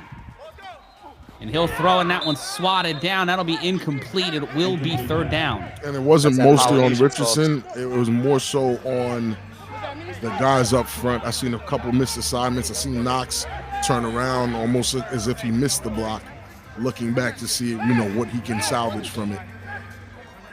25, Jermaine Stewart, a.k.a. Knox, has the longest back of jersey name I think I've seen in A7FL history. I don't know if I can say this website. It's not active anymore. The snap and another handoff to RTC. That's hard-nosed A7FL football. Got to give credit to the Jump back, line. kiss yourself. They kissed each other. They kissed each other. My goodness. Goodness, pause. Nah, ain't no pause. They did it. They kissed each other right in the mouth. That's nasty. Smooches. Well, it looks like the sticks say this is going to be 4th and goal for the Kryptonite. And this might be one of the biggest plays of this game. Oh, for sure. This early with 20 seconds left. It'll be interesting to see if the Kryptonite wait for the 2nd quarter or if they try to take advantage of a matchup that they have here. I'm going to Munch up top. If I'm Darnell, I'm finding the seam and running it in. The snap. Richardson might find that seam, runs, throws it across his body, and that one's incomplete. And that'll be the end of the first quarter. We will be back in just about 3 minutes time with your second quarter. The Pit Bosses making it close. The Kryptonite keeping the lead. And what will we see when the Pit Bosses get the ball back and a 99-yard sojourn? We find out in a few moments. It's the Fall Brawl Championship here on the Silver State Sports and Entertainment Network. The Kryptonites are currently the leader in the fan poll, 60-40. That vote might be switching over to the other side. The Pit Boss is holding the lead. Corey, Rob, we're going to see on the other side of this what we're able to do. And what do you think, Rob? Again, I'm really in agreement with Corey's sentiments from the week before. All right, and we'll see what we'll see. We'll get it on the other side of this one. Rob, Corey, and Matt calling the action. The Pit Bosses will get the ball in 2 minutes time. This is the A7FL Fall Brawl.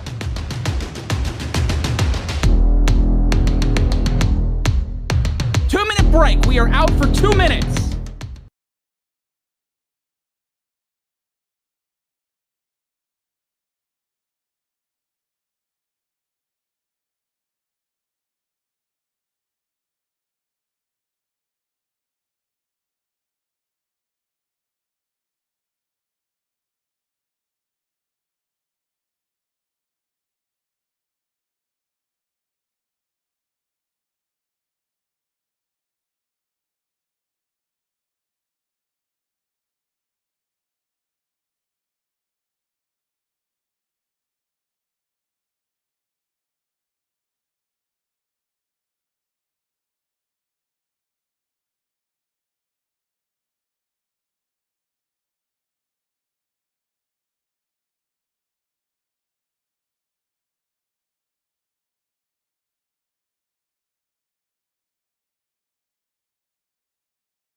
Welcome back at 7-0 at the start of the second quarter. We got 15 minutes of football left in this half, and Trey Robinson's got 97 yards to go to add to his lead. And here comes the Viking, and here comes the pressure. Robinson will throw this one deep downfield, cannot get it to Jones. So it'll be second down and 2nd and 17 as they have to get to the 20-yard line. This is dangerous territory for the Pit Bosses. It's good that they're leading. It's great that they feel confident in their offense, but the worst thing that can happen is either a sack in the end zone, which will bring up a safety, or an interception or a turnover that could lead to points. So the Kryptonite, they don't convert on the touchdown getting this close, but 2nd and 17 is a really tough spot for an offense, especially this close to a potential safety. So Trey Robinson, who's been playing great so far, he's got to make sure that he plays smart. And looks like they're going to be bringing 4 with only 3 eligible blockers. Edwards in the slot. He'll go in motion. Jones at the bottom of your screen. Robinson met with pressure. Robinson will avoid one defender. He will keep moving. He will not get the first down, but he will gain over 10 yards on the play. Was RTC there the entire way? But was RTC there on that defensive line front? I see him now. I didn't see him in the play. He wasn't there. But that just shows that the blocking was good enough on the quarterback sweep. Anthony Smith with the pancake block that got to Trey Robinson. Oh man, that was amazing. That was amazing. Bring up 3rd and 3. 3rd and 3. Robinson, one man set to his right. That's Smith. 2 wide receivers set. Edwards at the top of your screen. The handoff to Smith, and Smith will get the first down. That's an attitude run, and with 5 guys in the box, the only thing that's helping Tone Smith there get a little bit of space is the fact that Trey Robinson is a really dangerous counter on the backside as a quarterback option. But give credit to the guy who made his living so far last year for the Force as a linebacker. He's been really impressive for a running back for the Pit Bosses. He has come out of the box swinging, and he has proved himself to be a key player for this Pit Boss team in the spring. He might be a real problem. Rushing 5 on first down. The snap. Robinson immediately met by RTC. Interception! And this is what RTC does when you have him on the edge. I promise you, that's a safety if RTC is there on that quarterback design run. But again, Patterson with the INT, the lead belonging to the Pit Bosses, but the Kryptonite on the other side of this break will look to make something happen. We'll be back in just a few moments with the Pit Bosses on defense and on the back foot. Can they hold the lead? The Kryptonite look to make it a tie game on the other side of this.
Welcome back. It is the second quarter, 12 minutes and change left to go, 12:38 to be exact. The Kryptonite getting the ball off an interception from Jarrell Patterson, stopping a Pit Bosses run where they would have to have gone 97 yards to put points on the board. Scooter, number 20, now in at quarterback. That is number 20, Scott Hamilton, a key part of the first game of the day. And Scooter will scoot with it, and he won't get the first down, but he'll get to the 25. We say a lot about Scott Hamilton's upper body and the fact that he embraces the TBS of the A7. Let me just say that he's wearing a bucket hat indoors.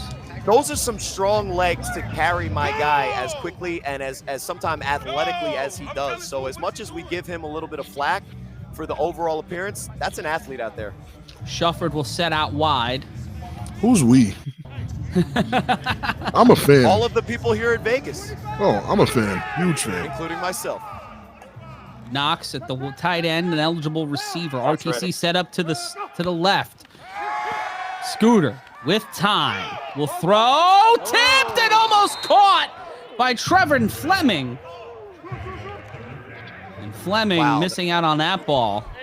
That was a dangerous throw over the middle, and he lost the linebacker in coverage because he kind of focused on the wide receiver coming on the crossing route. Checked for his guy that he's been playing football with a long time, Shufford. And let's take a look at the stats.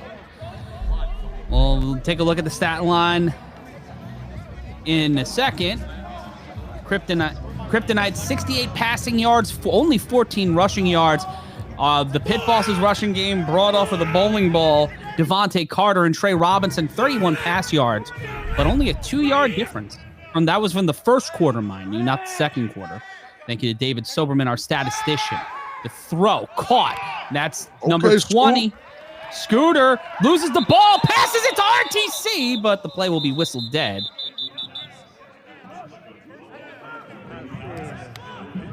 So quick pressure on Lex Luthor, finds his tight end, who's also was just playing quarterback, and it'll be a first down for the Kryptonite. And Shufford will be wandering back in, looking to see if he can get back in at wide receiver, and now he's back off the field. That has been right now, when we looked at the stats earlier, the yardage on the pass, that was that change of momentum deep pass. Let's see if Lex Luthor has something now. 1st and goal from the 20. Rob, what are you thinking right now when you take a look at this Kryptonite offense finding its rhythm? Knox looks so normal right now, I didn't recognize him. Yeah, That's exactly what I'm thinking. He's number 25. Snap. Rob, the throw caught inside. That's number 3, Fleming, and Fleming will get to the 5. Great play off of 1st down and redeeming himself a little bit, Rob, after missing that ball, and we got a player down on the field. And again, I'm guessing the Kryptonite are finding it in motion. Scooter went back there, made a couple good plays. Darnell's getting it. I'm really hoping that the pit bosses didn't miss their opportunity to seal the deal. And what do you think, Corey? Well, I think as great as this drive has been so far for the Kryptonite, it's still really tough for them to find the yards. Now they find the quick out, and Fleming's able to catch and run, but I don't think anything's been easy for this. What we've seen, at least from the Kryptonite and what we're used to, this is a lot harder sledding for their offense specifically. And it looks like our guy is going to be walking off on his own power, and it'll bring up 2nd and goal from approximately the 4-yard line. And I really do think it's that lackadaisical football they've been playing for the past few weeks that got them in this position, Corey. I really can't help but think you were right on that. Schwank will be as the wide receiver. He'll be joined by number 11, Eric Shufford. Knox, the tight end, alongside Scooter and number 17, John Jones. No relation. RTC set up to the right, no relation. Richardson cuts inside, hits the B button, spins in. Touchdown, Kryptonite! I wish he did that first drive. What a play by Richardson following that lead block from RTC Wilkerson to get in there and make this a 6-7 game. Guys, this is the fight we were thinking of, and what a block by RTC, and being able to spin off was Richardson to get into the end zone. And it's always fishy when you see a tight end guy lining up at wide receiver. Schwank, number 18, lining up the wide receiver. Normally he's a tight end. Is able to get the block at the front side of the play, and RTC is able to give a little bit of space for Darnell Richardson, who doesn't give up. Spins, scores, flexes, and they'll go for the 1-point conversion here to tie it up. Scooter under center with the bucket hat. Scooter will go for 1 to tie it. Waiting on the call. RTC to his right. 2 wide receiver. Scooter will keep it. He'll throw, and that's caught. In Scooter, we trust. And that one is Knox.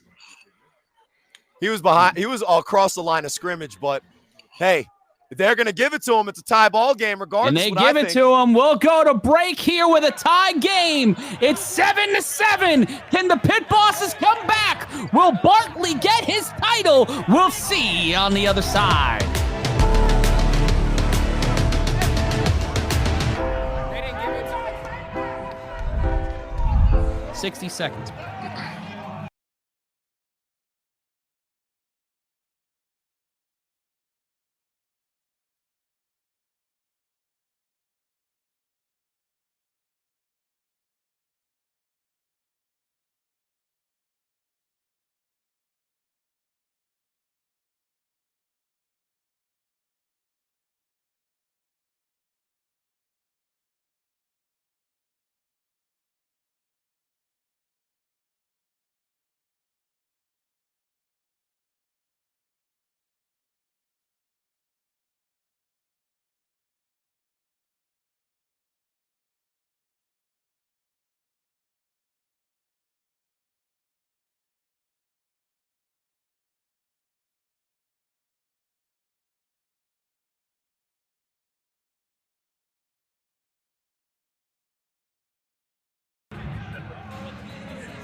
Seven to 7 is your score.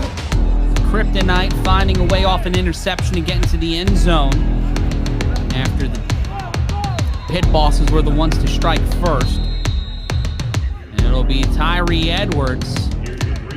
Dale Hathaway of the QC Crush watching the game saying that Scooter pulled off the old Jared Lorenzen. And here comes Edwards. Edwards will get to the 35, the 30 to 35. Oh, look at that. Huss cuts through, but Knox helping out on the tackle. That alongside number 8, Dom Smith. And that is a great job by those two, because if that boy got loose, he would have got busy. Would have been a problem. Knox misses the first attempt, but Dom Smith is able, with it looked like KJ Burrell, to corral him, force him back to a total cutback, and Knox doesn't give up on the play, is able to chase him down. It'll be 1st and approximately 8. Pit bosses have to get to the 40 for the first.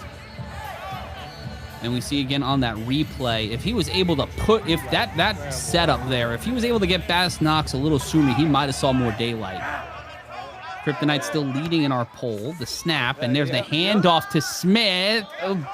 Tone Smith, and able to get towards the 39. Had a little bit of trouble there, though, getting off the blocks. Great balance, though, as he's able to turn what looked like it should have been a 2-yard gain into approximately 7. That'll bring up 2nd and 2. On the line, the snap, the hand. Oh, Robinson gets past, loses the ball, will dribble it. He keeps up right behind the line of scrimmage, makes the catch. Curtis Jones gets past the defender inside. Touchdown, Pit Bosses. How the hell did that just happen? He dribbled the basketball. Please, someone turn on his game breaker. This is insane. This is insane. The whole stadium right now is rumbling from the game breaker that Trey just put on. He bounced past it to himself, keeps his eyes down the field, and a guy who could have probably ran for a touchdown on the play had the presence of mind to just set back up, throw it to a wide open guy, and credit Curtis Pac-Man Jones for making maybe his biggest play of this A7FL Nevada career. Uso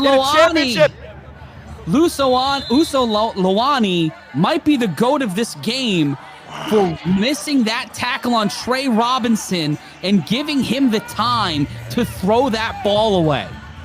And it goes back to what I was saying earlier. The time too, because he's dead to rights if he's myself. RTC's on the sideline. Your best defensive lineman is on the sideline. And they'll go for the one here. The throw, and that one will hit the dirt, so it's 13-7. The Pit Bosses in the lead. When we return, we will see the Kryptonite try to bounce back. Will Smooth ride RTC to another 6? Will we see them jump on the scooter? We'll find out the other side. It's 13-7.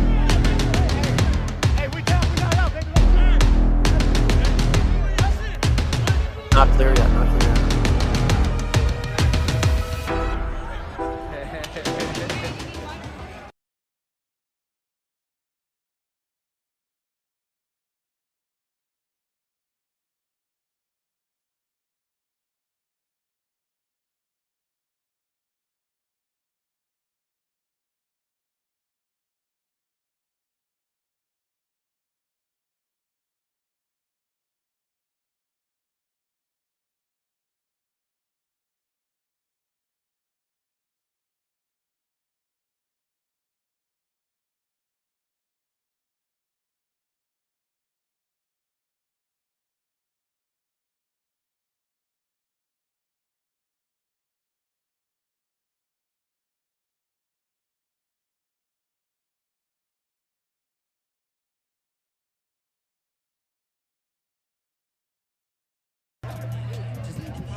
$13-7's your score. Welcome back, and let's take a look at that last play again, guys. This should not have been a thing. How did that happen? Like, Trey's come to play, guys. Yeah. Trey wants to win his championship, and he's taking it upon himself, and he's making the plays that his team needs, and right now his team's up, and he's probably the reason. Great playbook from their defense. I kind of love Trey Robinson to Curtis Jones. It's time for the throw off, and here's an opportunity for number 1, Brawl the Cheetah. The Cheetah being held on the jersey. He hustles his way around. Brawl proving that nickname. Earn that nickname. That boy is gone. That's 6 on the board. Touchdown, Kryptonite. And they punch back. Ollie and Foreman eat your heart out. My God. When you can't make the initial tackle on a 3-on-1, the rest of your team on that 3-on-1, the other 2 guys, they ease up a little bit. You see here, that contact is made at that right edge, and if he's able to be pulled down, no harm, no foul. But when he breaks contain, the rest of the pit bosses, they slowed down a bit, and the person who did not is KJ Burrell, who then takes it into the end zone, ties this thing up, and with no time off the clock, that great play from Trey Robinson is completely just eviscerated from our memory, as we just saw with the 3-on-1, and does in a game, in a championship, and it's why it's the most exciting play in professional sports. KJ Burrell's been hitting me up. Put my highlights on Instagram. Put my highlights on Instagram. Young man, you earned it and then some with that one. There you go. Wanted to So earn we that always nickname. talk about these extra points, this 1-point conversion as they blow the They whistle dead. it, and it is 13-13. It is tied. So it'll be a penalty on the pit bosses. Will be half the distance to goal. They'll get the 1 point from the 2.5-yard line. And they have Scooter out there, so As tight as this game seems like it's going to be, after touchdowns, nobody think that it's just, what we've seen in other football where a soccer player comes out to do that extra point. These are going to be the difference in the game, and the team that converts more of these guys is likely going to walk out of here with the money, the bragging rights, and a trophy. And heading into the spring, 49 days from now, these guys have to do it all over again with the A7FL championship hanging in the balance. These guys want home field advantage. They want to prove that they can beat LA, beat Ohio, but which of these teams are going to be the ones that make it out? Right now, A7FL.TV is where we will be on March 26th. For the opening of our season, we'll be bringing you 3 live games of the week every single week. And also, we might be seeing some action from across the A7FL on A7FL1, which will be hosted by myself, Rob Fabian, and Corey Hammond, alongside the 3-on-1 podcast, which you can get every Wednesday. Hamilton set up next to number 24. That's Mickey Powell. Powell set to the left. The snap. The throw by Scooter, and that's caught. Knox is not a human being. He's a little boy. He's saying he's a little boy. The lead might be little, but the Kryptonite finally take the lead. It's 14-13. When we return, we've got a whole lot of football left and a whole lot of opportunities. Can Tyree Edwards score on the 3-on-1? You're going to want to find out. Stay right where you are. Plant your ass in the couch.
to 13 is the score. And it's time for the 3-on-1 throw-off. We saw one scored in the last play by KJ Burrell. And now the Knox will throw this one to Tyree Edwards. Edwards will bobble the ball. He's at the 20. Tyree Edwards looking to not be denied. He'll cut down the sideline himself, and he will get peeled to the 50. That's the cheater. That's a good return, but that's the guy who just scored, making sure that the score isn't answered on the 3-on-1. And sometimes, guys, the 3-on-1 tacklers are just as important as the returners, and it'll be first down for the pit bosses. It's a great return. Great return. Great effort by Cheetah to not allow him to get past that 50. Guys, this is great A7FL football. It really is. 14-13 is the score. A snap. In trouble, and in trouble's Robinson. Robinson throws it off to the side. He's not eligible. And an ineligible receiver dumped Jerron it Sykes, out. number 61, has been a guy that has played tight end a lot. But as soon as he caught the ball, he knew he wasn't eligible. And although Trey Robinson is doing everything he can to be the hardest guy to sack back there that the Kryptonite have played all season, that dump off to a tackle, not a tight end, is going to result in a penalty that will bring him back. Guys, the pressure for both of these defensive lines has been hot and heavy, all game long so far.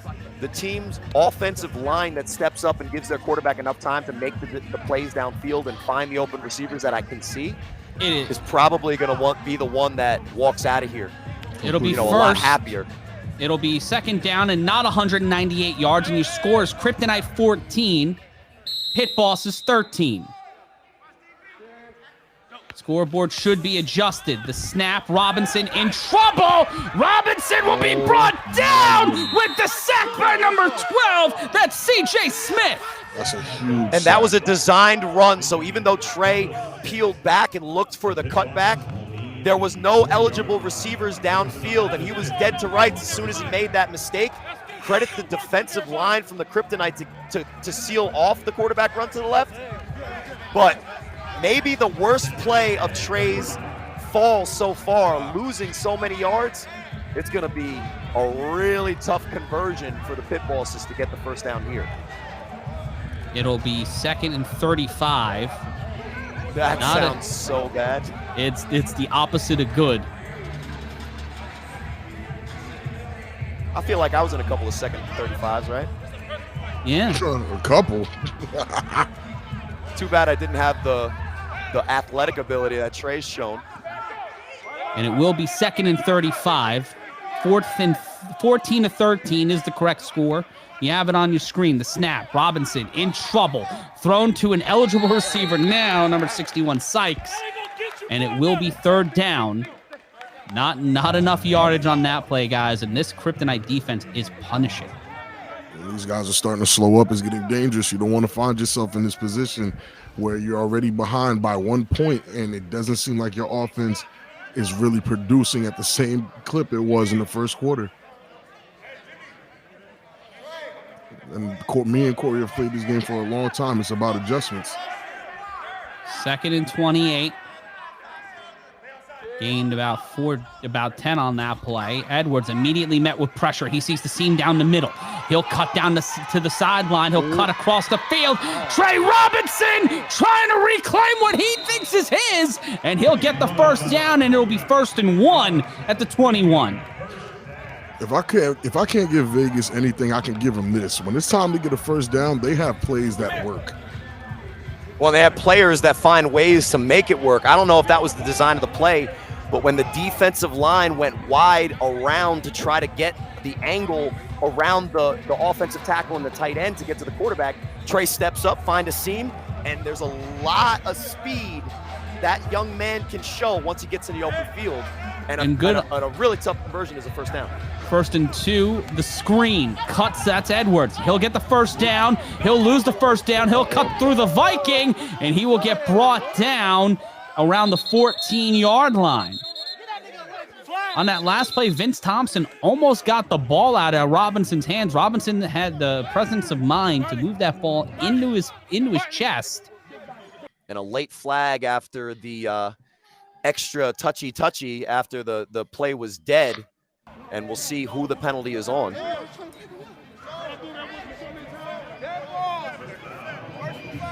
And it'll be on the Kryptonite, guys. Personal foul and half the distance to the goal, automatic first down. So not what you want to do in this situation up by 1 point, but this battle of Bullhead for the championship of the fall has been back and forth, if anything, guys. Kryptonite have a lot of faith in their offense after that last drive. They have to. 5 minutes now left to go after the penalty.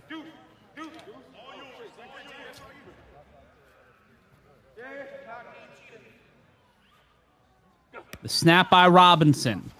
The throw, and that one is caught by it looks like Sykes again. Oh, another offensive lineman we have. Yeah, that was Sykes again, number 61.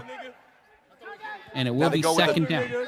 They go with the tight end screen look, but based on the hesitation from the defensive line of the Kryptonite, they don't rush Trey fully because, honestly, they're probably more scared of him running the ball.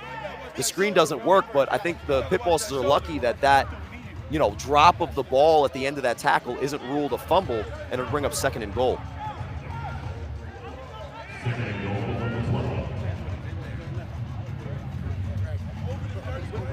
And it'll be second down. And right now, Rob, you see this team counting down, feeling like they gotta work very soon and find something to make it. Try to get this lead back. Robinson under center. Was at one point at 2nd and 35, and he immediately feels the pressure from RTC. Robinson will find the lane, and he will get in there. Touchdown! Robinson putting the team on his back, knowing where he's got to go, and puts 6 more on the board.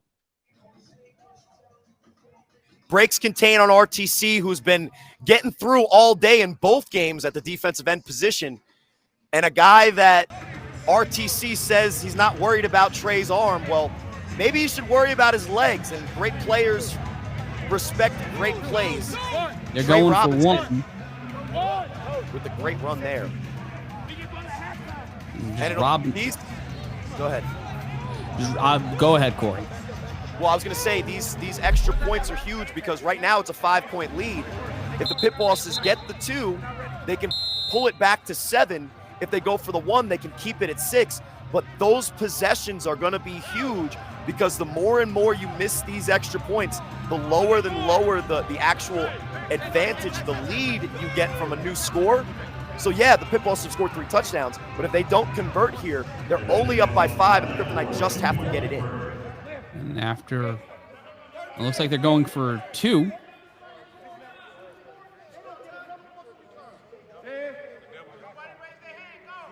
Robinson snaps the ball. The throw, and that's to the bowling ball Carter, and he will be incomplete. And Rob, you take a look at this Pit Bosses team. They needed to respond. They needed to fight back. Tyree Edwards had a solid return. It's 14 to 19 right now. How do you keep the momentum if you're the Kryptonite? You're muted, Rob. One of the great ways is if KJ Burrell, the cheetah, is able to do what he did the last time in this situation. The thing is when you're an offense and you score a touchdown and you go back out here and your 3-on-1 has to throw it off, when you have a dangerous guy like KJ Burrell, that momentum that you just built with great football could be immediately erased if you're not playing good football in the 3-on-1, which, let's be honest, since the Jamboree, the Pit Bosses at times have shown that they have trouble with. Here we go. The 3-on-1 throw off that's caught by the cheetah. Last time he got 6 on the board. He cuts down the sideline. This young man has nothing but the field in front of him, but it looks like they said he was out of bounds. He'll run to the end zone anyway. Just in case. That's a touchdown. He was in bounds. Touchdown, Kryptonite. Well, it looked like what happens is the 3-on-1 throw off man, Charles Johnson, Swag Urkel. It looks like on the throw, if you watch here on the replay, on the throw, it looked like he twisted his ankle and he wasn't able to cover, so the 3-on-1 turned into a 2-on-1, and that's the last thing you want to do with a guy that just showed that 3 guys can't tackle. 2 definitely can't, and they didn't even know that the guy behind him wasn't even making the attempt, so huge play to completely erase. And I'm just sick and tired of being right with my words, and I can't do anything physically and throw a touchdown.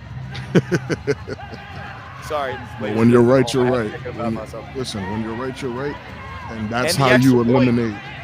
And the extra point is huge still for the Kryptonite, but we saw how big it was for the Pit Bosses because just that quick touchdown. Now the Kryptonite are up 1.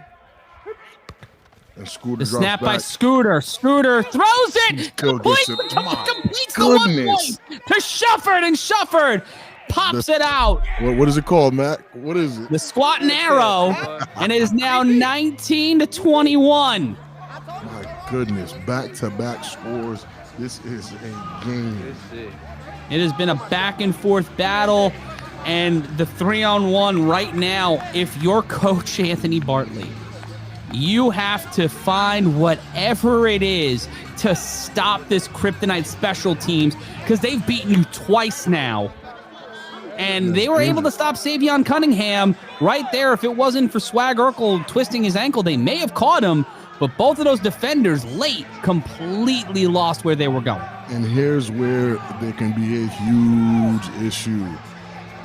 The Pit Bosses offense has to come back out and score again after Cheetah scored on a 3-on-1. This actually, listen, these guys can get tired. This is not easy for them to come back out while Darnell and company are fresh legs. These guys only just played 1 play and got it in. It can get bad. Well, KJ Burrell has scored 12 points himself. That guy's been, he might be championship MVP if this continues. 100%. The 3-on-1, and here comes Tyree Edwards. Edwards. Hold on. He finds the seam, On, cuts Cheetah. through. Whoa, There and it he's is. met emphatically by number 1. and Dom That's Smith. KJ Burrell, and number 8, Dom Smith. Dom Smith's a game day player, guys. But you're right about KJ Burrell. He continues on this path, and he might be championship game MVP. And shout out to Lavish T, Tyree, who's been showing that he can return it himself on that 3-on-1. He's just as dangerous. But on the last 2 opportunities to answer to KJ Burrell, who is it out there making the tackle himself? KJ Burrell. The same guy who just scored the touchdown. So that's just good football. That's an MVP on the special teams caliber play. And we always forget, guys, there's 3 parts to this game: offense, defense, and the special teams. Split out wide. That's Tone Smith, getting the catch, and he'll get the first down, and he'll plow a couple of people, the human cow catcher. And it'll be first and about 19 or first and 20. They'll call him out at the 40. First down.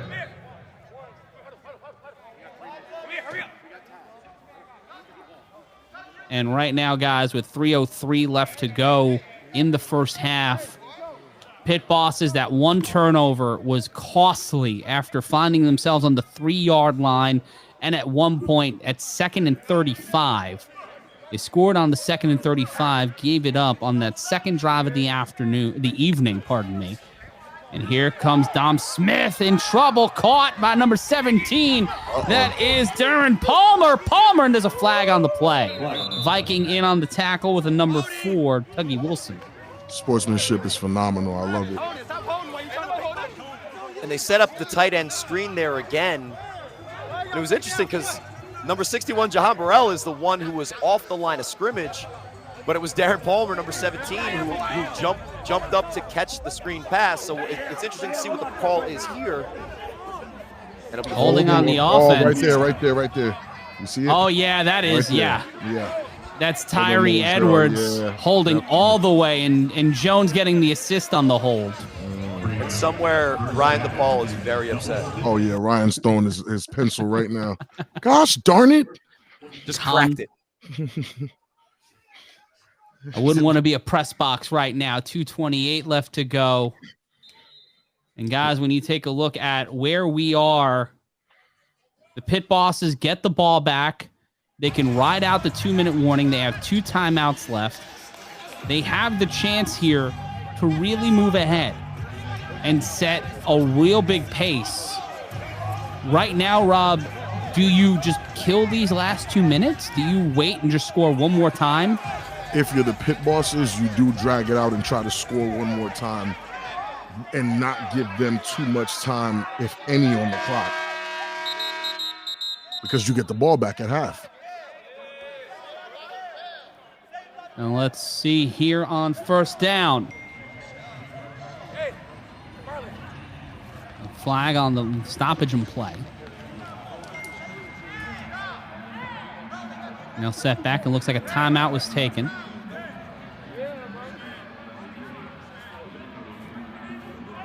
And there's Coach Anthony Bartley. A lot of bravado, a lot of swagger heading into this game.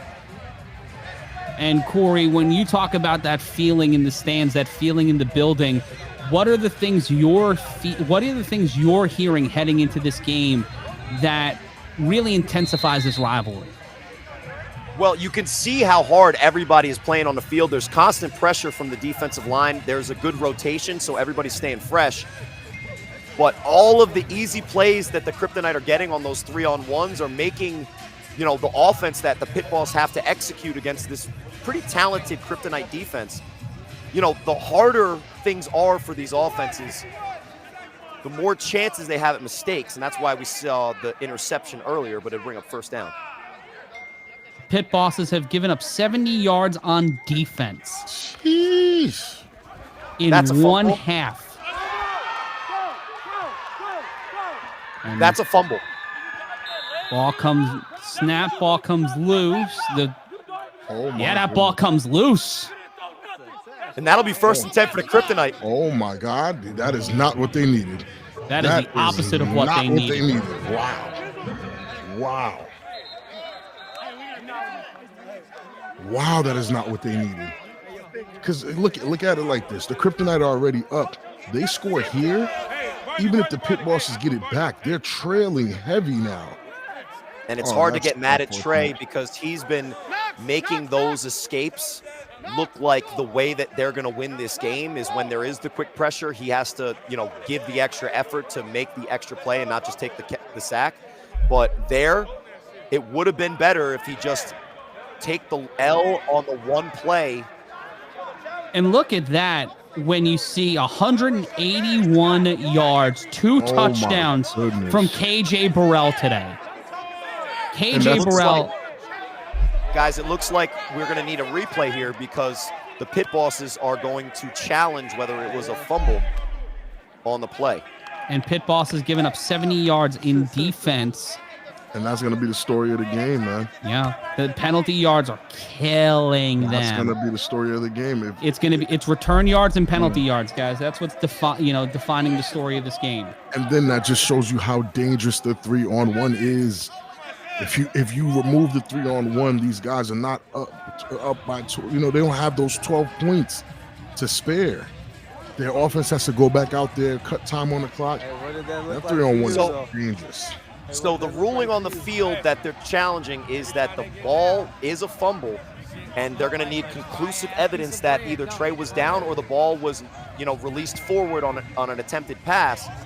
If the Pit Bosses want a chance at keeping the ball, and if not, the Kryptonite are going to have first and goal from the 13, guys.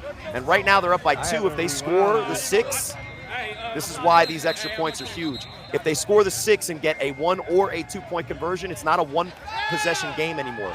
The Pit Bosses would have to score I'm 2 watching times. it back now. It's a fumble. Watching it back, Definitely a fumble. Watching it back, it's a fumble. And that was costly. And again, the game has to be on Trey Robinson's back. And that was He number is the leader. 12, CJ Smith, who looked like he picked up that fumble. He's the leader, man. It's on him. And I'm watching it back here. And the call on the field is confirmed. Yeah, it's a fumble, guys. And it will be the Kryptonite with the ball. 91 seconds left to go. Under 2 minutes, the clock will stop. So the Pit Bosses will lose a timeout here. Costly timeout. And with 91 seconds left to go, guys, we're getting a taste of what we might see in the Western Conference Finals. It is a slugfest between these two teams. And right now, the Kryptonite have the slim 2-point lead, but they are on the 5-yard line. And shout And out if they Blaze score- 1011 in the chat. And if they score and get either the 1 or the 2-point conversion, they're not just up 1 score, they're up 2 touchdowns that the Pit Bosses would have to score in 2 possessions. And that's why those extra points are huge. That's tough. Smooth setup with Wilkerson to his left. Snap and that looked like a fumble. I'm not sure who they're saying has it. Lex Luthor comes back up with it, so it'll be 2nd down. Pit Bosses stand tall on defense here, which they already had proven with a goal line stop, with a goal to go stop in the first quarter. To maintain a 1 possession gain with 1 minute left, the Pit Bosses defense, maybe with their most important opportunity has stopped this season so far. Yeah, this is the play of the season for them right now. It is a big play. And I think Lex Luthor is ready to play a villain one more time. 46 seconds left to go. 2nd and goal from the 11-yard line. Shufford at the bottom of your screen. Might see a head top here to St. Patrick. No, that's to 11. Shufford! Shufford almost caught it one-handed. It'll be third down. Oh, not the street, but the strap on. He said he's strapped. He's strapped. Now that's a throw that we expect Lex Luthor to make every time, just a little bit underthrown. But I saw the coverage there tight on Shufford. That should have been a touchdown if the ball was placed well. But credit the Pit Boss defense for converging on it, knocking it down, and keeping them from coming back for the underthrown ball.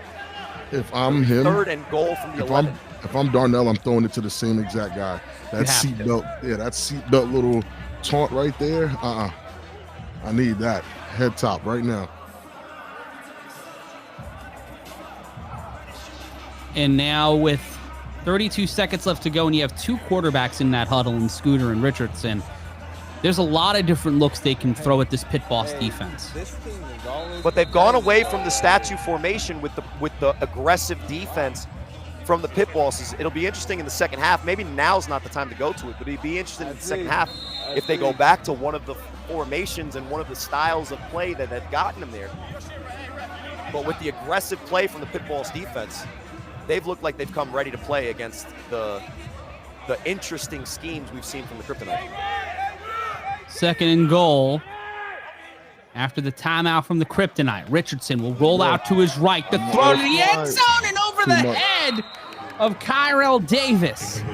Just a bit too much. And let's be fair, he has wide open guys in the end zone, and those are plays that we expect Darnell Richardson to make week in, week out in this Vegas fall. The pressure is real, guys. And it's not just the pressure from the defense, it's pressure of the situation. And this is the chip. And it's chippy. It's a chippy chip. It's a chippy chip. I'm not happy with that one. I'm not saying it's one of the best things I've ever said.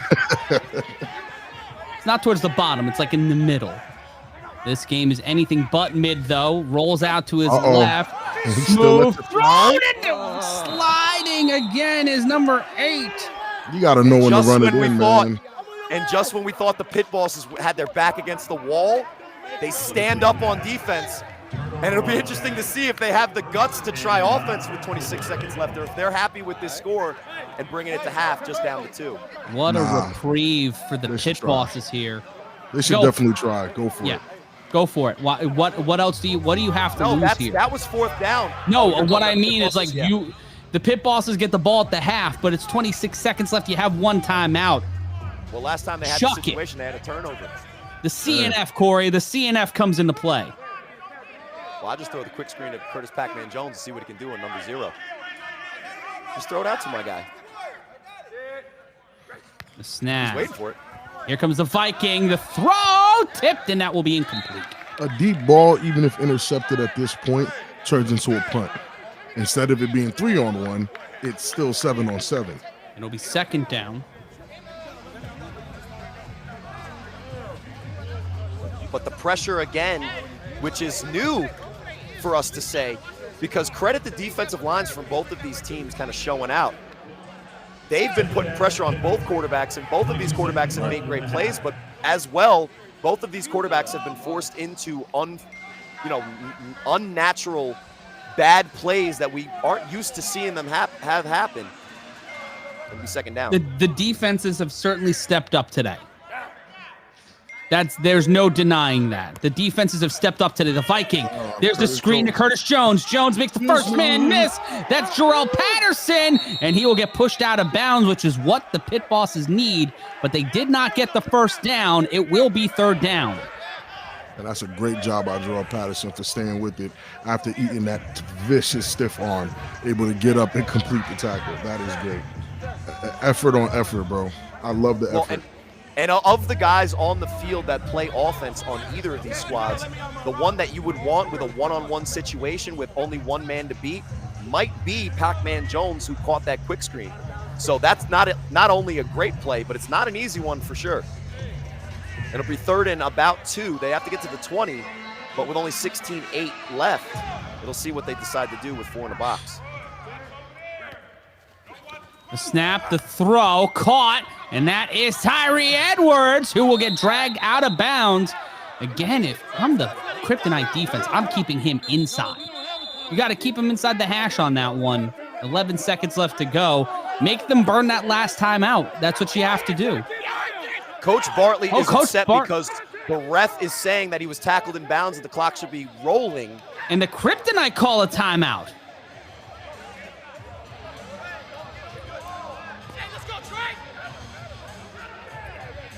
And it looks like we'll check again here on the replay. Catch. Edwards was right along the hash marks. And you can consider him out. Yeah, he's out of play. He gets knocked out of bounds. He's not tackled in bounds. The clock should have stopped. Rob, what do you think? I saw him get tackled out of bounds. I don't even understand what the discussion is of why he'd be considered inbounds. I don't get it. I also think Darren Palmer might have put some hands to the face there on number 0, Jarrell Patterson.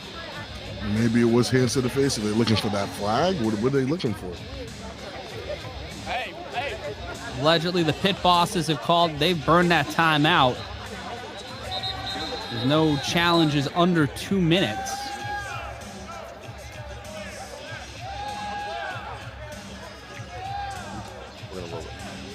And we're looking here, guys.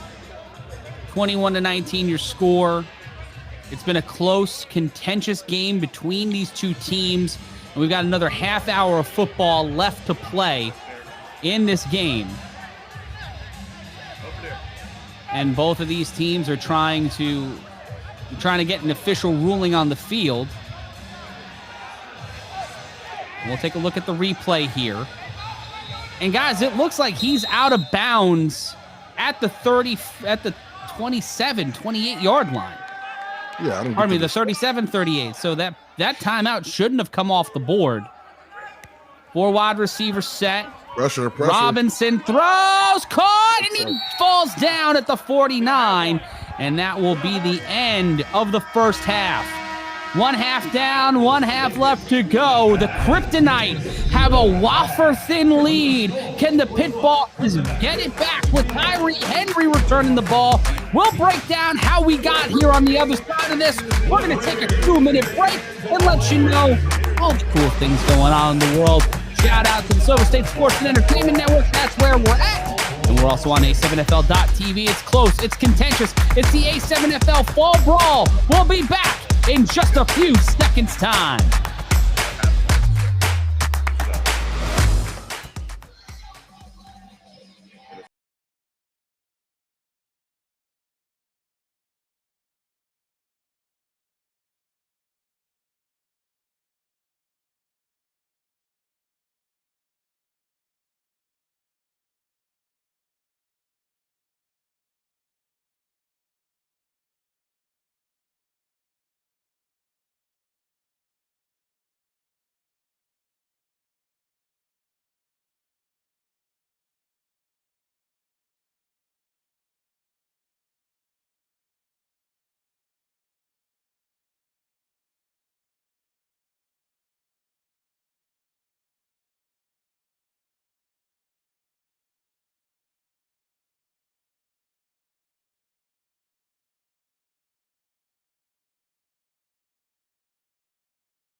21-19 is your score.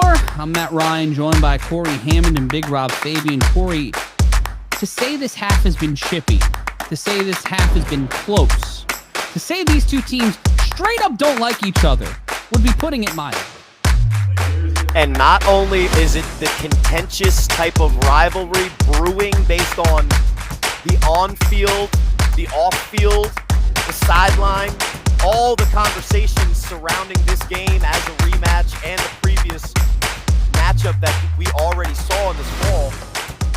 It's also matched by the level of play from both of these teams, and other than the 3-on-1 throw-off team for the Pit Bosses, which allowed the 2 touchdowns, this game is pretty much even. And if they were able to make one of those tackles right now, the Pit Bosses are sitting pretty.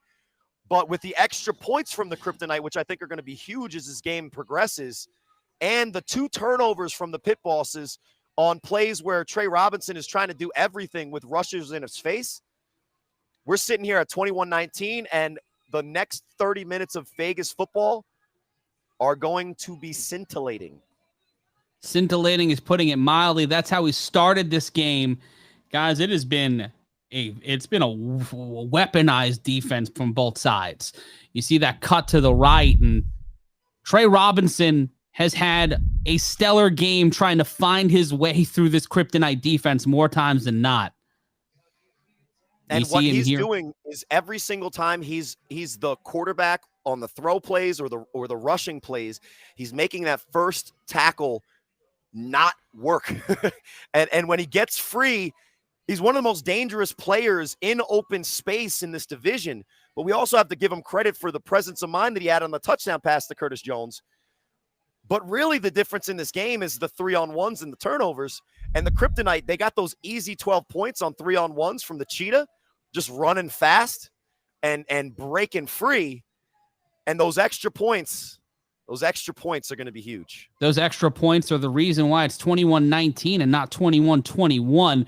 And Richardson found so much time and found so much space in battles. And just Eric Shufford today has been such a key guy for this team. We've seen Trevin Fleming make some big plays. He dropped the ball early, but here was the first touchdown of the day for the Kryptonite. And both quarterbacks have scored on their feet.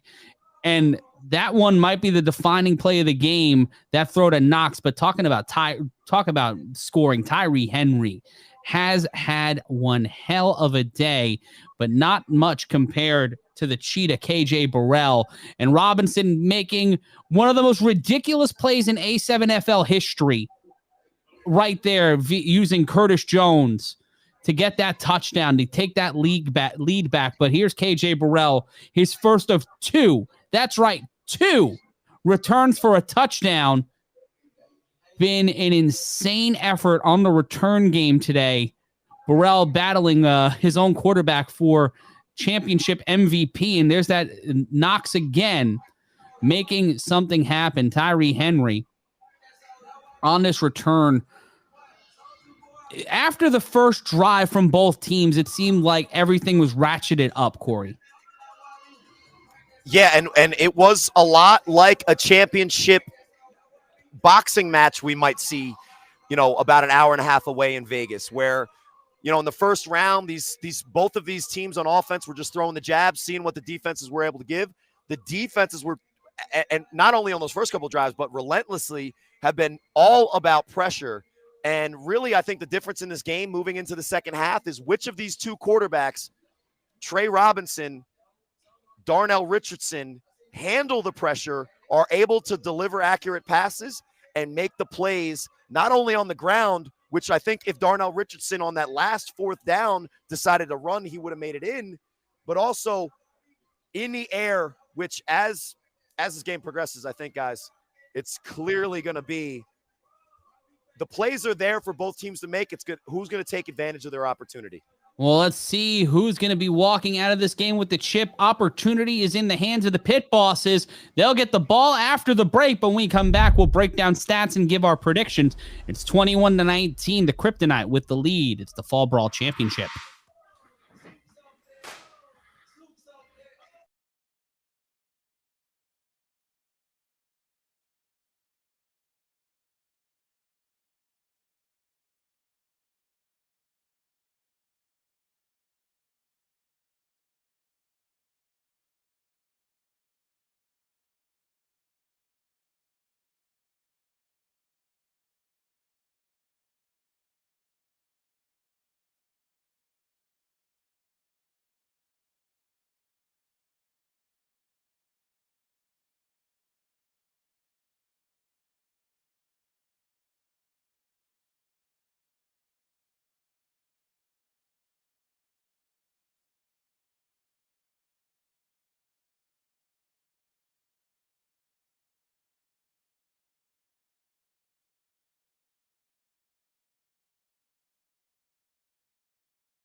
Welcome back to the A7FL Fall Brawl. It's 21-19. Let's take a look at halftime stats. Brought to you by our statistician, David Soberman. And guys, the pit bosses are winning the stats battle, but there's one telling one, 2 turnovers, both of them coming from Trey Robinson. Well, the other thing that... Oh, go ahead, Corey. I think you're about to say the other thing that you don't see is that the Kryptonite didn't have the 2 offensive drives on the 3-on-1s that led to scores. So they've had less possessions basically on offense. And they've also faced a lot more adversity from the defense of the pit bosses than I think they faced all year. But the 2 turnovers for the pit bosses and the 2 3-on-1 returns from KJ Burrell, I think, are the difference in this game and why the Kryptonite, even though they're losing the yardage battle, they're winning the score. They've scored the Kryptonite have had more return yards than total yards. 181 return yards to 136 total yards.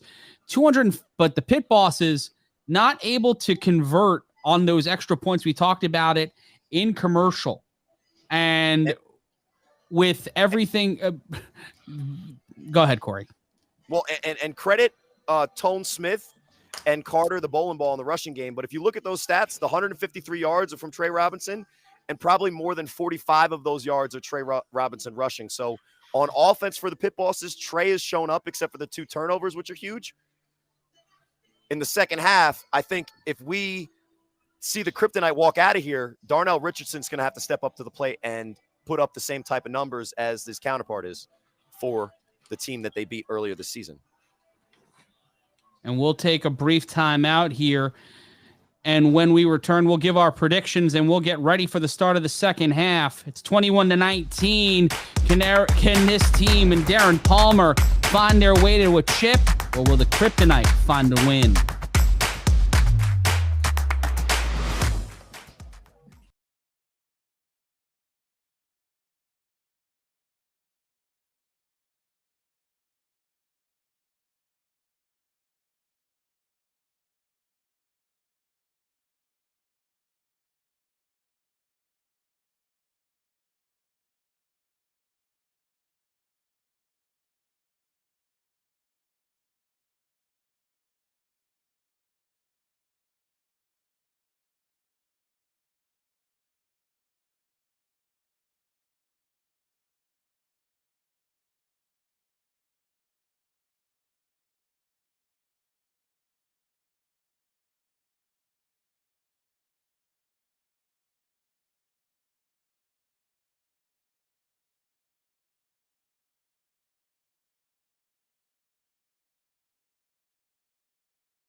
We're back. Guys, quick predictions. Corey, who do you think is going to win?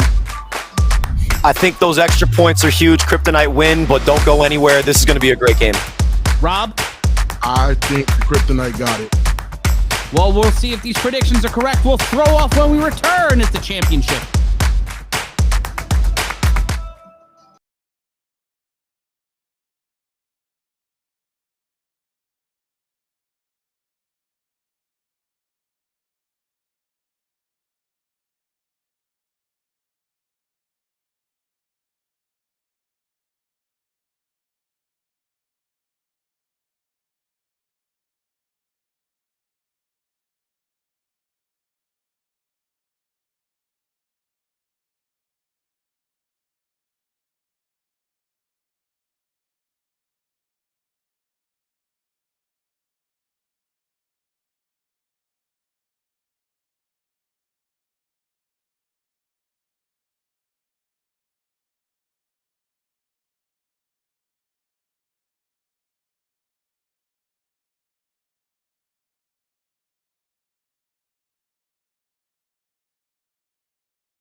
21-19 is your score, and after halftime, the pit bosses get the ball back, and it'll be Tyree Edwards looking to put 6 on the board on this throw-off.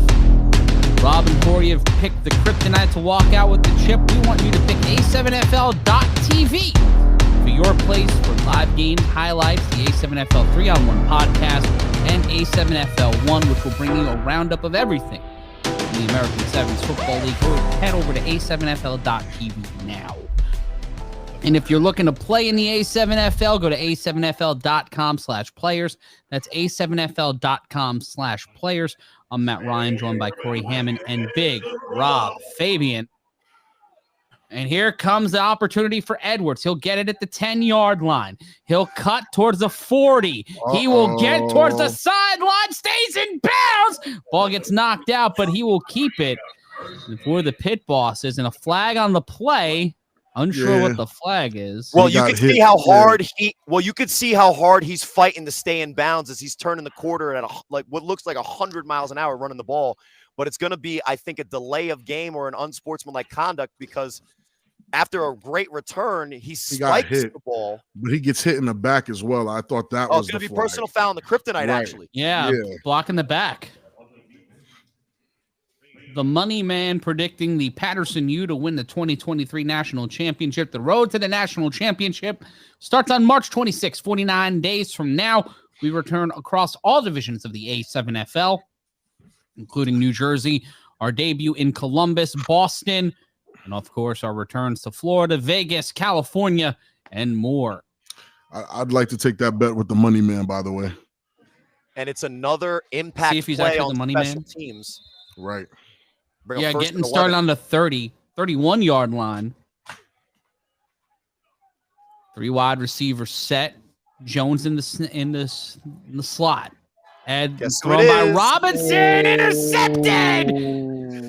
Right into the pocket of KJ Burrell, making plays on special teams and defense. I think that's his second INT of the day. That's the cheetah on the prowl. MVP right there. There's almost no discussion. I know we're in early third quarter, but holy, his impact on this game up until this point has been phenomenal. And Trey's been making great plays all day, but when Dom Smith is unblocked and right in his face, he isn't able to get enough juice on the throw. When it's an easy interception, he'll bring a first down for the Kryptonite. Yeah, shout out to Dom Smith. He should get the assist for that INT. For sure. After setting it up on that end. Wilkerson will set up to the left. Maryland special. And a flag on the play. Timeout to save the Maryland special. Timeout call by the pit boss.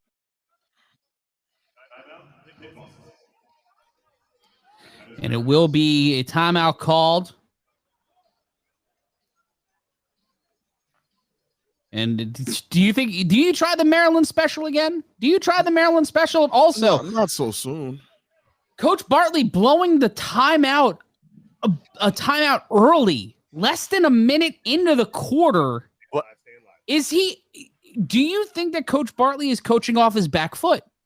But did he save a touchdown there on the Maryland special? No, he might have.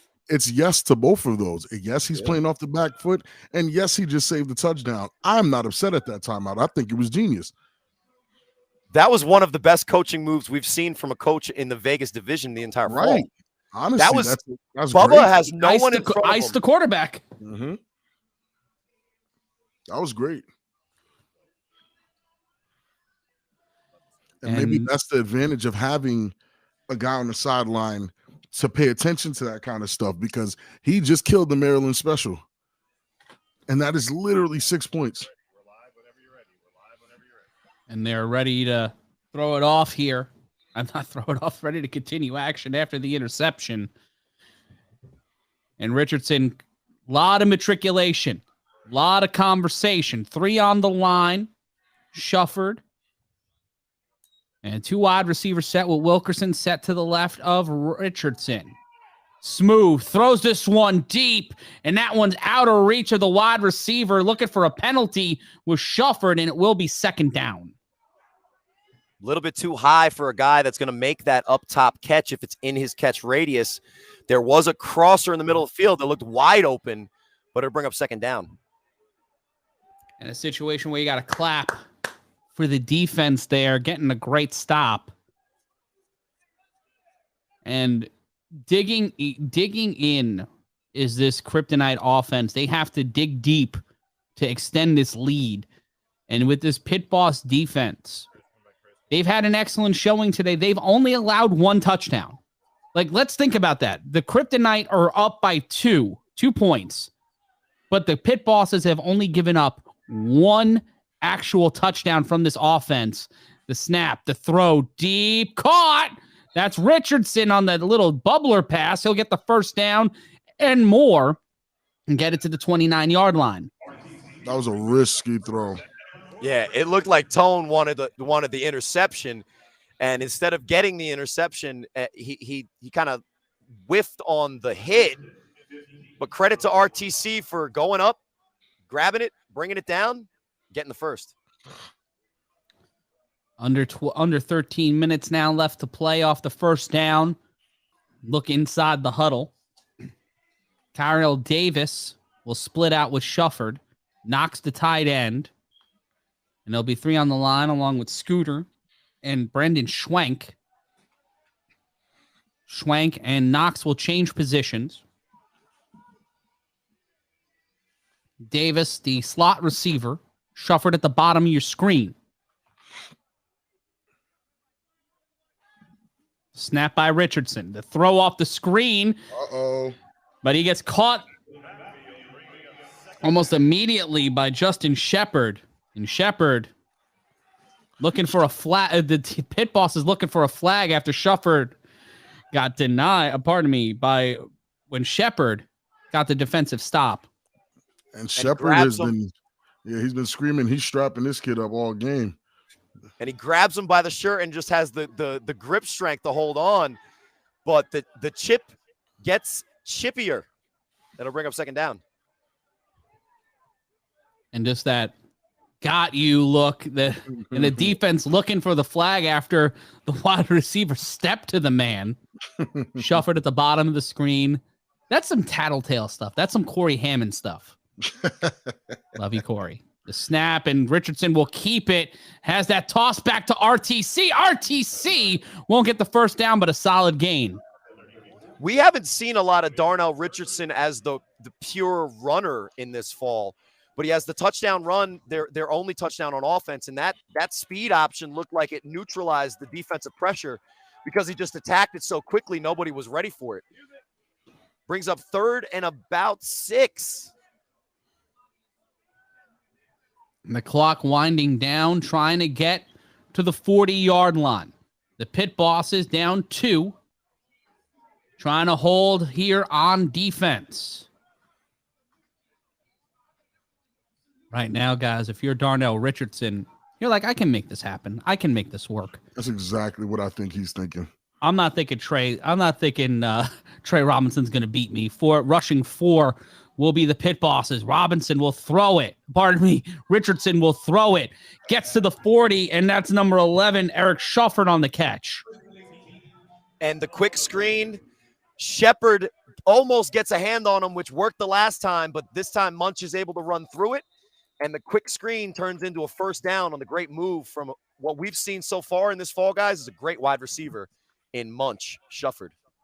And the Kryptonite still holding the lead in our poll on A7FL.TV, 61% to 39%, that the Kryptonite will walk into 2023's spring season as the Fall Brawl champions. A week 1 showdown with the Force would be a very interesting one, and you'll be able to catch that possible game and all Game of the Week games on A7FL.TV. You'll get live games, highlights, the podcast with me, myself, Rob, and Corey every single week, and A7FL1. 9:59 left to go, 1st and 18. The snap, the toss to RTC. RTC finding the seam, finding the sideline, finding daylight, throws up the deuces. Pit Boss is up 27-19. Kryptonite up 27-19. Kryptonite up These guys are in trouble, Matt. And These guys are credit in trouble. Darnell Richardson, who we've seen pass all season, goes to the speed option for the second time on his drive. He's seeing something's working. He gets the guy to commit to him. Easy toss to RTC and great blocking downfield. Blocking. That's how you win in the run game. That's how you win in a chip. And bye-bye. Peace, pit bosses. That's a chicken nugget dunk. And now the also calm pit bosses, the ones that look like they had it all together, the guys that went to dinner last night, better show up right now, because this is the first time they're behind by this much. Now they have to fight to come back. I want to see how Coach Bartley, right? I want to see how Coach Bartley, I want to see how Coach Bartley and company rally together and get back in this game. And they're down by 8, which is 1 score, which means that I would expect with Scooter at quarterback, you go for the 1 with the 5, then it's a 2-score game. But this conversion may be the biggest opportunity for the Kryptonite to get a little bit of comfort in what has been a really tight game. Going for 2 so far today, the Kryptonite have made what seems like all of their conversion attempts. Loading up on the line to snap, pressure. Scooter will throw. Caught off the fingers of number 24, Mickey Powell. And that one will keep it 28-19 for the Kryptonite. We're going to take a brief timeout. And when we return, Tyree Henry will return to the field for the 3-on-1. Will he pop off and put 6 on the board and get this back to a 2-score game? We'll find out in just a moment.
(28-19) your score here in the A7FL Fall Brawl Finals.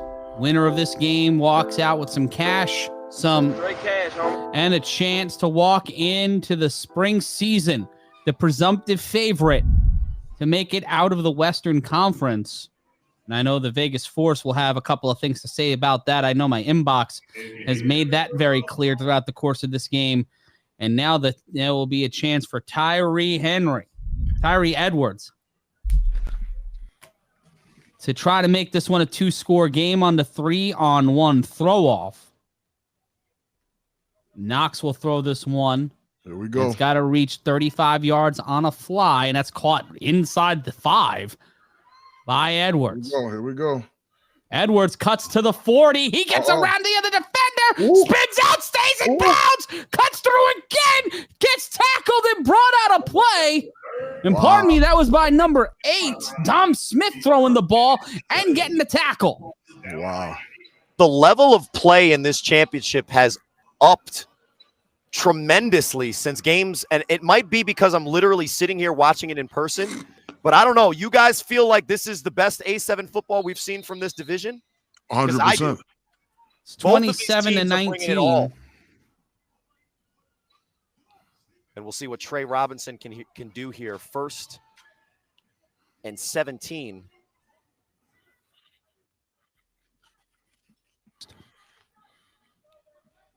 And scoreboard is correct. 27-19, your score. The snap, Robinson immediately met by pressure. Robinson brought down. What a sack. CJ Smith, have yourself a day, young man. That's his 2nd huge play in the backfield. He forced the fumble earlier, and that's a big sack. And it was 1st and long. It's 2nd and much longer. And that's what happens when you leave a guy unblocked. Yeah, it's amazing, Robinson's been feeling more pressure in this game than at any point, I think, in this season. And he has made a lot of great plays out of nowhere. But the deeper this game gets, the more we're seeing this Kryptonite defense step up, and it's not even the Viking. Trey Robinson has been sacked so far today, Rob, 5 times. And one reason might be because they only have 2 offensive linemen against the 4 in the box. They're trying to spread this defense wide, but going up against that front 4, and there's a flag on the play. Looks like it'll be offsides on the defense. So the Pit Bosses with a little bit of a break there. 9:28 left to go after the flag. Pit Bosses burned 1 timeout on the Kryptonites drive. Matt Ryan joined alongside Corey Hammond. I want to shout out our producers today, Mel Carey, Ryan DePaul, and also our senior producer and handsomest boy in Baldwin, New York, Alex Boom Boom Soberman. Our statistician today is David. He's also a handsome boy Soberman. And a shout out to the Baldwin Sobermans. Forever may they reign. I'm Matt Ryan, joined alongside Corey Hammond. As I said before, 3 on the line. The snap, pressure. And with time, Robinson will cut through. This is the Trey Robinson we've seen most of this game, and he is met with a huge tackle by number 0. That's Jarrell Patterson. And Robinson making magic out of nothing. We were talking about that's something he needed to do, Corey, and he's delivering. And motioning over to the sideline, making a quick change and bringing in number 4, Ant Smith. Well, and when he sees the space, he's not hesitating. He's taking it. And there's guys chasing him. A lot of those guys would easily catch me and hurt me badly. But Trey Robinson shows his elite athleticism and his elite level playmaking skill. And right now, that game breaker is going off. And looking to set that game breaker off one more time. Robinson throws it off the screen, and that one will be incomplete. Misses on the swing. He's got 2 guys right in his face, and it's just a little bit outside of Tone's reach. Bring up 2nd and 12. It's goal to go here. Just as a reminder for A7FL fans, if you're relatively new to our league, the reason you haven't seen a kicker yet is because we do not employ them in this league. You have to score on a football play, so when it's 2nd and goal, the only way for the Pit Bosses to get on the board here is if they break the plane of the end zone with the ball on an offensive play. Coach Mack watching along on A7FL.tv, showing a couple of clown emojis. I don't know if that's supposed to be us or players that are on the field. John Shoup saying they're not ready for Master Chief and Psycho. Well, Vegas saw them last season, a potential hold, and he walked the defender, number 61, Jerron Sykes, walked away from it. It will be 2nd down, gave up on the block after he was giving up the hold. Well, the toss there, no blocking in front of him, tough sledding, and it'll bring up 3rd and 15 after the 3-yard loss. And you know Coach Mack is a huge fan of the 3-on-1 podcast, specifically Corey Hammond and the bad journalism that I've been always accused of, and maybe yes, rightfully so. Noted journalist Corey Hammond. There's Woodward, there's Bernstein, then there's Hammond. I didn't know that I should be given the credit, as much credit as the Watergate guys for just reporting what RTC said on our show. All the Ryan DePaul's Men will be the movie based upon your life.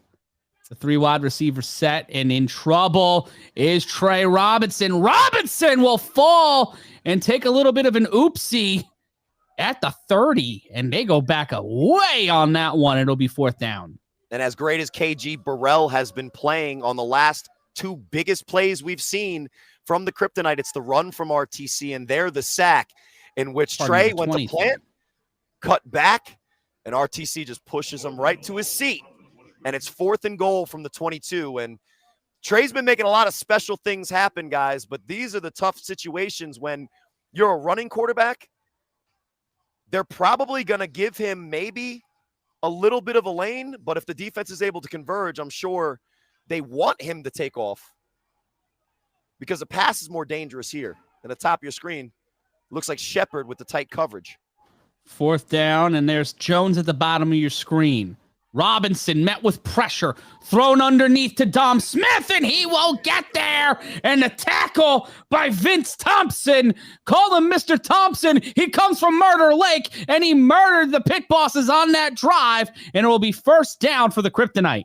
That's such a great open field tackle because Tone is moving maybe as fast as we've seen running backs in the open field here, but with just one arm and grip strength, which is a common theme in some of these tackles here, the Kryptonite avoid the Pit Boss is taking advantage of the good field position and the great play from Trey Robinson, and it'll bring up first and 5, and there's another Maryland special. And the flag whistle blew on the play. I'm guessing another Pit Boss's timeout, unless that ball played. I heard the whistle, but Corey, it seems like that play counted, and it will be first down. And there was another quick throw to Munch. He's able to convert. Bring up first down. First and 15 from the 25. No, first and 14 from the 26. Richardson in trouble. Throws it. That's over to Scooter. Scooter tosses it back to RTC. RTC cuts downfield. He gets past the defenders, runs, and he gets tossed up. Then gets tossed over to Michael Wilson. Wilson cuts to the funds. The left runs the same, and the ball comes loose again. And that one will be picked up by the Pit Bosses at the 15-yard line. I don't know what the ruling is. The ref is saying that the ball might be down at the 19. They might save the Kryptonites bacon here with a call. Oh, and they're giving it to him at the 19. Andrew Lulamana almost completely saved the day for the Pit Bosses. Let's look at the taxonomy of what is like the 17th craziest play we've seen in this game. Toss back to RTC. Found that road, completely cuts cross country. Corey completely dissects across the field. And if he keeps going, he tosses it back after getting caught up by number 35, by another member of the defense, and then the opportunity from Michael Wilson. And Wilson has his bacon saved, as you said, the handoff to Scooter. Scooter will scoot. Then it's ripped out. It's ripped out of the hands. And that's Lulamana again. Lulamana getting revenge. And it will be first down, Pit Bosses. We got ourselves a game, boys. And if the ball doesn't lie, Lulamana makes the great play on the last one, and they run the hurry up. So even if it was at the end of the day something that would have standed, the Kryptonite run the play. But guess what? Can't deny Drew. And number 3 for the Pit Bosses makes 2 big plays in a row and gives the ball back to his team. We've been here for what seems like an entire week in this game, and it's only 3:20 left in the third quarter. Don't go anywhere. Long way to Tipperary. Robinson, 3 minutes left to go. 3 wide receiver set, pressing forward, tossed it. Ball gets knocked loose again, and it could have been intercepted. And there's a flag on the play, but it looks like the Kryptonite got the ball back. Well, it's gonna be interesting to see how they rule this, because it was an obvious forward pass from Trey. Even though it looked like a shovel, it was not. And it'll be a penalty against the Pit Bosses. Is it an automatic penalty, or can they decline it? That's my question. With all that's going on, Matt, I'm still reeling from the last 3 plays and how excited they've been. Well, the bowling ball was a running back. That was a pass. That ball got knocked loose.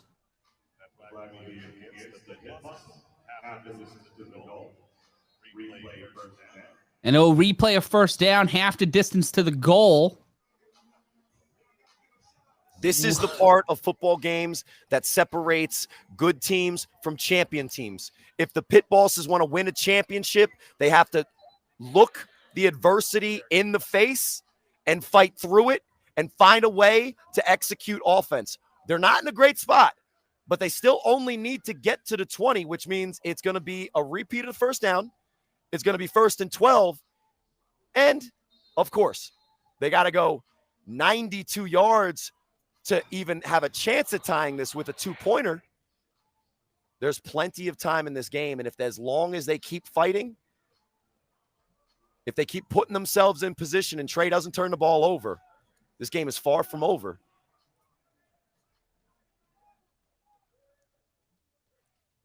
From the Robinson set up on the 3, the snap. Throws this one, and that is caught by Jones, whether or not and they call it inbound, so they'll get the first down.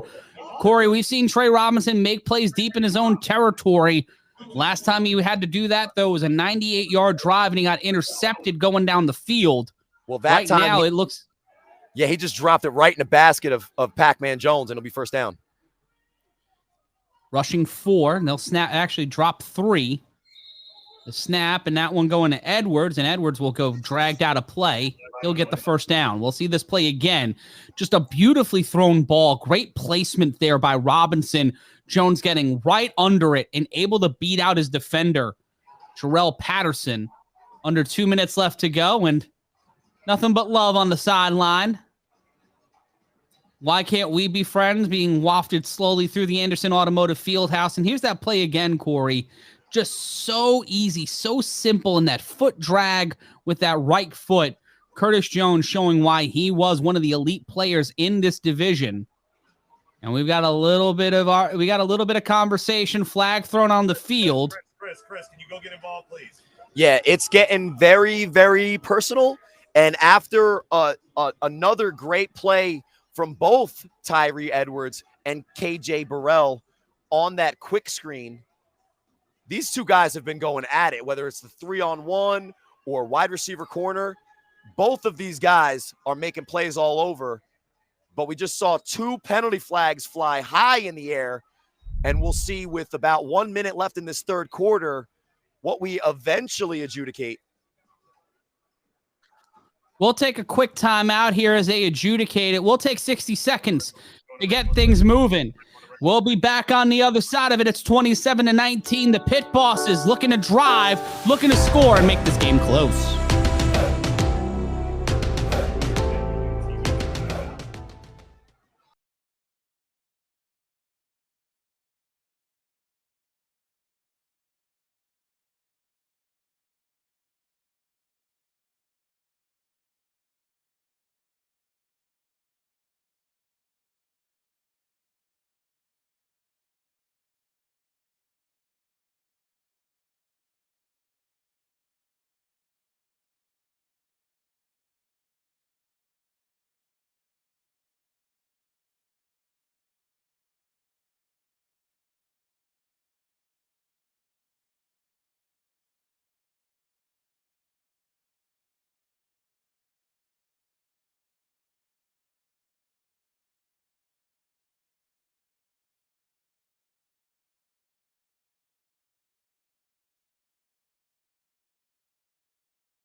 All right, after some interpersonal training and a singing of Kumbaya, the Pit Bosses will get the ball after the play. The penalty seemingly are offsetting, and it will be a chance here on first down. Well, now what they're going to say after initially saying it was offsetting, another one brought it to first and goal from the 15. 15-yard unsportsmanlike penalty on the Kryptonite. Little bit extra business after they brought Lavish Chi Tyree out of bounds, and a break for the Pit Bosses. But the last time they were here at 1st and 15, guys, the Kryptonite defense stood tall, forced a turnover on downs. So Trey Robinson looking to change it up a little bit and get through the end zone line for the first time of any offenses in this second half. Yeah, and try to break through. 27-19 is your score. And a great catch on that one from Curtis Jones. We keep it, but they need to understand what they're doing there. And we're trying to get an understanding here of what's going on the field. So what we're saying and what is happening is that because the play was on the Pit Bosses sideline, the Kryptonite coming all the way off the sideline to have the nice little meeting in front of Coach Bartley is really what the penalty is. And we're just seeing how many 15-yarders to give the Kryptonite, whose entire team came off of the sideline. The entire sideline cleared. Unsportsman on 15. So it'll be unsportsmanlike conduct on number 15 for the Kryptonite in the white. That's Kyriel And Davis. then late hit, which is a total of 30 yards of penalties. And Curtis Jones is dancing. I wouldn't dance right now. I Yeah, don't care if you got him in there. A7FL. You're still down. You're still down. You're still losing. All right, so we'll take another time out here while they continue to adjudicate. We'll take 60 seconds. When we come back, the pit bosses will have a whole lot of space and a lot of time, but will Trey Robinson find his way into the end zone? We'll see on the other side.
$19 to 27 is your score. Help is on the way. Thanks to our producer, Alex Boom Boom Silverman. Shout out to the entire staff of A7FL Nevada for clearing all that up. Coaches needed to be pulled off the sidelines. There was a dance number. It was the end of Blazing Saddles for a few seconds, but you can relive all this action at A7FL.tv. That's A7FL.tv. Get live games, highlights, podcasts, and more. You can watch games from around the American Sevens Football League starting March 26th. We are 49 days away from throw-off. You already know where Corey Hammond's going to be on opening day. He'll be in Asbury Park. But when we bring you the schedule show, which is slated to be this week on the 3-on-1 podcast, I'm excited to announce some of the games we're going to have week one, because I'm hearing a lot of things. And per my conversation, I can't talk about it here. It's a tease for the podcast. I gotta tease the podcast. But I've been trying to get the answer from you for months, so I'm just gonna try, and I'll try. You'll be one of the first / last to know. We'll all learn together, is what you're saying? Yes, we will all go through this together. We might even do a live pod this week. Ooh, and just to clarify, after the 30 yards of penalties Kryptonite suffered, Coach Bartley would not be outdone and gets his own 15-yard penalty, bringing it from the 15 to the 30. And the only clarification I need is since the penalty was thrown after the first down, is that now first and goal from the 30 or first and 10 from the 30 needing to get to the 20? Well, the ball was initially placed at the 30, so it is an interesting move there. Very rarely do you see the back-to-back unsportsmanlike conduct penalties without one play in between, but first down regardless. And when you take a look at 179 total penalty yards today, it might be closer to 200, but Trey Robinson trying to put 6 on the board, and he'll get to the 11-yard line, and it will be second down. Robinson looking a little flustered on that one, looking a little confused on where certain protections were or where the spot of the ball was. But let's take a look again.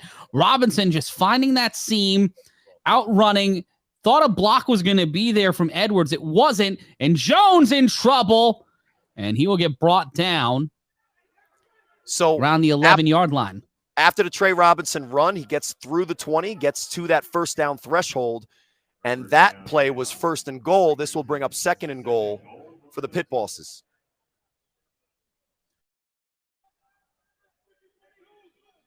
Two wide receivers, 3 on the line. Second down. Ball placed on the 13-yard line. Snap. Robinson, not a lot of time, but Robinson will get on his bicycle. Robinson will cut inside. Touchdown, Pit Bosses. Gets this one closer. And now it's 25-27. And when they need him, Trey Robinson responds and doesn't always need to throw it to be an effective quarterback. He's out there just gaining yards any way that he can. He's leading his team into position to tie the game up if they go for the 2. And right now, 25-27, and like we talked about, these extra points are the difference in the A7FL games. The Pit Bosses need the 2 to tie. And they will go for the 10. They'll go from the 10. 2-point attempt here. We know Robinson has the ability to punch it in, but here comes the pressure.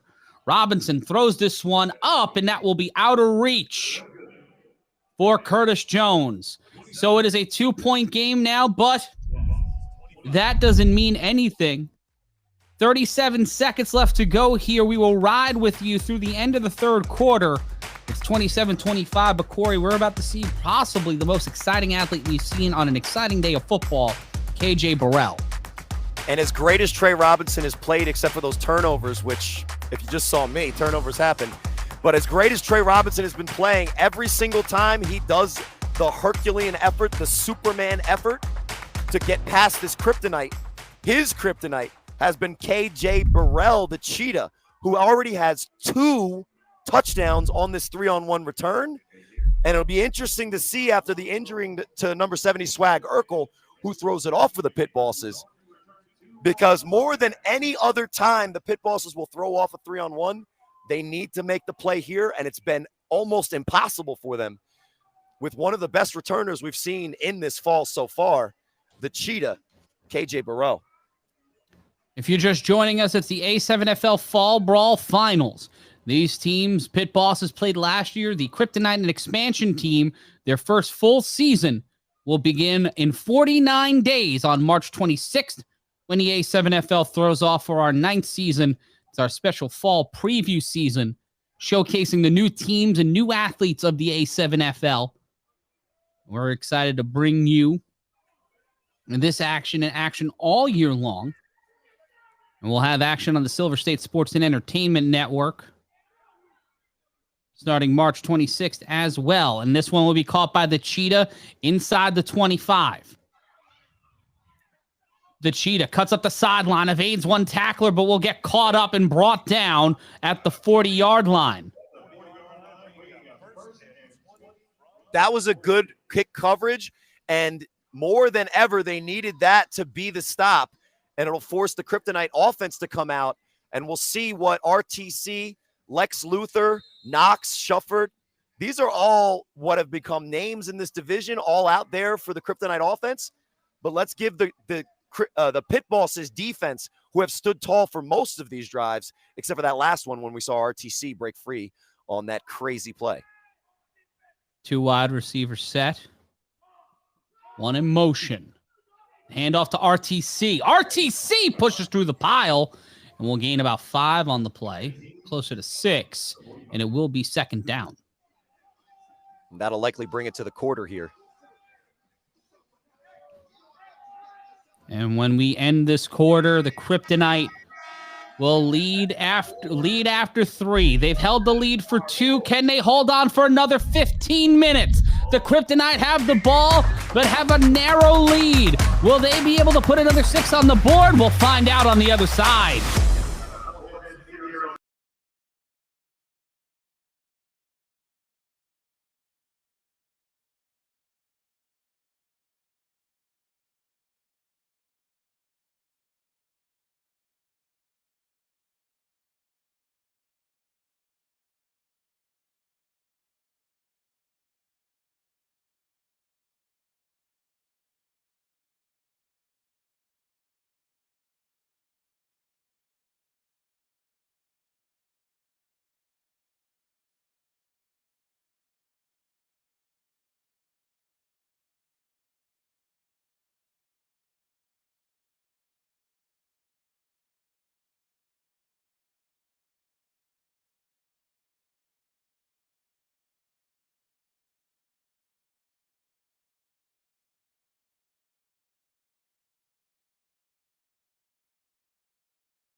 Welcome back. It's the start of the fourth quarter. Let's take a look at our third quarter stats.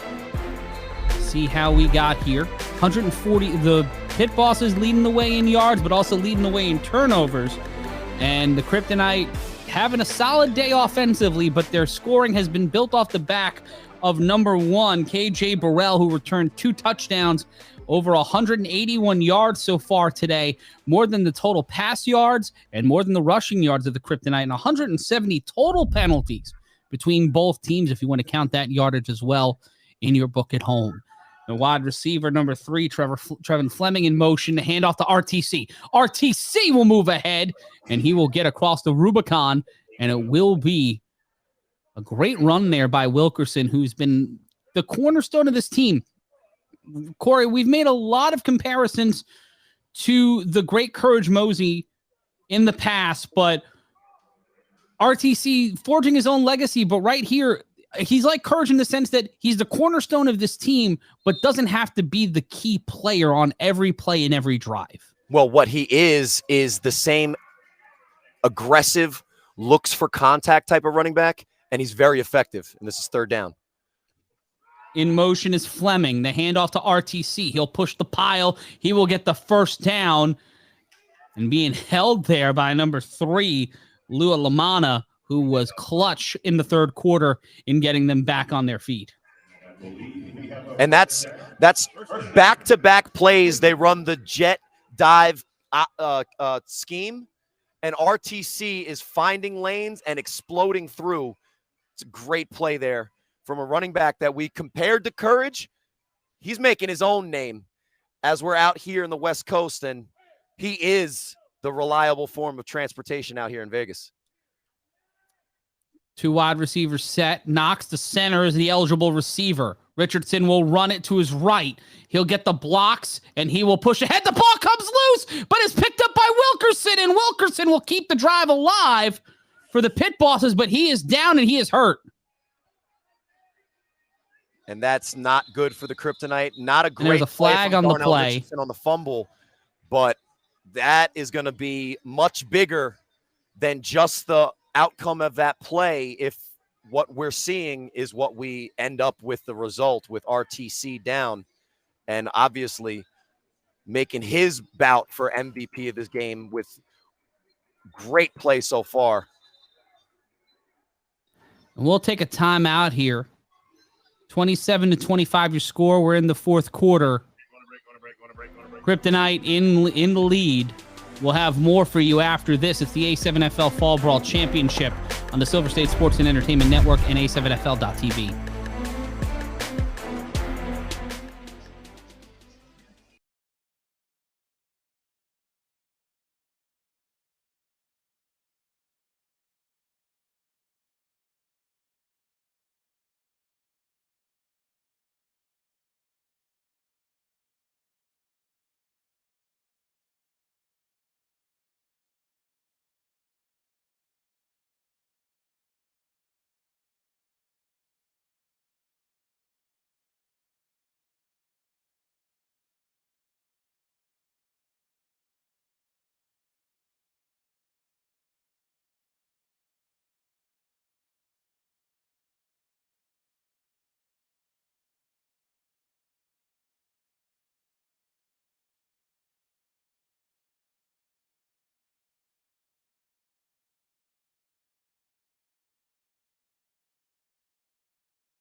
(27-25) your score. We are inside the Anderson Automotive Fieldhouse in Bullhead City, Arizona. It's the A7FL Nevada Fall Brawl Finals.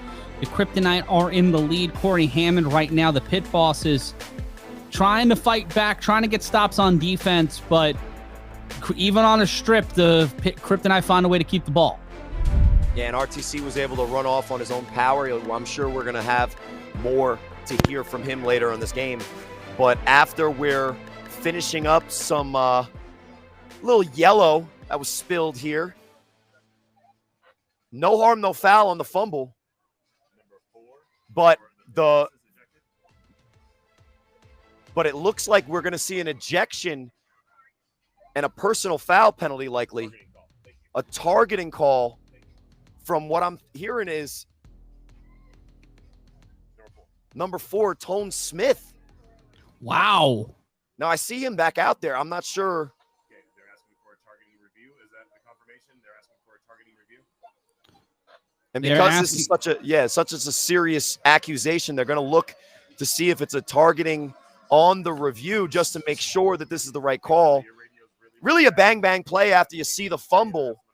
And when the ball's on the ground and it gets back into RTC's hands, you know, the pit bosses and the Kryptonite have been fighting their best to try to do everything that they can do. And as we hear, you see the replay. And it doesn't necessarily look like targeting from Smith. He went to lower his shoulder. He wasn't going face on face, or at least not trying to. I still couldn't hear most of what you said. Can you get somebody else's radio or have somebody else tell me? And Corey, I don't know what you think of that play. Well, I need a targeting review from these guys. Well, I need you to take charge again. we're taking a look. We need to look at the replay once more just to make sure whether this is targeting or not.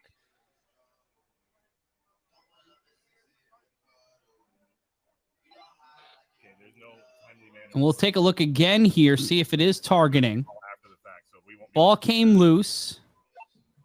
And we see here on the tackle, he lowers his shoulder. He's trying to get him in the chest. Yeah, when the shoulder strikes first, it's hard to say that it's targeting. He's striking low enough that I think it's a safe tackle. Now, we don't want to see anybody get hurt, but on those bang-bang plays where everybody's fighting for a championship here, looks like it's not going to be a targeting call, and Tone's going to be able to finish out this game for the pit bosses.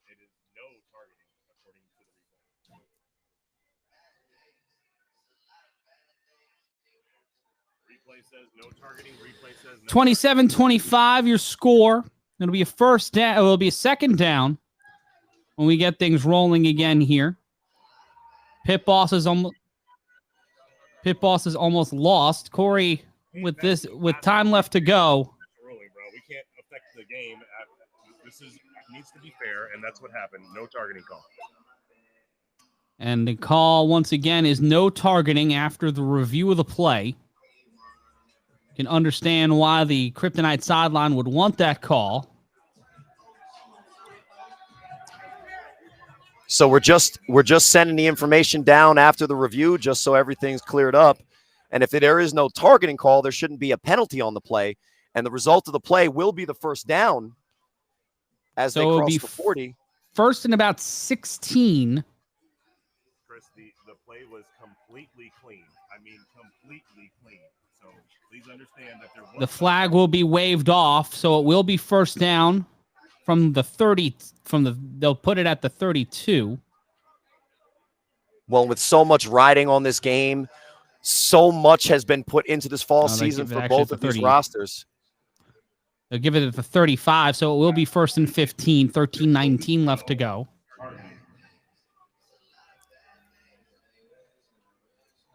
With 13-19 left in this fourth quarter, there's a lot of football left to be played. And we are ready for the second down, it looks like, as we adjust the sticks. And the Kryptonite back on offense. Lex Luthor back under center. And it looks like to replace RTC, they put Munch, number 11, in the backfield. Three wide receiver set. Watch number 15. That's Kyriel Davis. Richardson throws it. Dart wide open. Trevin Fleming. Touchdown. Kryptonite. And they add on to their lead. And he's getting a little gritty with it. And puts 6 more on the board. Getting them into the 30 club. And again, the lead is 8. So after the touchdown and a great throw from Darnell Richardson, a better scheme from the Kryptonite team, a wide open guy coming across on the slant. It'll bring up an opportunity for the... Ooh, there's a missed flag on that one. Number 17, John Jones. Someone else narking, huh? Going for, well... Hey, I'm down with it. But anyway... He's going for a Muay Thai clinch. And you would know those as a wrestling and MMA extraordinaire. But it'll be Scooter, the forklift Hamilton, RTC back on the field. for the That is 1-point one attempt. tough That human will be being. a 2-possession game if they convert this. Pit bosses need Do you to stop. think he wouldn't want to beat the Pit Bosses twice in 2 championship games? Scooter pushing through into the end zone. And it's 34-25, a 9-point lead for the Kryptonite. We'll take a timeout, and the Kryptonite relying on the back of Tyree Edwards. Can Edwards light a fire under the Pit Bosses, or is the stove out of gas? We'll find out on the other side.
It is 34-25, a 9-point lead for the Kryptonite. The Pit Bosses.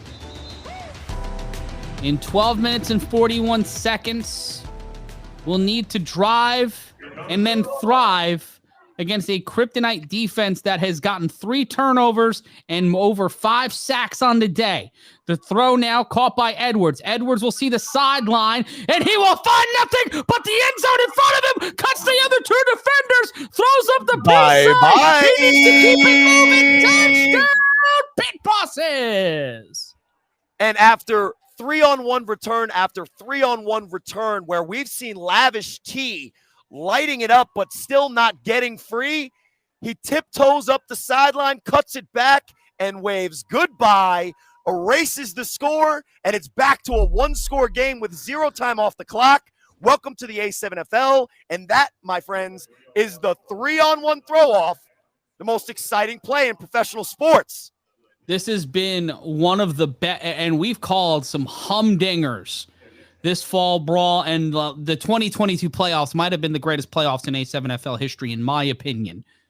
This is up there with some of those great games we saw last postseason, and this kid, Tyree Edwards, is a star in the making. He's made. I've seen too much from him already. I've seen so much speed. I've seen balance. I've seen awareness. And I've seen a lot of tenacity, not just from Lavish T. But let's be clear. Both of these teams are fighting their hardest, because I don't think anything matters more to them than getting this W against a team that they don't like, that they don't want to play again. These guys hate 12 each other. minutes left. 12:41 on the clock. Trey Robinson will put this one. Oh, RTC. Making sure he stopped at the door, and that was a big tackle, and Robinson disappointed more than hurt. And keeping that 2 off the board, that would have been the Pit Bosses' opportunity to get it closer. But if they Kryptonite score, it's, again, a 2-score game. We'll take a timeout here. 34-31, 3-point game. RTC was denied in the last drive, and there he denied Trey Robinson from making it a close game. We got a lot of football left. Stay right where you are.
Man, if you thought football wasn't going to happen today, you're silly. You're a silly human being.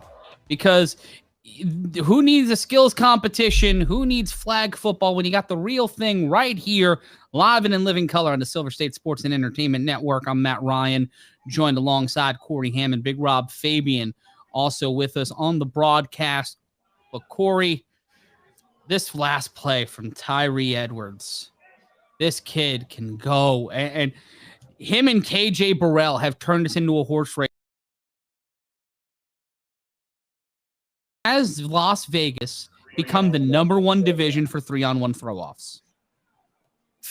Well, I'll say they're not #1 for 3-on-1 coverage, as we see one here. And this one will be thrown to Burrell. Burrell will catch it inside the 15. Burrell will go towards the sideline. Oh, pardon me, that's not Burrell, that's Michael Wilson. Michael Wilson will be denied at the 35. Why not play the hot hand there, Corey? I mean, he might have just been out there chasing down Tyree Edwards. Look, we've said a lot of things about personnel decisions in this fall for Vegas. We can't necessarily say that the Kryptonite fall under the umbrella of questionable decisions. But credit to the pit bosses, they stop them. First and approximately 5. Huge drive for the pit bosses defense, because if the Kryptonites score here up 3, even if they don't get the extra point, it'll still be that 9-point lead, 2 scores. RTC back in at the running back. 12 minutes left. You're right. You were going to see great football today, just not from the NFL. The snap. Richardson rolls out to his right. He'll throw this one deep and cannot get that one as Shufford. No flag on the play. It will be second down. And not a bad decision. Take a shot, 1st and 5. You got RTC in the backfield. He's shown that 5 yards is pretty much what you expect from him as a minimum on a run play. But and the throw just a little bit too far. And Corey, if you were interested in knowing where the poll is right now, the Kryptonite are still leading. It's a more emphatic lead, according to our audience. 62% of the audience are voting for the Kryptonite. 38% have voted for the pit bosses to win this championship game. And just like the actual game, it seems like, except for that first touchdown that the pit bosses scored, the Kryptonite have been in the lead all game for both the poll and the score. But it doesn't matter if it changes by the end of this game. The snap, the toss to RTC. RTC will get on his bicycle, and you will get him to the 50-yard line. What a run there by Wilkerson. And that speed option concept has been working for the Kryptonite. Give Darnell Richardson, Lex Luthor, the credit for calling it. That's not necessarily something that I think he's super comfortable with, because we haven't necessarily even seen it in this fall as consistently as we have today. But it's been effective, and he's taking one for the team, getting it to the guy on a nice pitch, time in and time out, to RTC, who's just going stop to stop, and he's here to win. It will be first down. Matt Ryan joined alongside Corey Hammond, Big Rob Fabian, our producers Ryan DePaul, Alex Boom Boom Silverman, and Mel Carey from the Anderson Automotive Fieldhouse in Bullhead City, Arizona. In motion, number 7, Michael Wilson. The throw, that's the RTC, and he is caught on the tackle. He'll be brought down. And those are 2 titans of this game meeting once again. The long time we were worried about if Tone Smith was going to be called with a targeting, it just goes to show you how great he is at that form tackle. Not very many people, not only in this state, guys, but in this league, are taking down RTC one-on-one. Tone has done it time and time again, and he is playing not only one of the best linebackers that I've seen in Vegas, he's given himself a reputation as one of the better defensive players in this league. And it will be first down. Timeout by the Kryptonite here. Interesting choice by the Kryptonite to call that timeout. I guess they want to reset, revise, and see where they want to go. And right now, with the minds in that huddle, a lot of opportunity there to try to put this pit boss's defense on their back foot. They have been battling against, this is way different than the first game between these two teams. Trey Robinson's had a day, but there's three distinct factors that are giving the Kryptonite the lead. Penalties, extra points, returns. And the fourth one would be turnovers, because the Pit Bosses have had 3 turnovers so far. And like I said, as great as Trey Robinson has been playing consistently all day, and he's not only done it running the ball, he's thrown the ball well. He's made the plays when his team needs them.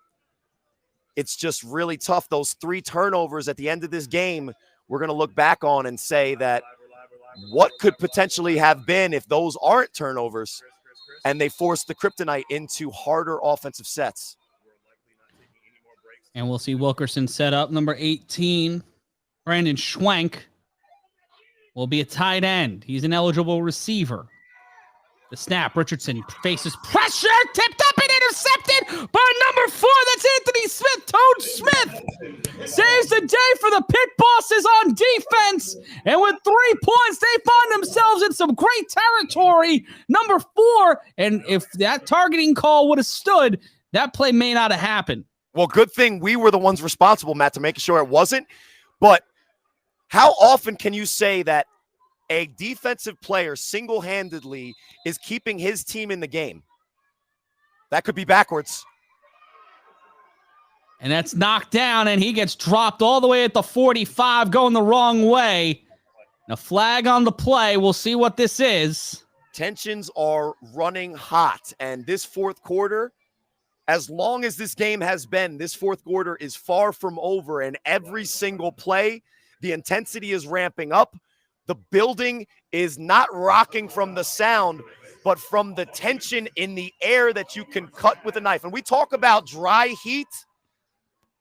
The humidity is thick in Arizona with the hot and heavy play here. Pause. It feels like we're counting votes in Maricopa County. 34-31 your score with 9:27 left to go. Kryptonite have all of their timeout. Well, I think they burned a timeout. They have 2 timeouts remaining. We'll see. And after the flag, it will be first down.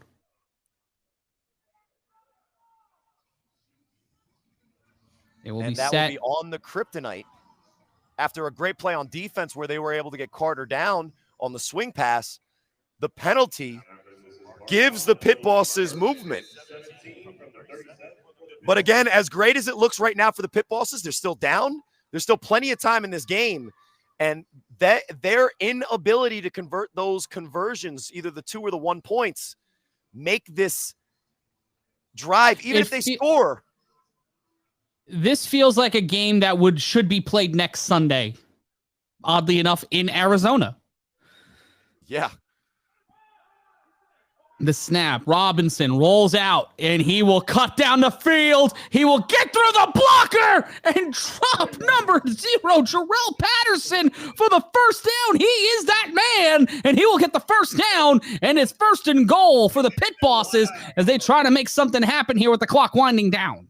And I'm not sure if they're going to call a penalty on the extra excitement from the Pit Bosses sideline, but when your quarterback lays a defender down on his backside emphatically, not only are you leading your team with your play, but your attitude and your determination and heart. Trey Robinson is playing like an MVP today, and if he continues to play this way in his A7FL career, he might be one of the special players in our league for a long time to come.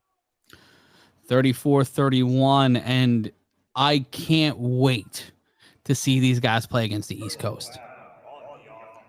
A personal foul on the offense, and Trey Robinson getting in his own head, needing to be cooled down by a member of the Kryptonite. Well, I don't think anybody in this stadium felt that that was too much after what we just saw, except for the men in those zebra uniforms. And, you know, Corey Hammond on a little bit of break is going to go a little Corey Hammond. I'm just going to personally say I'm a little bit upset with that call specifically. And these refs specifically, who robbed me of 2 touchdown passes on calls. Yeah, that was not that great. Yeah, don't be robbing my touchdown passes, my guy. He needs them. He has so little. Except for my hair, it's growing in pretty thick. Yeah, the hair looks good. That's it, though. things in bounty, your hair, your children.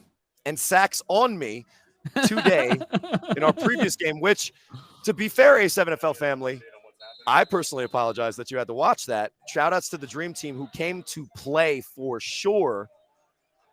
But as much of a clunker as that one was, that's out of everyone's minds except for mine, as we're trying to still figure out how we allowed a great play to turn into a 15-yard penalty. But if Trey is the guy that we've seen today, he's going to answer this adversity with another good play. And with 8:20 left, Corey, over 210 combined penalty yards so far today. And we were talking about this in one of the breaks. I think that's got to be a record. I think that's an A7FL, at least Fall Brawl championship record. It could 100%. be for. It's a Fall Brawl championship record. I'm sure there's games where there's a lot of penalties. There's been a lot today. And it just shows the amount of rivalry between these two teams and the amount of pressure between these two teams. Most of them, Matt, I feel like happened after the play's been whistled. And it has nothing to do with the play clock right now. It's just an understanding of what's going on and what the calls were. We hope to have an answer on that in a moment. Clock will wind down. We're at the 25-yard line.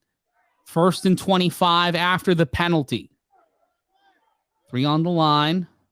The running ball, the bowling ball, Devontae Carter split out to the left. Variation on the statue. Jones, if I'm Trey. Robinson snaps. In trouble. Will find himself running down the field. Tries to ski himself out of trouble and will run out at the 21. I'd say he had him on the go, but the quick pressure closes the window, and it brings up 2nd and down. Not and down, but 2nd down. Second down. 2nd and goal. Please clarify. Is this 2nd and goal or 2nd and 2? And right now, Corey, with the clock winding down, Trey Robinson can eat time off this clock. It would be beneficial for him to do so just to make sure that the Kryptonite, even though they may pull out KJ Burrell if they score, if KJ Burrell gets that ball in an untimed down, if I'm the coach of the Kryptonite and I don't have Burrell out there if they score, I'm doing my team a disservice trying to win this championship. And again, tight coverage at the bottom of your screen on Pac-Man Jones, who's already paid. Carter into the slot. 3 on the line. Fly, and there's a false start. Go for Derek. And 61, that's Sirocco. Jerron Sykes. And they'll move back. That was number 69, Brandon Sirocco on the penalty. And Corey, time is winding down here. 6:42 left to go. Robinson under center, 3 on the line. Carter in the slot. Here comes pressure. Evades one tackler. Robinson will tuck it in, cuts inside, and will be brought down at the 5. And that will be a 1st and goal. And not count the first down after that penalty. And when Trey needs the yards, he gets on his bicycle, as my friend would say. An interesting development after those 2 big runs from Trey Robinson. RTC back in the game. We know how great he is as a running back, but his play as a defensive end has been a difference maker. And with 4 guys on the line of scrimmage, likely a free rusher, the Pit Bosses are going to rely on Trey Robinson's legs or arm to see if they can punch it in here on a 1st and goal. Robinson, 1st down. Throws this one in the end zone. And he drops it. Carter, the intended receiver, and it will be 2nd down. Dangerous throw, but he is able to get it through the defense. Problem is that it's not hauled in from the traditional running back in Carter. And it'll bring up 2nd and goal. And we take a look inside the huddle here. And you see Lavish T, a.k.a. Tyree Edwards, Curtis Jones, Devontae Carter along with the line. Number 17, Darren Palmer in there. So Palmer will ostensibly be the tight end. A 3 wide receiver set. The bottom of your screen is Jones. Top of your screen is Edwards. Carter, the slot. Robinson in trouble. Throws to the end zone and out of reach. He thought he thought Carter's arms were much longer than they actually are, and it will be third down. Well, Trey did the right thing. He threw his receiver open, and Carter started with the shuffle away from the defender in front of him, who was blind. Had no idea that there was a guy behind him. Trey has to throw it away from the defender. It can't be an interception there. Carter has to keep the shuffle going, not stop. And I'm not sure 100% if I'm going to put it on the receiver there, and it wasn't necessarily a perfect throw. But the quarterback did his job on that play. But, Matt, I've been saying it this entire drive, at least once we've gotten into the red zone. At the bottom of your screen is tight press coverage on a wide receiver that I would take a chance in Pac-Man Jones. Third and goal, the snap. Robinson in trouble, and he will get brought down. That one will be tossed to number 61. That is an ineligible receiver. So Trey Robinson again relying on a man who is not an eligible receiver. Number 14, Vince Thompson, who got a huge interception, made a huge defensive play earlier on in the game. And the pit bosses will move back. And it should be a loss of down there as well. So not only do they lose yards, it basically acts as a sack. Most of the time in NFL or A7FL or any football, if you get a penalty on offense, you get to replay the down. On that penalty, it's also a loss of down. So effectively, it's a sack, and it'll bring up 4th and goal. And that was an ineligible receiver downfield throw. And trying to act like that was a lateral. In no way was that a lateral. That was a forward pass. And it wasn't a fumble either. It wasn't knocked out. It was an intentional forward throw. And it'll bring up likely 4th and goal. And as great as the pit bosses felt multiple times on this drive, once RTC came in to play that defensive end, credit the Kryptonite defense so far in making the stops on the first. Robinson trying to say it was is Robinson trying to say it was a lateral because he was throwing it lateral to his body? Like I'm trying to figure out what the call is here. Robinson apoplectic, but you just got to knuckle up and play at this point.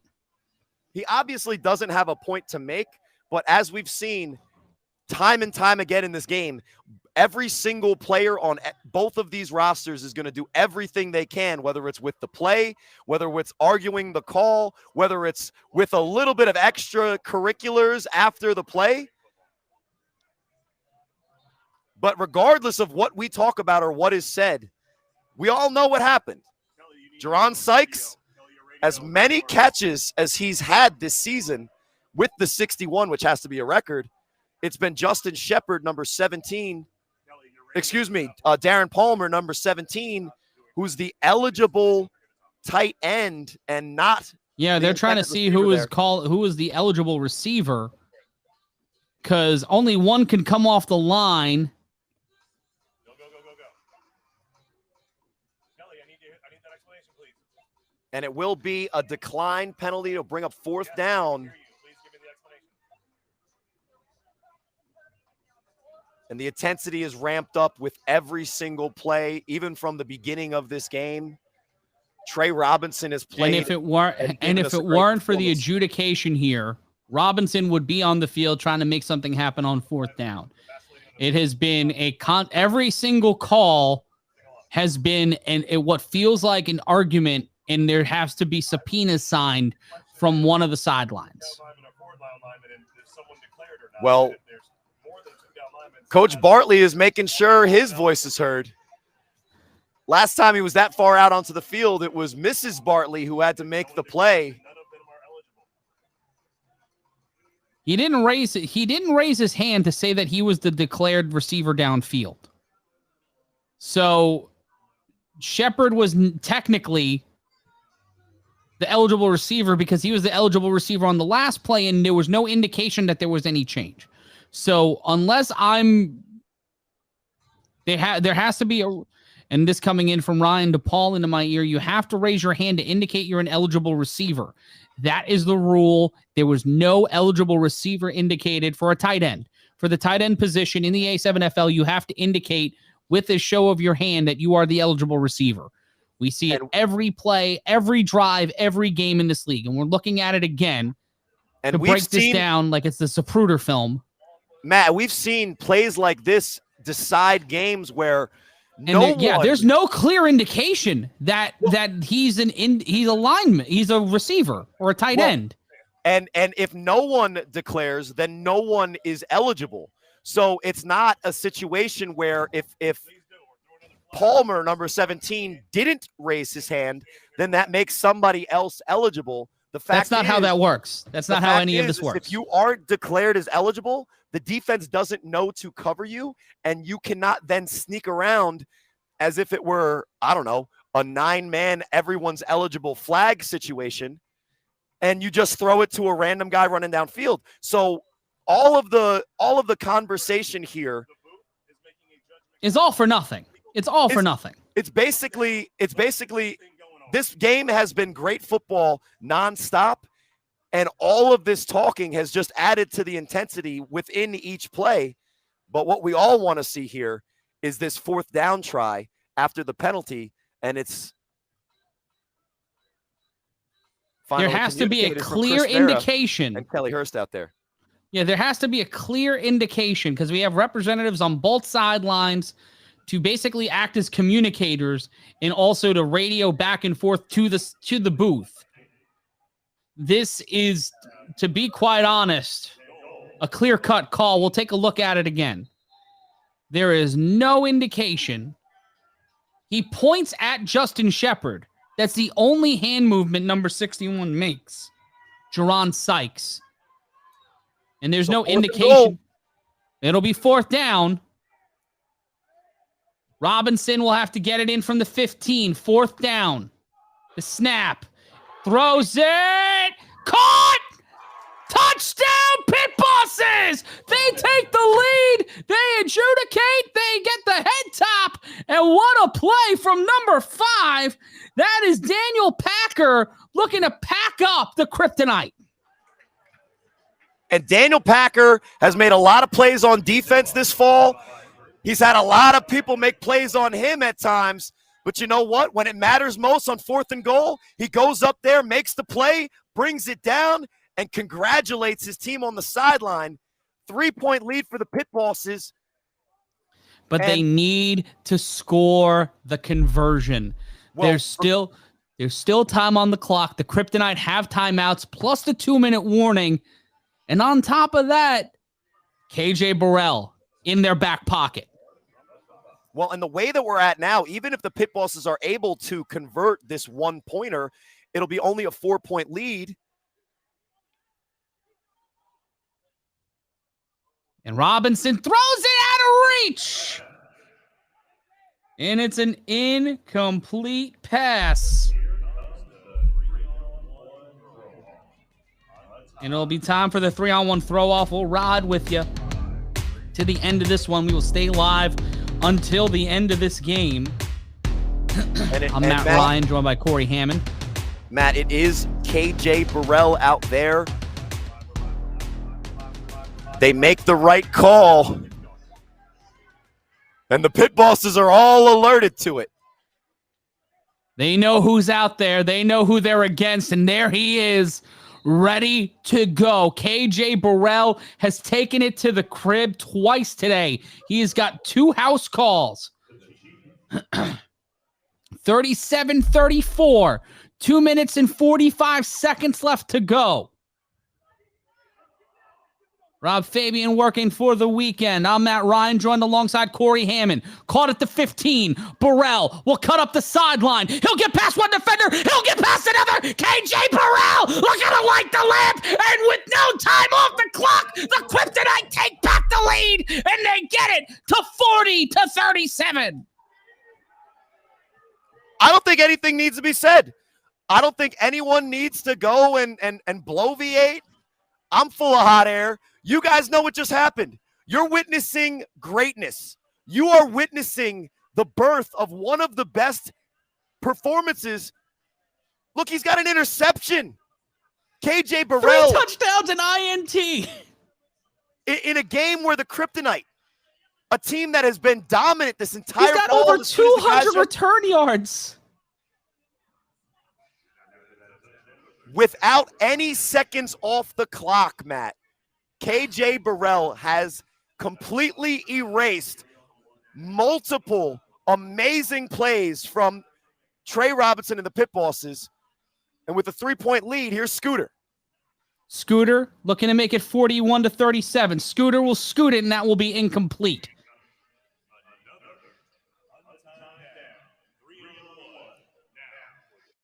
And 40-37, your score. And now we might see Lavish T with his opportunity to chance to respond. He's telling everybody that in a black jersey, don't you dare come back here. This is mines. And the 40-37. And as great as they've been playing, the Kryptonite right now are all talking to see who is going to be on this very important 3-on-1 coverage team. And you see number 4, Tuggy Wilson's out there. Number 8, Dom Smith, who's been an impact player on defense, who will be the third to join them. It looks like Knox, number 25. Jermaine Stewart. Well, they'll do a swap here. They're actually in Jarrell Patterson. Will come on instead. We've seen Lavish T bring it to the house. Will this turn into a 3-on-1 showdown?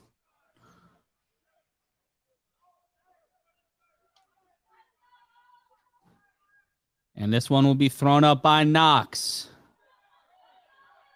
Edwards will catch it inside the 15.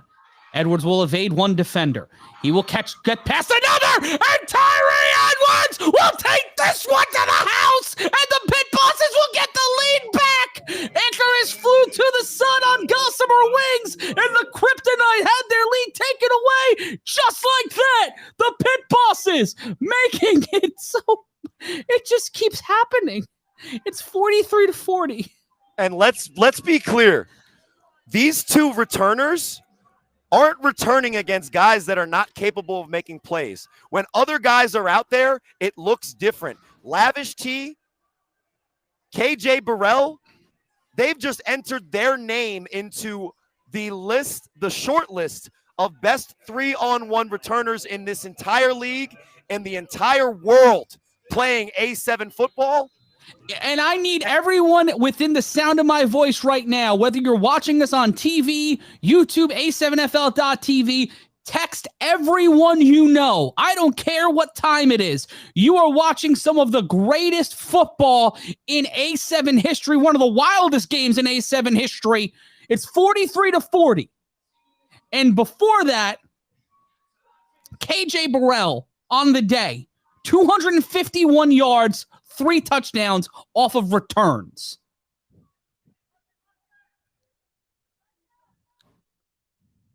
And there's the snap, the handoff, and that one, Curtis Jones. They will call him out a play at the 1. It will remain a 3-point game. Matt, if the Pit Bosses convert 3 of their 2-point opportunities, they win the game. 49-40. Now we're going to look at the replay here to see, as we say. Well, this is the KJ Burrell.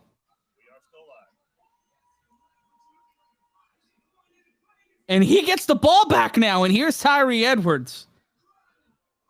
Hey, Ryan DePaul.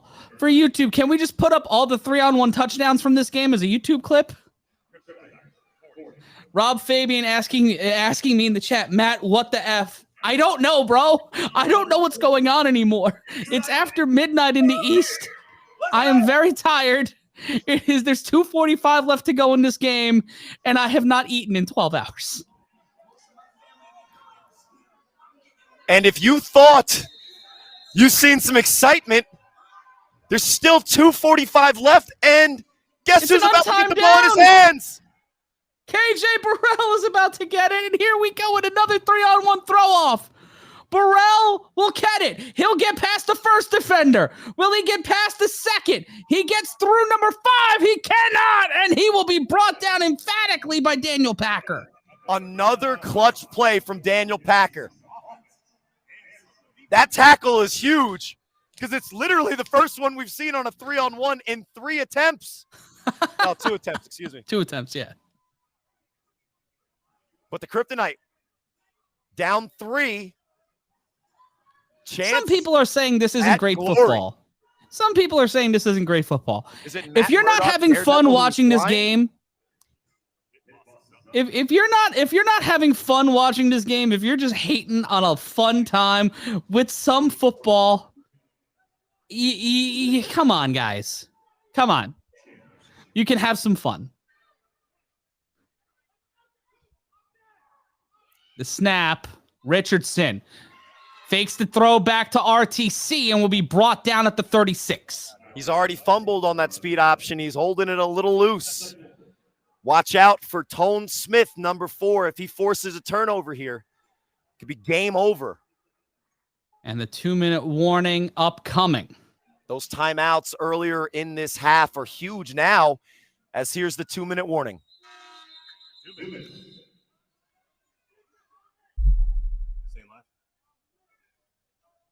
And we'll take a 2-minute break of our own to reset what's going on. I need some oxygen. Yeah, I need a drink. So we'll take a 2-minute timeout. On the other side of this, we're gonna ride it till the wheels fall off. 2 minutes left in the game. 2-minute break. Tell a friend, share the link. We'll be back.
Bonjour. It's 43-40. 2-minute warning. We're taking sips of Moet Chandon as we await to crown our A7FL Fall Brawl champion. 49 days away from the 2023 A7FL season. I'm Matt Ryan. This is Corey Hammond joining me. They're in the statue. Richardson tosses it out to RTC, and he will get to the 40, and he will land hard once again, and he will get up on his own recognizance. That's, again, RTC and Tone Smith meeting, titans of this Vegas division. And what we've seen is that the only human being that can step toe-to-toe, face-to-face with RTC is Tone Smith, and he'll bring up 3rd down. Minute 45 left to go. They called him tackled inbounds, it seems. Because if he was tackled out of bounds, the clock would stop under 2 minutes.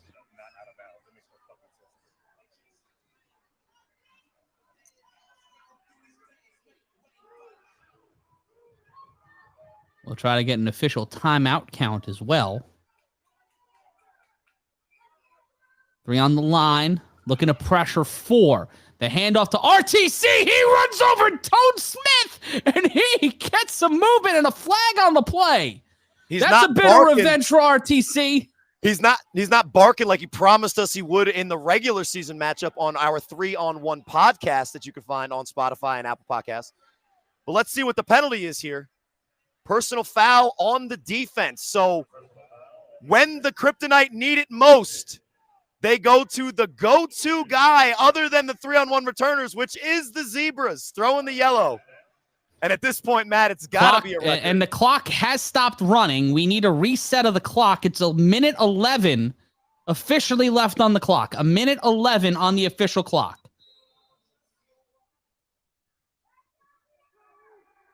Clock will be reset to a minute 11. The snap. Play action. Richardson will roll out, and he will run out of bounds, run about 4 seconds off the clock, and they will freeze it.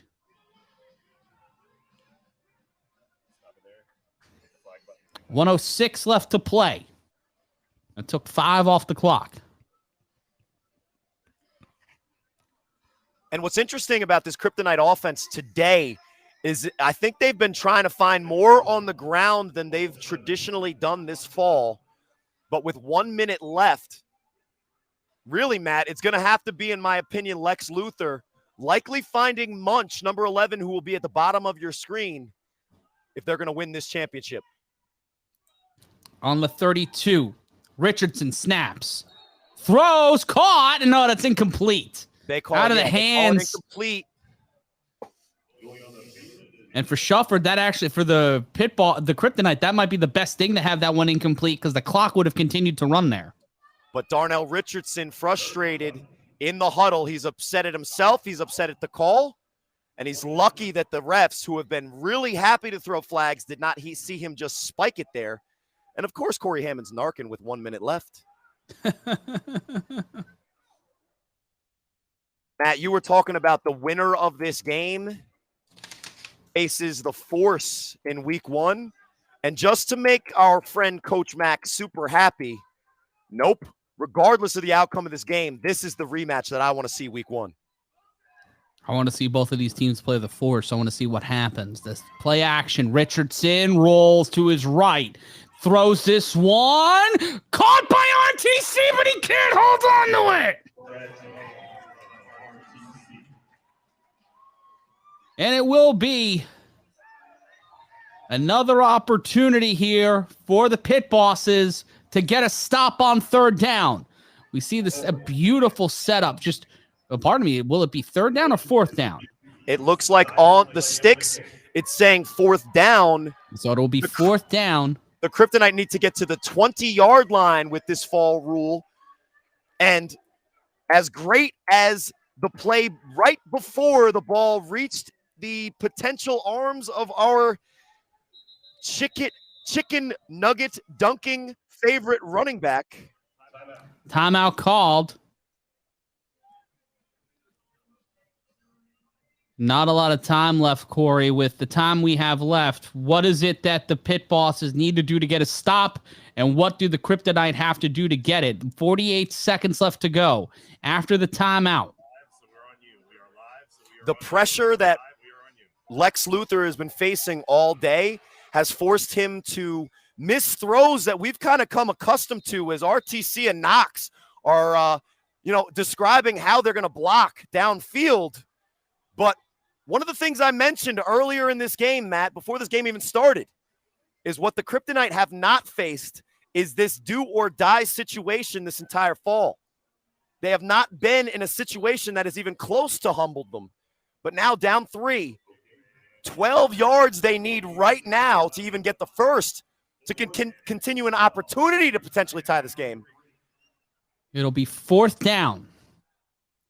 Richardson and Wilkerson have made things happen.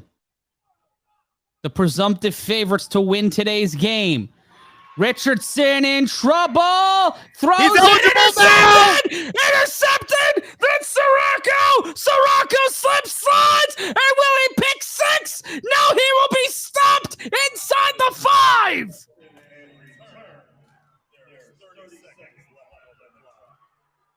Game's not over. 30 seconds left.